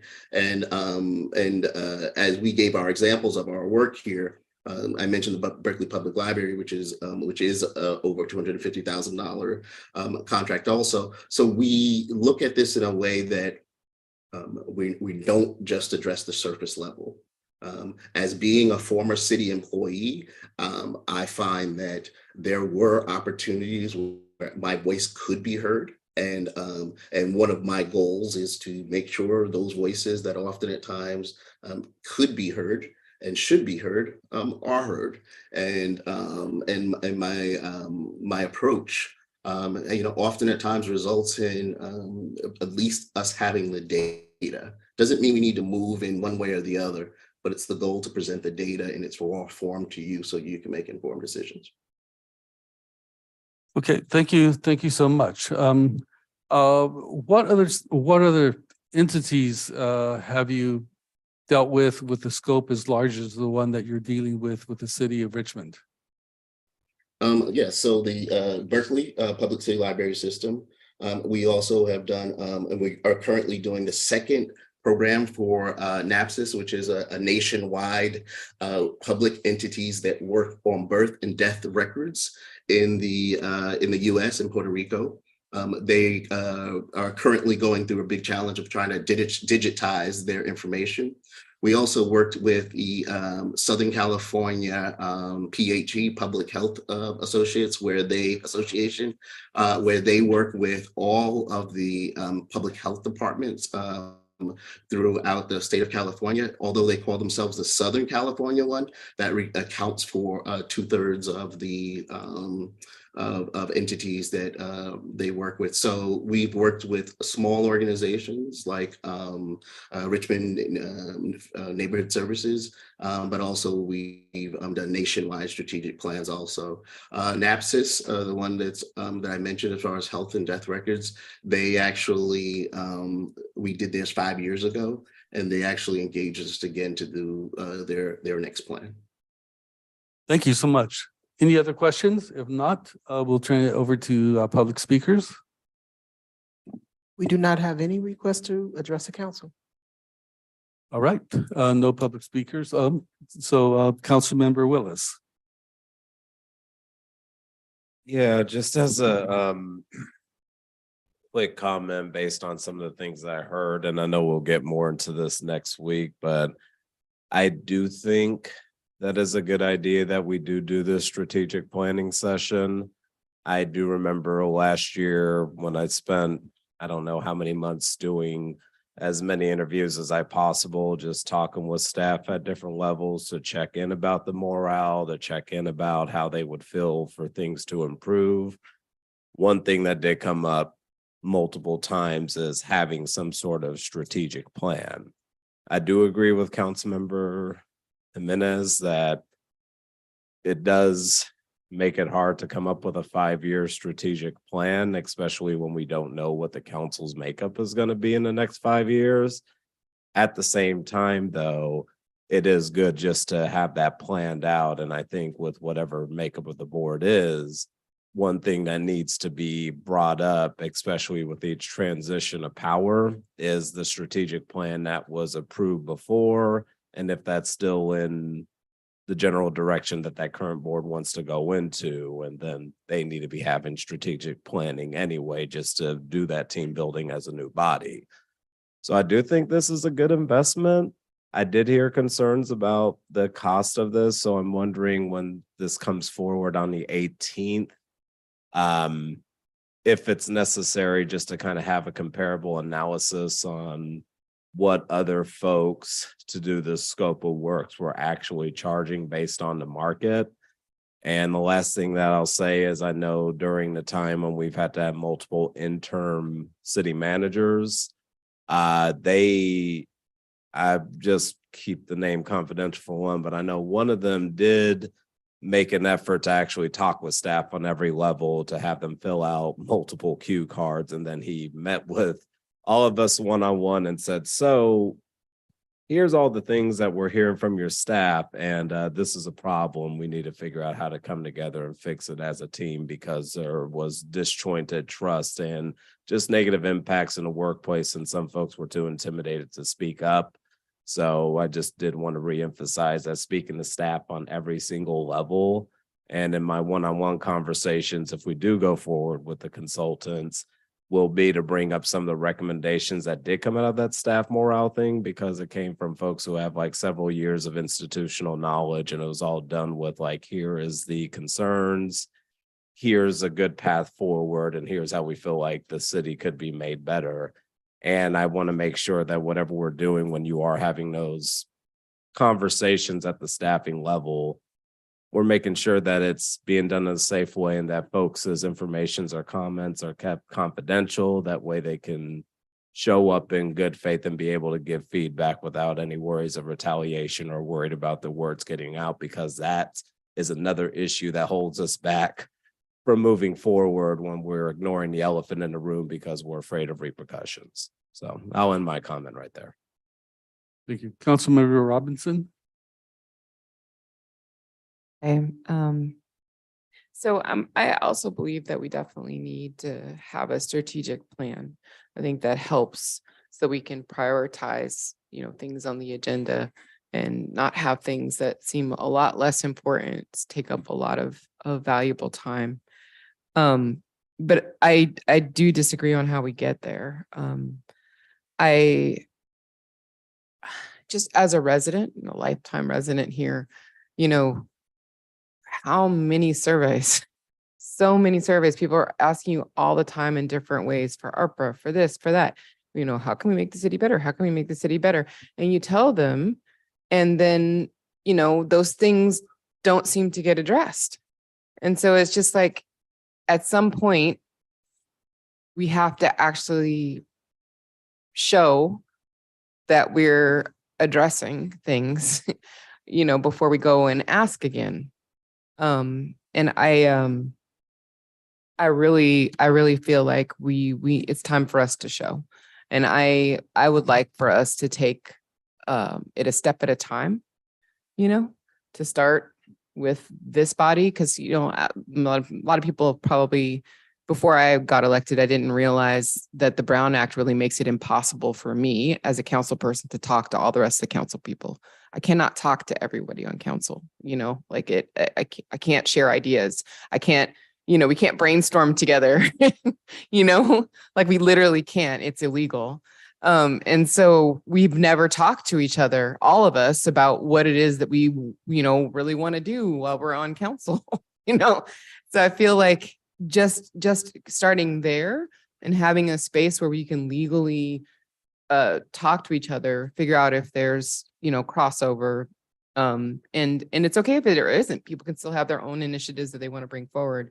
But then I think that there's this other step that we need to do before we can move on a citywide all departments included strategic plan that has to do with looking at kind of what Mayor Martinez and other people have brought up. Actually, what Melvin brought up is the kind of internal challenges of how the city and the city staff and the city departments are working as a team, including with us. So I feel like sometimes it's not really that we're prioritizing the wrong thing or whatever. It's more that we're not working well together. People don't know what other people are doing. People don't know, like, if there's lack of communication. There's a program that's supposed to be running. Nobody really knows what it is. So there's no accountability on it. There isn't a clear system on keeping the website updated. So there's not information getting out. Like there's all these little breaks in our system.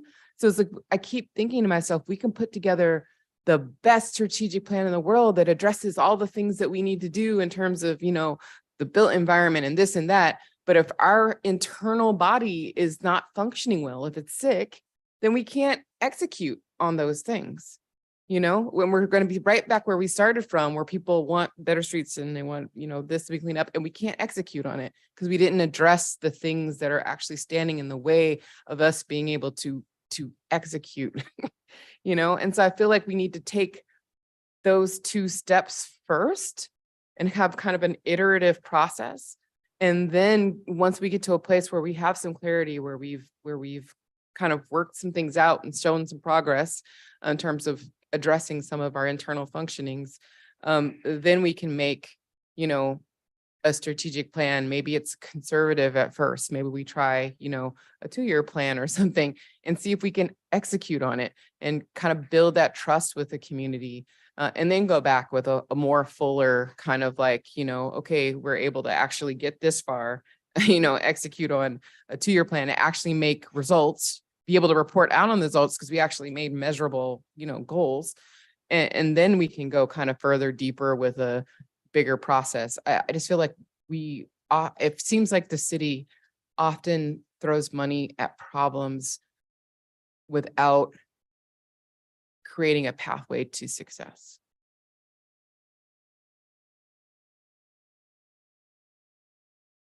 Thank you. Any other questions? I'm sorry, any other comments from staff? Yes, Councilmember Cepeda. Thank you. I'm going to start off with, thank you, Councilmember Robinson. You brought up a word, accountability. I think hopefully we get this out of this as well. How do we hold not just ourselves accountable, but also staff? I hear that word a lot as I'm out in the community because people bring issues up and they might not always get addressed. We have limited time and limited staff, but that's a big thing. It's accountability. How do we put that in motion? Something that people can see, whether it be a tracker somewhere so they can see.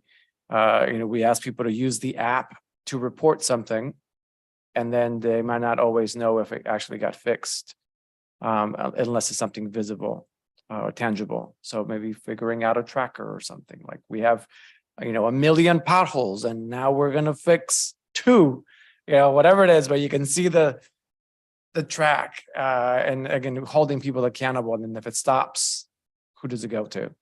Other than us here, obviously we're always where the buck stops, but figuring out accountability there.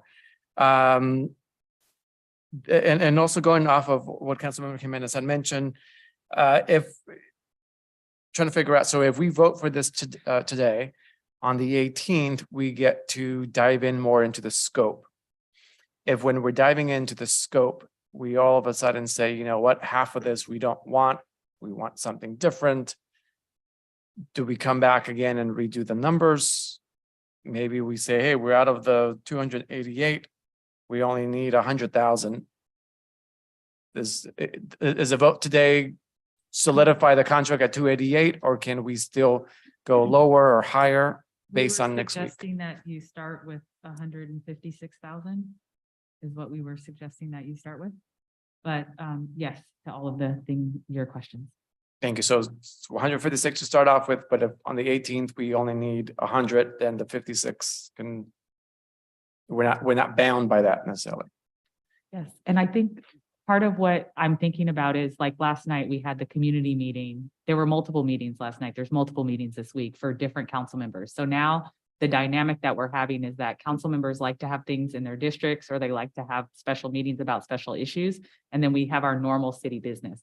So what I'm thinking about when you talk about accountability, Councilmember Zepeda, a specific example would be, well, should our public works director be at the community meeting, right? Or should he be making sure that his staff have a strategic plan, right? And are implementing their schedule and following it? Or how does he and his deputy, how do they balance those things?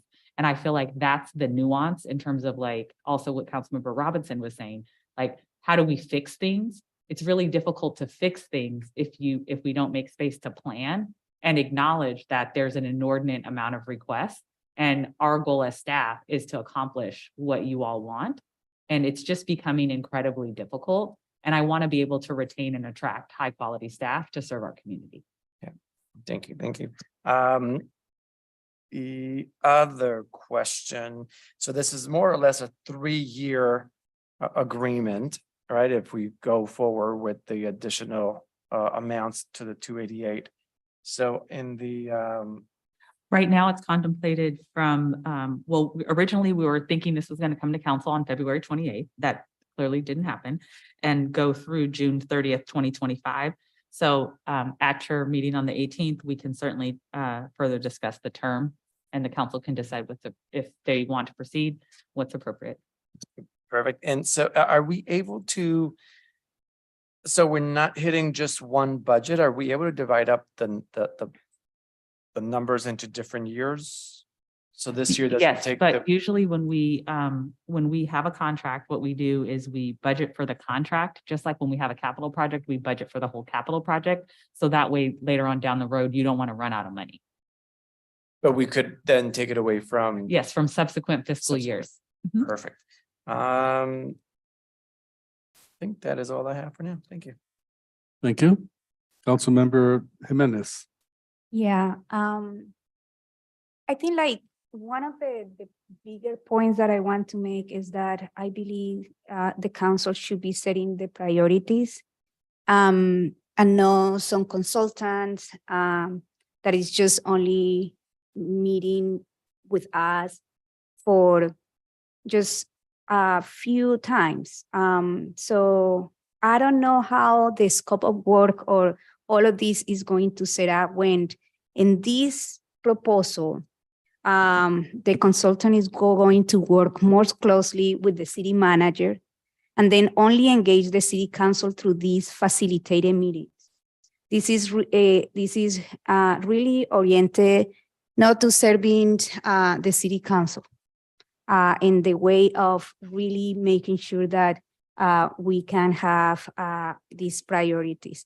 I already pointed out the time for community engagement.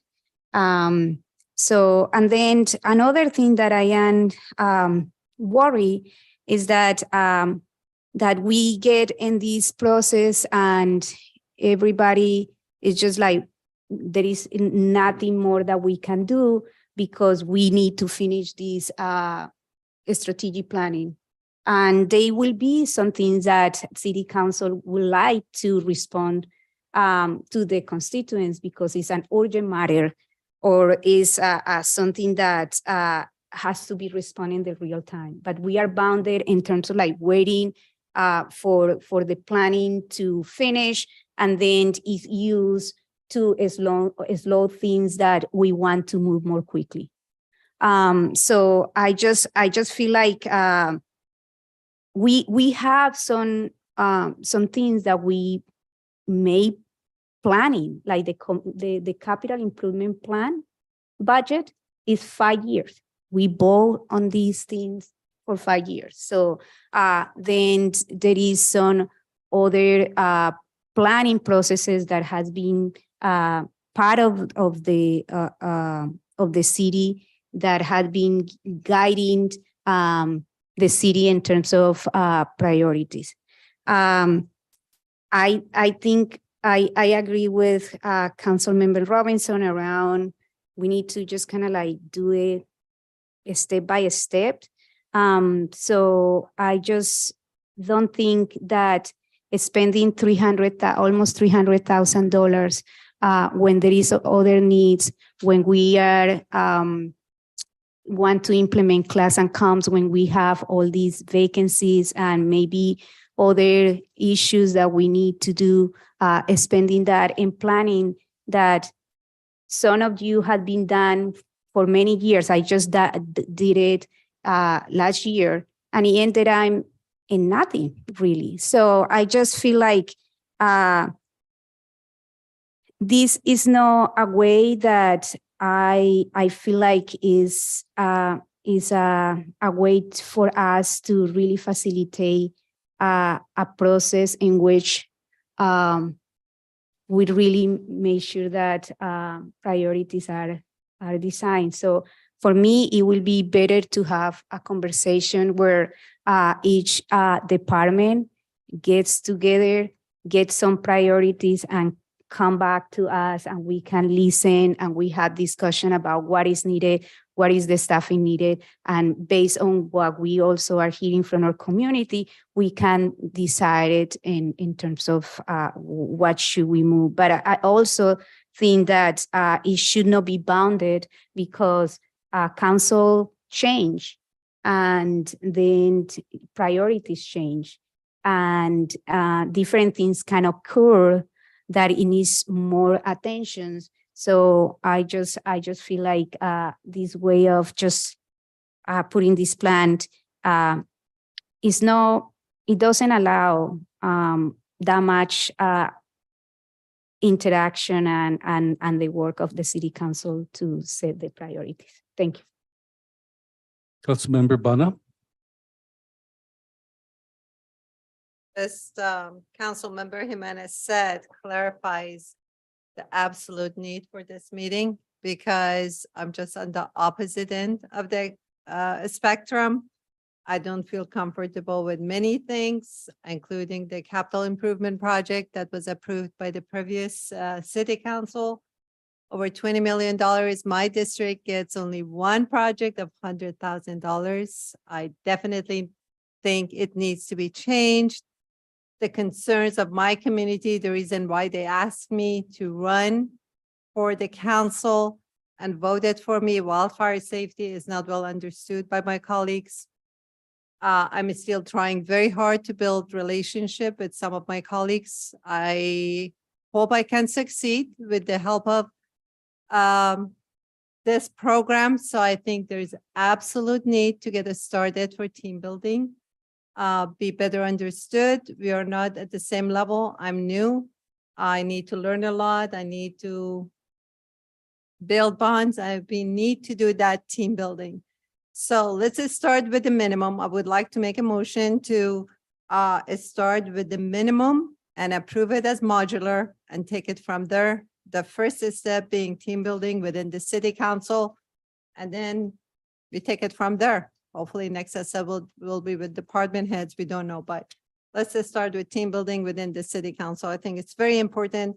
My district has been neglected, ignored for the longest time. For the first time, we have a voice, and I see there is not much that I can do because everything has been approved by the previous city council.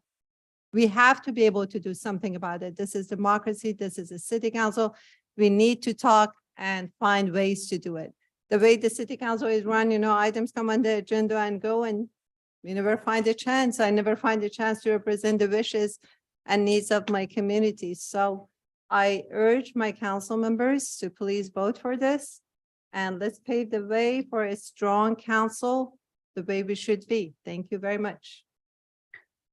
Can I do a substitute motion?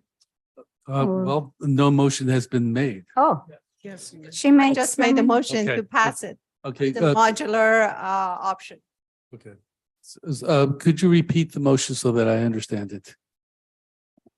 Councilmember Bonner would like to approve the item. Minimum modular team building, start with the city council. Okay, thank you. Sorry, may I just get a clarification? You said something a little bit different than what's on here. You said you want to approve it by modular. I just want to make sure that the motion, what Ms. Christian said is to approve the motion as is, but I believe you were saying something about modular, and that's not in here unless I'm understanding it incorrectly. She said modular, she wanted to start team building with the city council first. Okay, so is that, And so then you're re- good with what's written in as a motion? Yes, The it's recommended gonna be action. modular, and the first module will be team building. With city council. Yes. Thank you.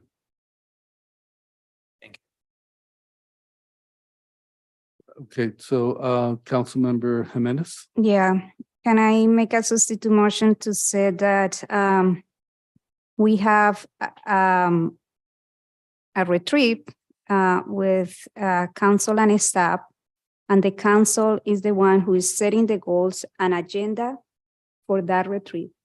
And we can volunteer 3 city councils to do that. And that we approve $50,000 for that with no option to extend. For now. Okay, I actually didn't hear. Was there a second for the first motion? Not yet. Okay, well then, is there a second for the substitute motion? If not, I will second the substitute motion. Can you repeat the motion, please? Sorry. Set up a retreat for a staff and city council, where the city council is in charge of setting the goals and agenda. And we can volunteer 3 city council to do that. And we approve $50,000 with no option to extend. Councilmember Robinson. I just want to see if I can offer a little bit of an amendment, because I do feel like it's helpful to have a facilitator in that process, because there's lots of different voices. And if city council works with the facilitator to kind of co-create the agenda, then I think it'll be more inclusive of everyone's needs. And I think that's a really important point, so that people feel like when they're coming to the retreat, that they're coming into a space that it's going to work for their needs. Yeah, no, like this is what I put, or maybe I was thinking about that for the $50,000 that it was going to. Yeah, I just want to make sure that when we say in charge of the agenda, that we really mean that we're going to work with the facilitator to give input on the agenda. Yeah. And sorry, things got moved around a little bit, so I wasn't sure. So are we at the second already? Are we able to second the first, or did you move it along? Or- There was a first, the first motion made by Bana. There's a substitute motion made by. And that trumps the first one. Right. Okay, so. Right. Right, so we vote on the second motion. Right, which is. I don't think the first motion came a motion. No, there was a second. And that's what because things move so fast, There was no wasn't sure second where. So I think we have to, do we first have to vote on the first? So I'll second, if I can second the first, so we can get the the steps, right? So the substitute motion is what you would vote on first. Yes, but you're just, so that the second was, okay. Right, on the first motion. Okay, So are we ready? Ready? So, Unless you wanted. We have the substitute motion. We are going to vote on the substitute motion. If it doesn't passes, then we can't vote go on the first to one. the first one. Unless, first motion accepts that as a friendly amendment. I don't even understand what the second motion says. okay, I thought that Cepeda, No, I mean, the substitute motion, not the second. yeah, Yes, no, sir. but, okay. That we have a retreat to help set up priorities with city council and staff. The city council is with a facilitator, will set the goals and agenda for I'm that. sorry, how can we set the goals? What are the goals? I mean, the goal is team building, It's more than team building. right? It's So more I than team think it's- building.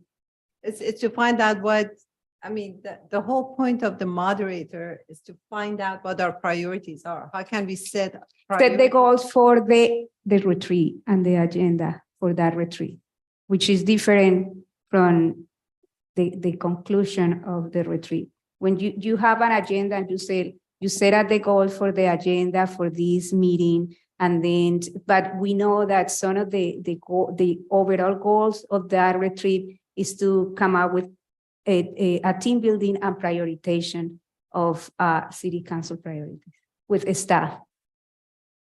Thank you, but I don't accept it. Okay, so we will vote on my motion first. So we'll vote on the substitute motion? Yes, Ready? substitute motion. Councilmember Bonner, No, Councilmember Jimenez, Yes. Councilmember Robinson, Yes. Councilmember Willis, Yes. Councilmember Zepeda, No. and Mayor Martinez. Yes, The motion passes with Councilmember Bonner and Zepeda voting no, and Vice Mayor McLaughlin is absent. So Mayor, now that this item has been heard, we will confer with the consultant and see if they accept these terms. Thank you. If no, can we also be looking for on other consultants? I think like we are in the Bay Area and there will be a lot of good groups and facilitators that can help us with this. Thank you. Can I make a comment, Mayor? Can I make a comment? yes, I do. So one of the things that I was worried about in the motion was that I feel like when you have a consultant, we should have, it would have been best to say, hey, we actually want this smaller scope of work and how much would that cost? Rather than set a cost, because we don't know if that's going to meet their needs in terms of their costs and whatnot. And I know we already passed it and I didn't jump on that, but I wonder if there's a way to be more flexible to hear from them what they would charge us for that small scope of work. there will be a second reading. Yeah. And the changes could be made then, is that correct? It's not an ordinance. There's not a second reading. Okay, well, so then, okay, I'm a little confused because we were talking about voting on this and then changing it. So how would that be changed? We were suggesting that at your next meeting on the 18th, that you have an opportunity to confer with the proposed facilitator and develop the agenda and refine the scope of work. What I'm suggesting is that staff, now that you've provided the motion and it's been limited to $50,000, we have to go back and ask the consultant if that is the type of work that they're interested in doing with us. I'm just letting you know, it's not a foregone conclusion to me. I hope they will, right? I really hope they will, but I want to make sure that for the good of the administrative record, it's not a foregone conclusion that they will accept these terms. Okay, right. Well then, with the motion that was made, we could do the same thing, come back to another council meeting to confer. Right? Dave? I think that this motion was passed. If the facilitator shows up the next meeting, you can have a dialogue about it. And through that dialogue, something, if it changed, there could be a new motion made at that point in time. Okay, that's, Can I? yes, Councilmember Bonner. Just for the record, what Councilmember Robinson is asking for is exactly what I suggested. That was my motion. Is it possible to ask them if they're interested in doing this scaled back scope of work? Just how much would they charge us for it? And not let the $50,000 be the end of conversation, but rather say, how much would you charge us for this reduced scope of work? Dave, can I do that now based on the motion that was already passed? That was a motion passed to set up this initial meeting. Lots of things can evolve from there. And I think certainly the consultant, you're free to talk to the consultant about the overall discussion that he heard tonight and breaking this into modules and coming back. I don't think there's anything here that prevents that sort of discussion. It just, and if he said he came up with a different number to do the facilitation section, you'd certainly relay that to the council.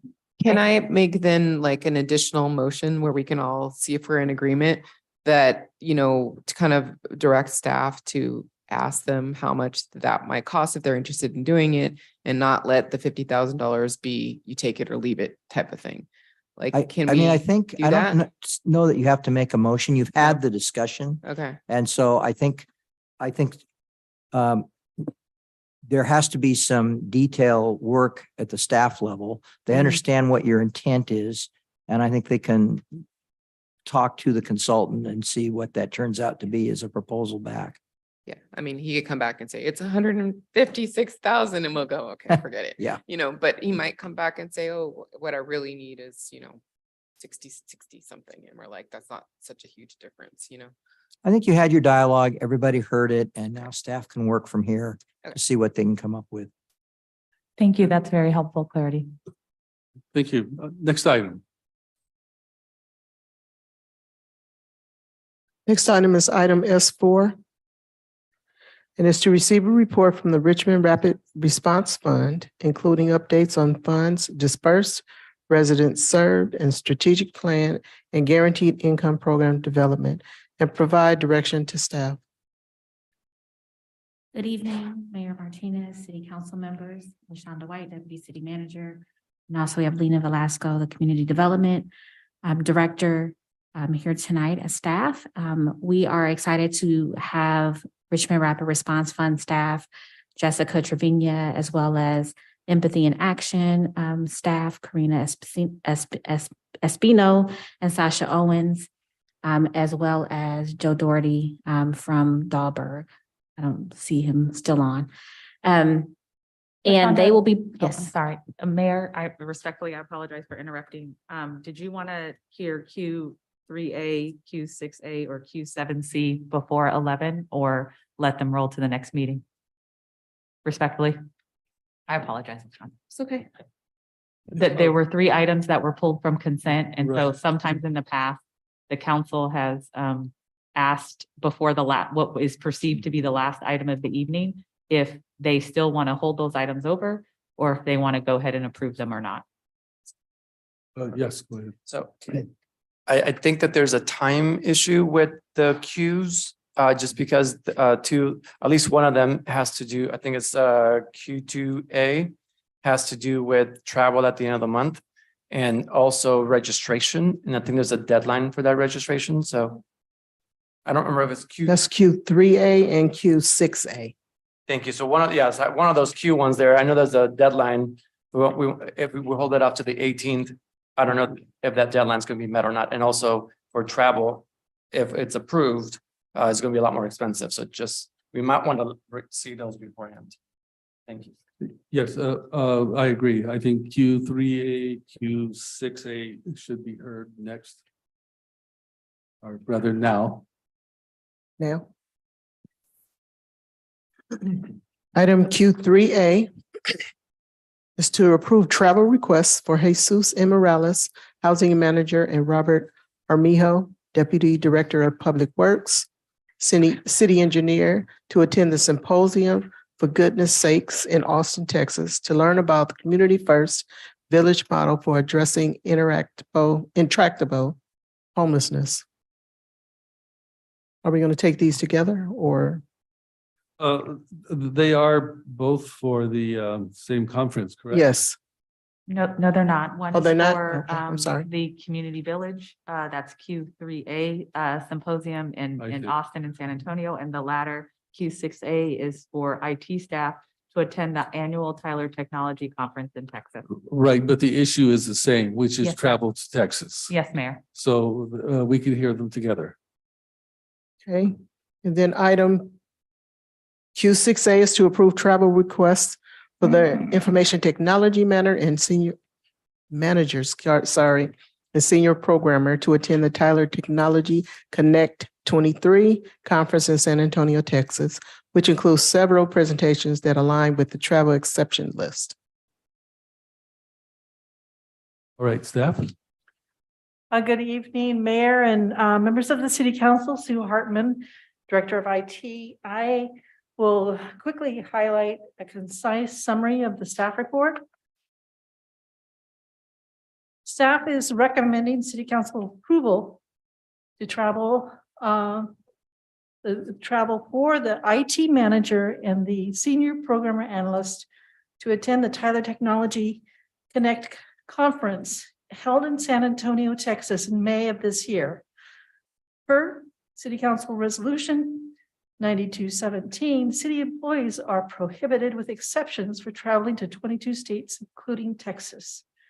Exceptions include the following reasonable mandate: to complete job required training necessary to maintain licensure or similar standards required for holding positions.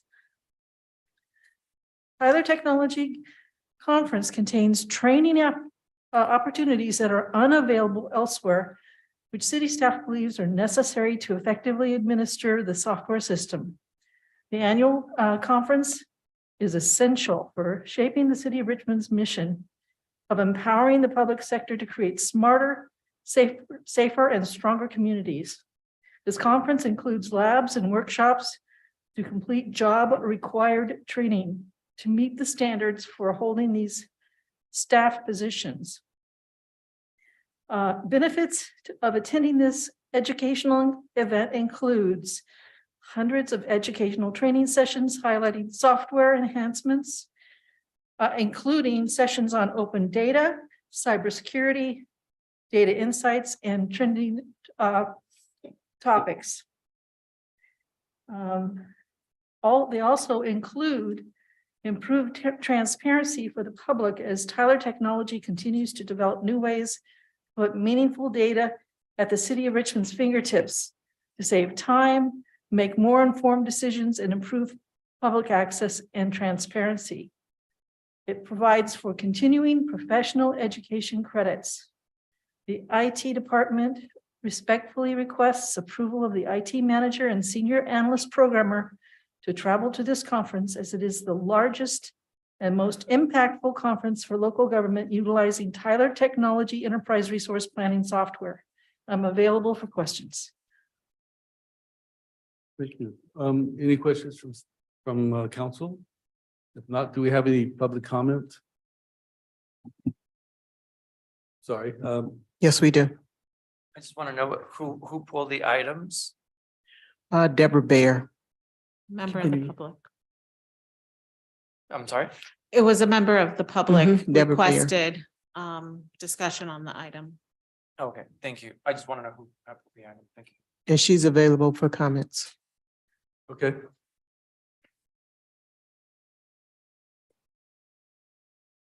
Jess Ward, please call the public speaker. Okay, I have Sarah C. and Deborah Bear. Sarah C., you'll have 2 minutes to speak. You can go ahead and start. Hi, thank you so much. Oh, sorry, one moment. Okay, thank you. My name is Sarah Cantor. I'm a resident of Richmond.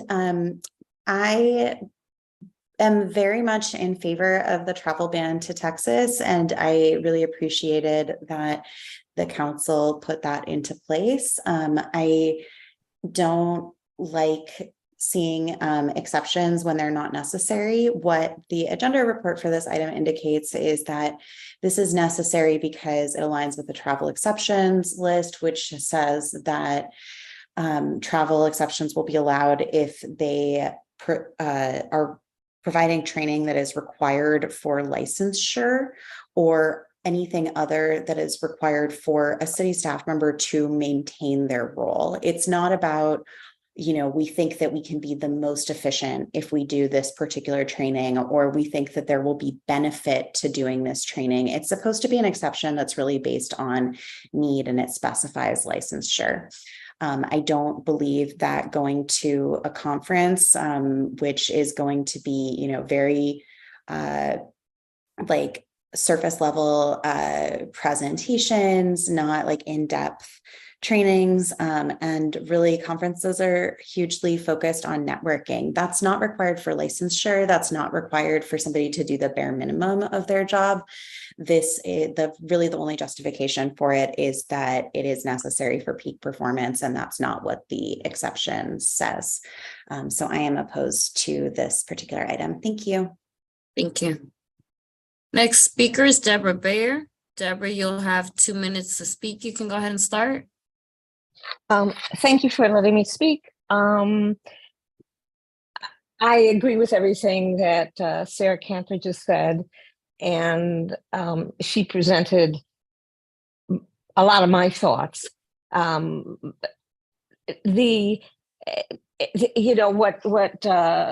Stu Hartman just said was really different from what was in the staff report. Because what was in this, I mean, she made it seem like this was required to kind of for maintaining, their position. That was not what was in this report that was given to the council. That report just basically said they're going to be showing new things that Tyler Technology is developing and can sell to the city, and there'll be opportunities for networking. And we've all been to conferences like that. They're kind of boring to go to, and they're kind of fun to go to. And there's a lot of drinking. There's always usually a party. And you're not going to learn. If there's 100 different presentations, you're only there for a few days. Maybe you'll end up going to 6 different presentations. It's not going to be like a year's training class. And I don't think it's necessary. And I think that really we have to decide. The reason I pulled this is I thought, we can't just, on a consent calendar say, okay, yeah, we're going to all agree to all these things. We have to decide if the resolution had any meaning or not. And if the resolution has any meaning, I don't think this conference meets the standard of the resolution. And the council is going to vote the way they believe. But I oppose this for those reasons. Thank you. Thank you. No more speakers. I think public session is closed. Comments from council? Yes, Councilmember Robinson. This is one of those hard moments where you have to ask, what do we believe in? What's the point of going through and making a resolution to stand up in a kind of a public space to say that we're not going to support the action of another state?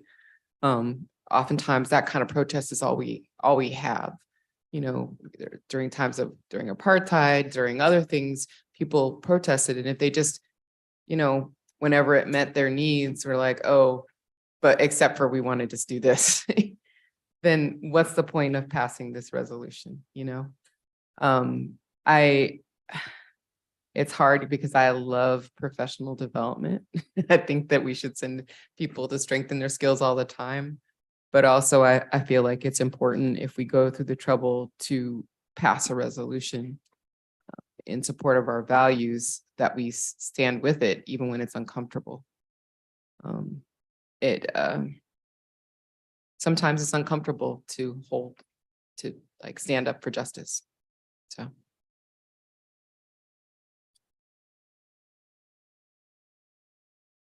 Councilmember Cepeda. Thank you. A couple of questions, and I don't know, and I'm going to preface my questions here that this ordinance, never knew that I was going to be on this side of the dais one day, but I helped draft or push for it as president and founder of the first, or one of the co-founders of the first and only LGBTQI organizations in Richmond. So it was Richmond Rainbow Pride who helped because of a lot of the hate that was coming from a lot of different states, not just Texas. So we actually ended up mirroring the state of California and their ban as well. So it was mirroring that there. So with that, I have questions. Are there other states or dates available where this same conference is taking place, or is this always a Texas location? Thank you for asking. It's been held in Florida and other states previously. But this is an annual conference, and the timing is essential for this annual conference because the city of Richmond has invested large amounts of dollars to do an investment assessment and to upgrade our systems to be state of the art. And this conference is timely. We have staff that's new, and we're just acclimating to making this investment assessment work the best it possibly can. So this is not just a casual event to attend a conference. This is a serious, essential, effective opportunity for new staff. One of the two positions is a new staff that is really required for us to function and be able to successfully go forward with those additional functionality that we need as a city of Richmond to be best practice. Okay. And I'm not sure who Tyler is with Tyler Technology. That is our ERP, financial, and HR primary citywide system. We've had it in place since 2007, and we continuously upgrade it to make it meet the needs of the city of Richmond. And we have recently invested in a superior application of an investment assessment that takes all of our processes and evaluates them to meet modern standards. And this conference is essential. This is the only conference, it's the annual conference for Tyler Technologies to upgrade the ERPs and make them more in line with the public sector. Thank you. And you mentioned Florida as well, which they're also on the list. Oh. So there's a Okay. couple different states that are on the list. And I'm hoping that however this vote goes, a couple of minutes here, and we can maybe write them a letter and let them know that as they're choosing their location, that they should look to a location in a state that's not attacking parts of our community, right? Regardless of how the vote goes later on. But just that way they're aware of it, because they might not be aware of it. And as we are looking to create partnerships with different organizations or different companies, that they kind of know that this is, where our values are. And this has been an ordinance for many years. And the same for the state of California. So that way they kind of know. And I know it's probably much cheaper to do it in Texas than it is in California. But, are they going to lose some clients because of that? So again, regardless of how this goes, hopefully we can write them a letter. And another note as well, last month or the month before, and I think Councilmember Bonner might speak to it as well. We are the other item, Q2A, is travel to Austin for the Community Village Symposium. And I was torn when I put my name into it because I knew that the ordinance was there. But my other hat of that is to figure out housing. So the city council did approve travel for 3 of the council members already to travel to Texas. So just keeping that in perspective, what do we do and how do we move forward? And I appreciate Councilmember Robinson's thoughts there that, right, we want to stand. So however we decide to vote on this, I want to put my name into it as well. So if we decide to not allow the staff, then I want to retract my name as well from going to the conference. And maybe we send the same letter. I know that we're trying to take both of these together. So we send the same letter. We can't move the community village to a different state. And I know not sure if all 3 of you are here speaking on both items or not, but right, we can't move the symposium to a different state because they're located in Texas. But as we stand with our values, and not that, we have to make those choices. We've already voted for some council members to attend, but I also want to make sure that we're fair and that we stand there. So I'll stop there and let others speak for now. Thank you. Councilmember Jimenez, then Councilmember Robinson. Yeah, thank you. I wanted to understand more, and I agree with Councilmember Robinson, and I think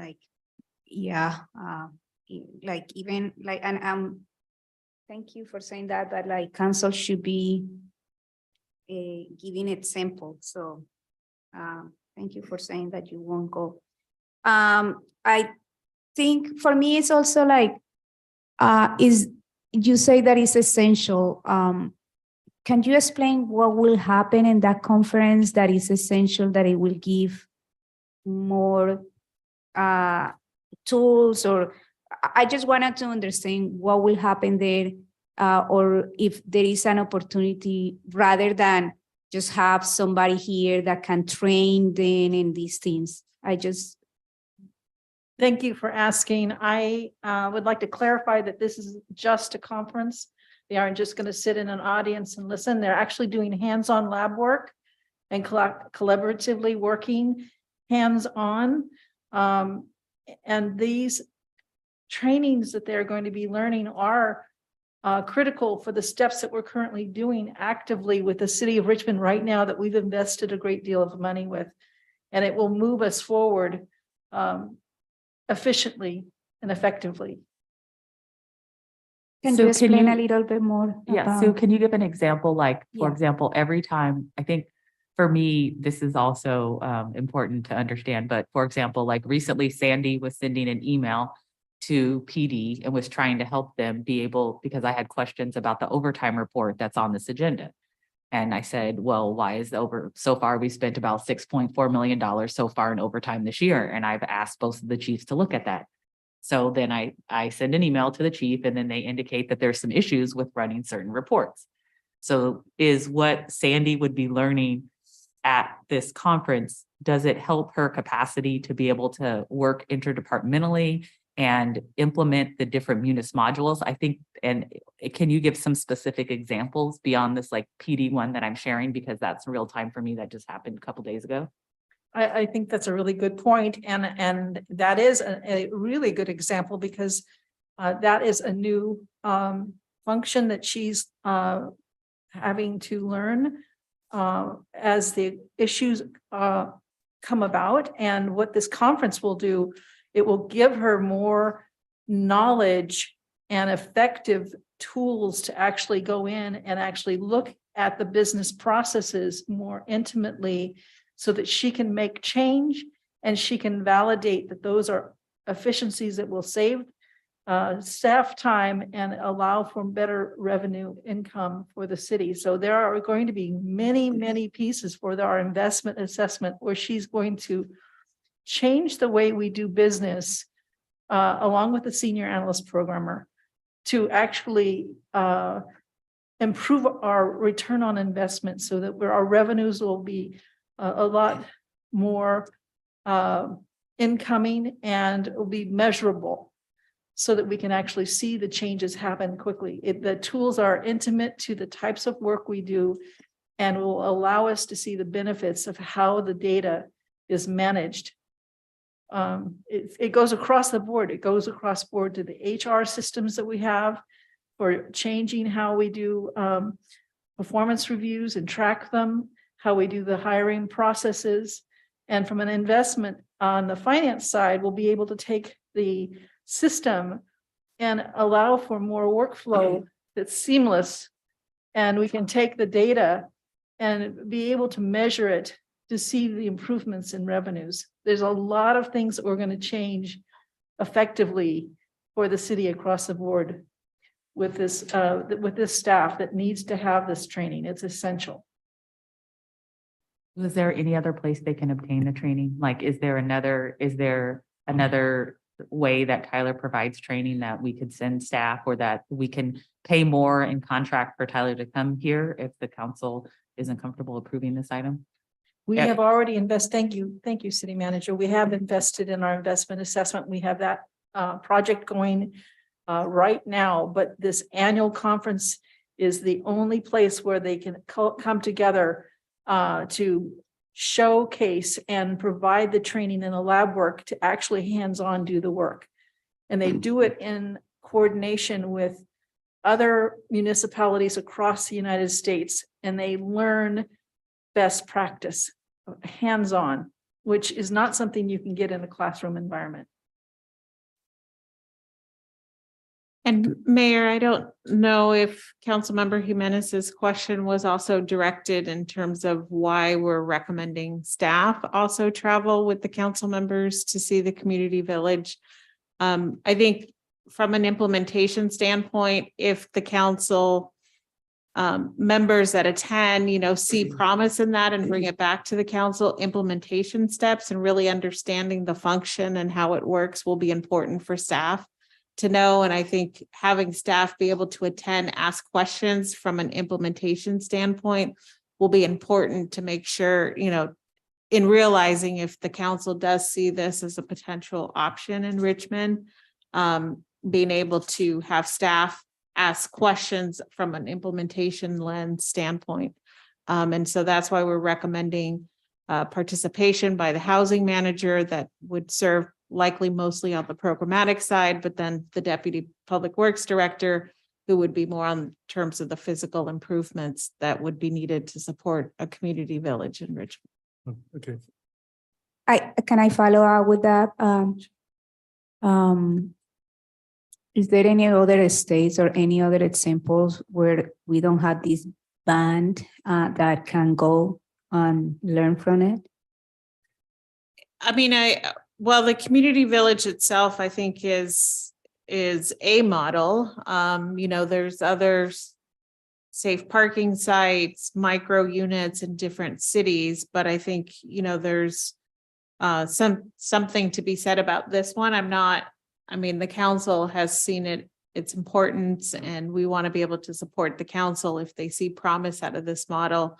And so it's something we would need to do additional research to see if there's a similar community in other states, but I think it's pretty unique for this location. Thank you. Councilmember Robinson? Yeah, we'll need to vote to suspend the rules.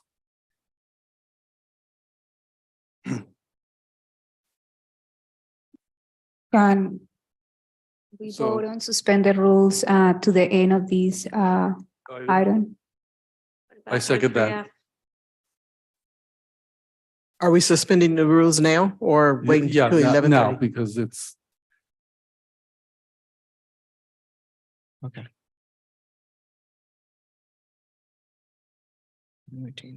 Councilmember Vanna? Yes.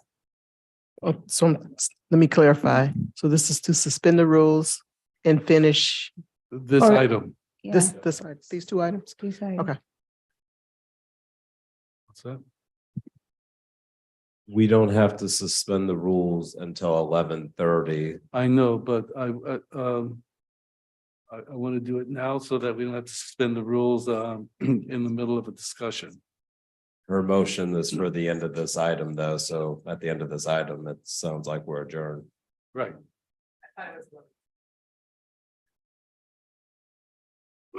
I think we're all saying the same thing, just getting our communications crossed, so that's fine. I'm just understanding what the city clerk was repeating back and just reinterpreting it like a parrot. So I'm okay with the vote, You just. need a strategic retreat.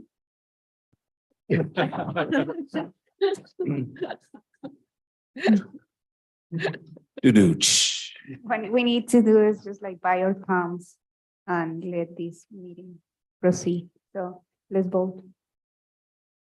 Councilmember Bonner, Yes. Councilmember Jimenez, Yes. Councilmember Robinson, Yes. Councilmember Willis, Yes. Councilmember Zepeda, Yes. and Mayor Martinez. Yes. The vote passes with Vice Mayor McLaughlin absent. Thank you. Okay. So the first thing is that I'm really sorry I did not read the last agenda carefully enough to realize that we were voting in favor of violating our resolution in order to say that folks can go to Texas. If I would have known that, if that was made clear, I would have voted against it. I didn't realize we had that resolution, missed it. And I'm sorry, I feel like I didn't do my job well enough to catch that. I would definitely voted no. That said, it's hard for me to understand or to really understand if there is a technology company that makes a product, a complex product, but the only way you can use it and understand it is to go to this one conference that goes once a year. Like, that seems unlikely. Yes. I'd like to clarify, that isn't the only way, but it is the superior way. It's more effective training because you're collaborating with the technicians across the board at the company, and you're interfacing with other municipalities across the United States that are doing similar things more effectively and efficiently. And you can't get that by calling and hiring a trainer in-house. You cannot. Do they have a user community? Like, oftentimes with complex products, there's like an online user community where you could talk with other people who are in your same field and, kind of answer questions and kind of have banter back and forth to figure things out. There is such a thing. That is an available resource that we do have, but it is not as effective as going and collaborating with this agency on a very deep dive level, learning so much in a week's time. It's 1 week. How many days? It's about 5 days, I believe. 5 days. And how many of those days are in these hands-on sessions? Is it all 5 days or is I think it it's parts of across those the days? board. They have hundreds of sessions every day. So there's hundreds of different sessions that you could go to over 5 days, and the person you pick, like a conference, you pick which A thing you want to go roadmap, to. yes. Mhm. And our focus internally in IT is very mapped out based on our plans and our strategic goals for IT and for the city, and in order to make them work more effectively, because it is a huge lift, and our staff is highly technical and can really gain from this type of experience. And there is no other conference or gathering at all that they offer. Not at this level, no. And getting a trainer in to work with people specifically on the problems that they're facing in their job is not as effective as coming into these. Not as effective confined as spaces. this essential opportunity that is extremely effective and collaborative, that you learn far greater amounts of process improvements and best practice. You really have a much better opportunity at this conference. Thank you. Councilmember Bonner. Thank you. I understand the moral values, but I think we should be understanding of the needs of the departments too.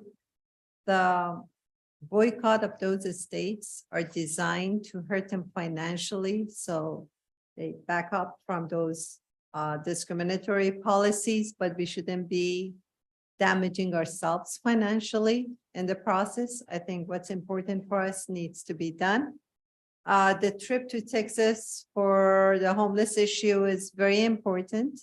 It's 3 council members. It's Daniel Barth from SOS. It's 2 community members. There has been a fundraising for an unhoused person to join the trip. So it is essential to also have 2 people from the staff to make sure that we see all the aspects of the problem, how it's addressed.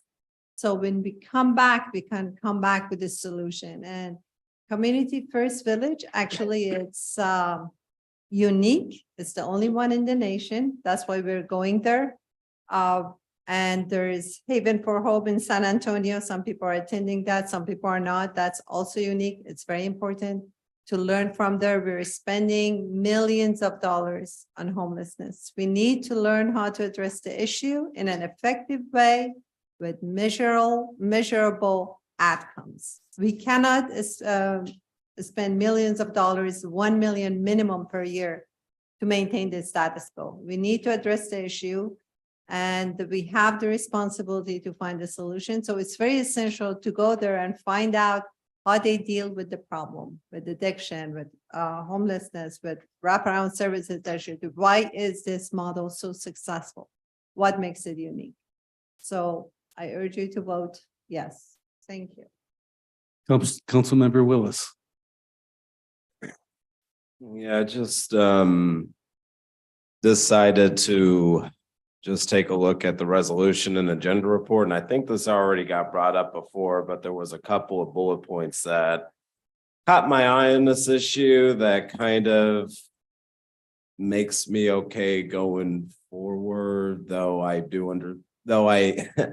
I will admit that I personally, not saying anything against anybody else, but I personally do kind of find it a bit hard to believe that we can't get the same quality of training like in the Bay Area and California in general. That being said, I do know the effect of conferences that happen on people, and their conferences aren't for me personally, but I see how folks walk out there inspired and motivated afterwards too. But that being said, what I'm reading in the resolution on the bullet points and the be it further resolved, I'm not going to read all of them, but one of them is to complete job requirement trainings necessary to maintaining licensure or similar standards required for holding a position in the event that a comparable training cannot be obtained in California or a different state not subject to the travel prohibition.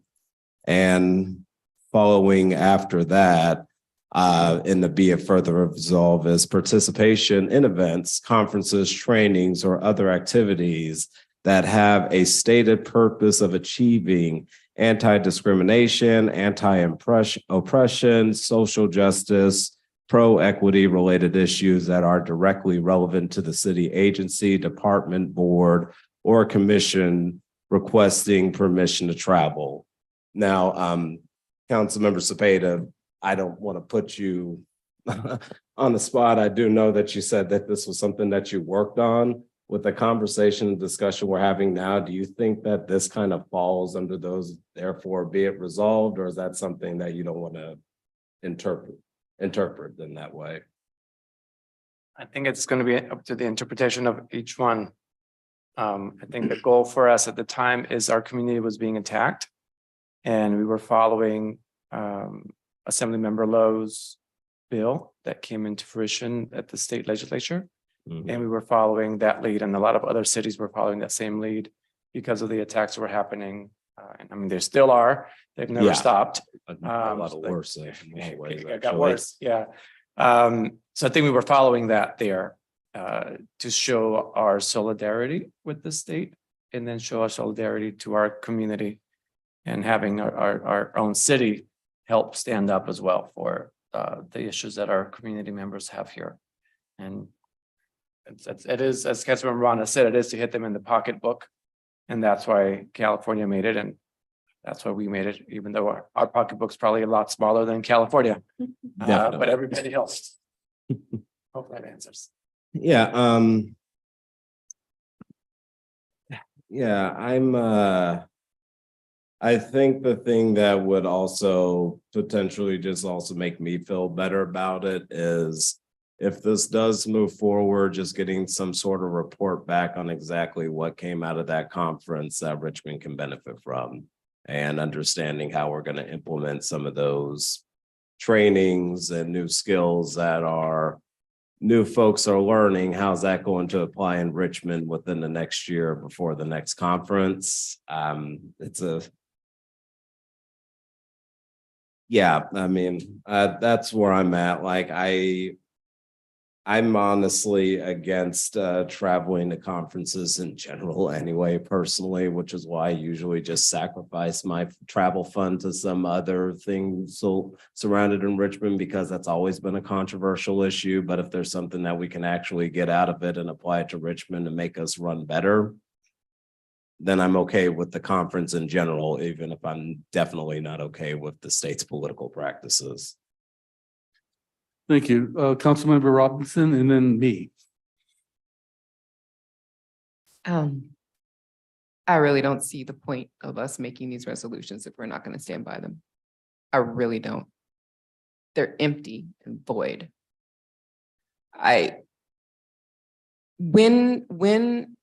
When do we travel for the city when it's not to improve the city in some way?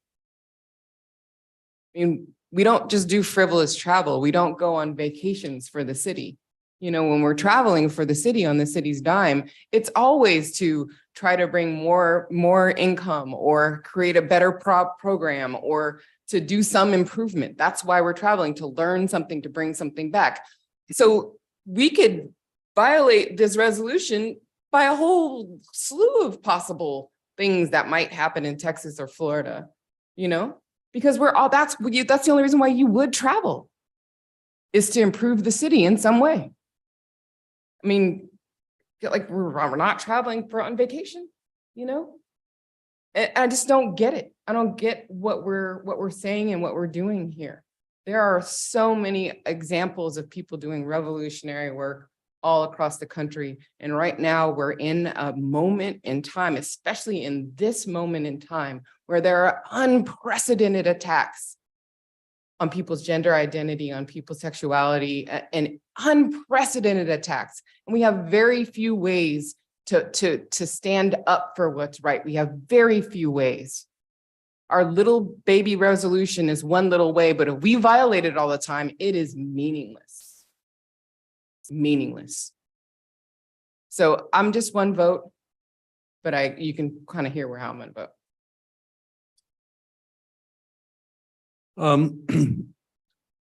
Councilmember Robinson is 100% correct.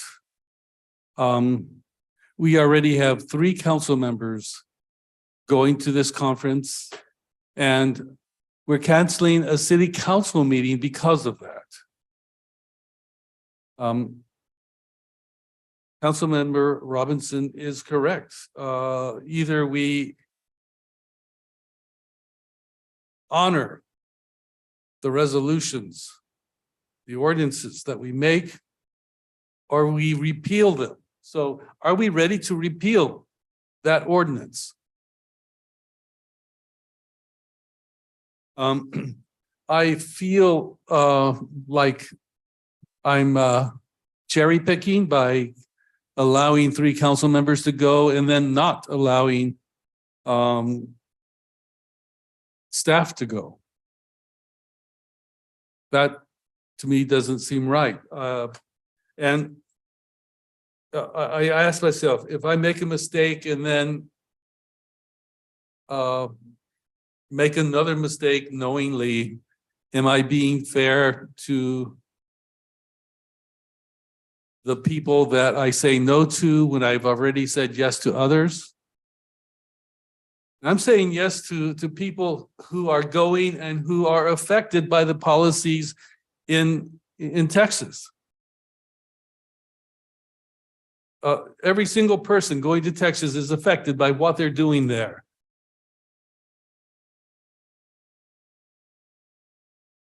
I'm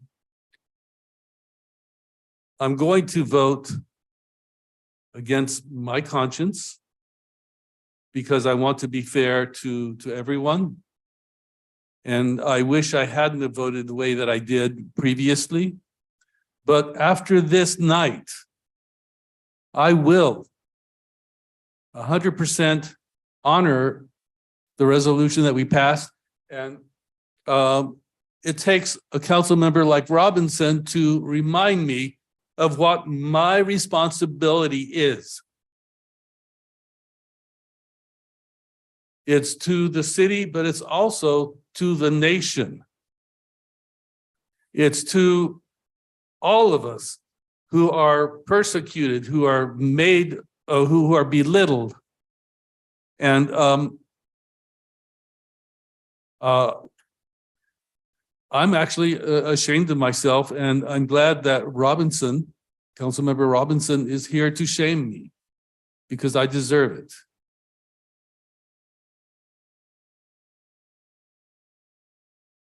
Yeah, thank you, Councilmember Robinson, for being the moral compass of this council and reminding us we haven't really by that, and we allow the chief of police to go to Texas.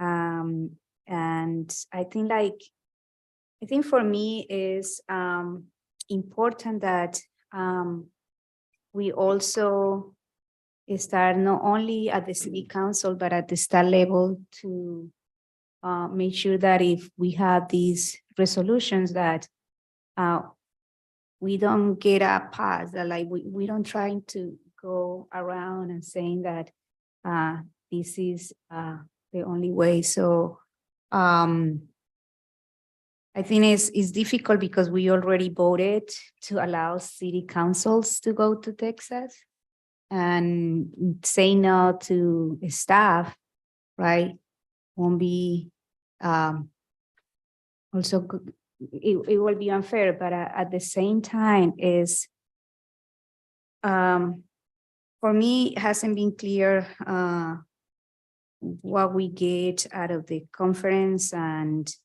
also there is a unique space in Texas for this community village. It's hard for me to believe that is the only place that it can be, and that we will go there and we will bring this here and we will resolve the unhoused problems here, when maybe there is another set of things that we will need to implement because it's not Texas, it's California, and it's Richmond, and it's Contra Costa County. So thank you, Councilmember Robinson, for challenging this. And yeah, you are right. If we are always doing this, it's like, why don't we repeal and are we getting ready to repeal this or not? Thank you. After Councilmember Bana, I'm calling the question. Thank you. So I just wanted to say it's great that we have strong principles and stand firmly by them. But in real life and in practice, we need to have flexibility in practice. California is hurting Texas by not traveling there. But I think more importantly, we can show we have better values by presenting a better model of living and addressing the issues, including homelessness, hopefully. And the city of Richmond should do its best to stand to the principles while it's presenting the fact that those principles work. So we need to find the best solution and do our best. And I just invite everyone to consider the fact that all of us have high moral values and stand by them. And if we consider an exception, it's because it is an exception in our view. And I expect respect from everyone, including in the audience. And I ask Mr. Mayor to please make sure it's a respectful environment for all of us, no harassment of any type. Thank you very much. Call the question. Roll call. Oh, There's- I'm There's sorry. no motion. Yeah. Yeah, I'm sorry. Okay, so do we have a motion? I make the motion that we pass. So we have a motion to, Can we get so there's two, is that a motion for both items? Just want to make sure that we clarify. yeah, yes, it is. Need a second.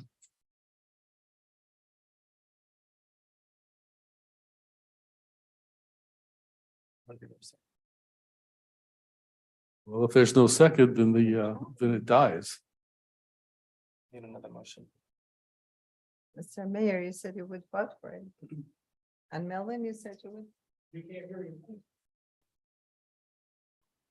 I am honestly in the middle on this, so if there's not gonna be somebody else that's gonna second it, I'm not willing to champion this moral dilemma myself. Honestly, I'm a person that lives in nuance, but at the end of the day, this isn't the sword I'm gonna fall and die on either.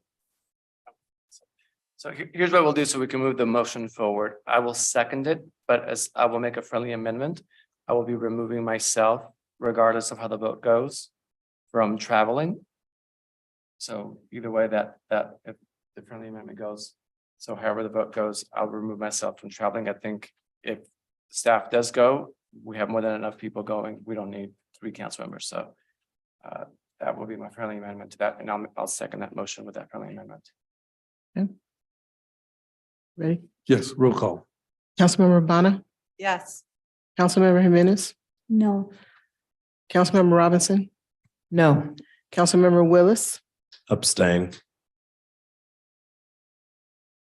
Councilmember Zepeda, Abstain. and Mayor Martinez. A painful yes. The motion fails with council members Jimenez and Robinson voting no, council members Willis, Zepeda abstaining. Mayor Martinez, for the item S4 Richmond Rapid Response Fund, if it's okay, staff will provide a written report because the item was not heard tonight. At an upcoming meeting.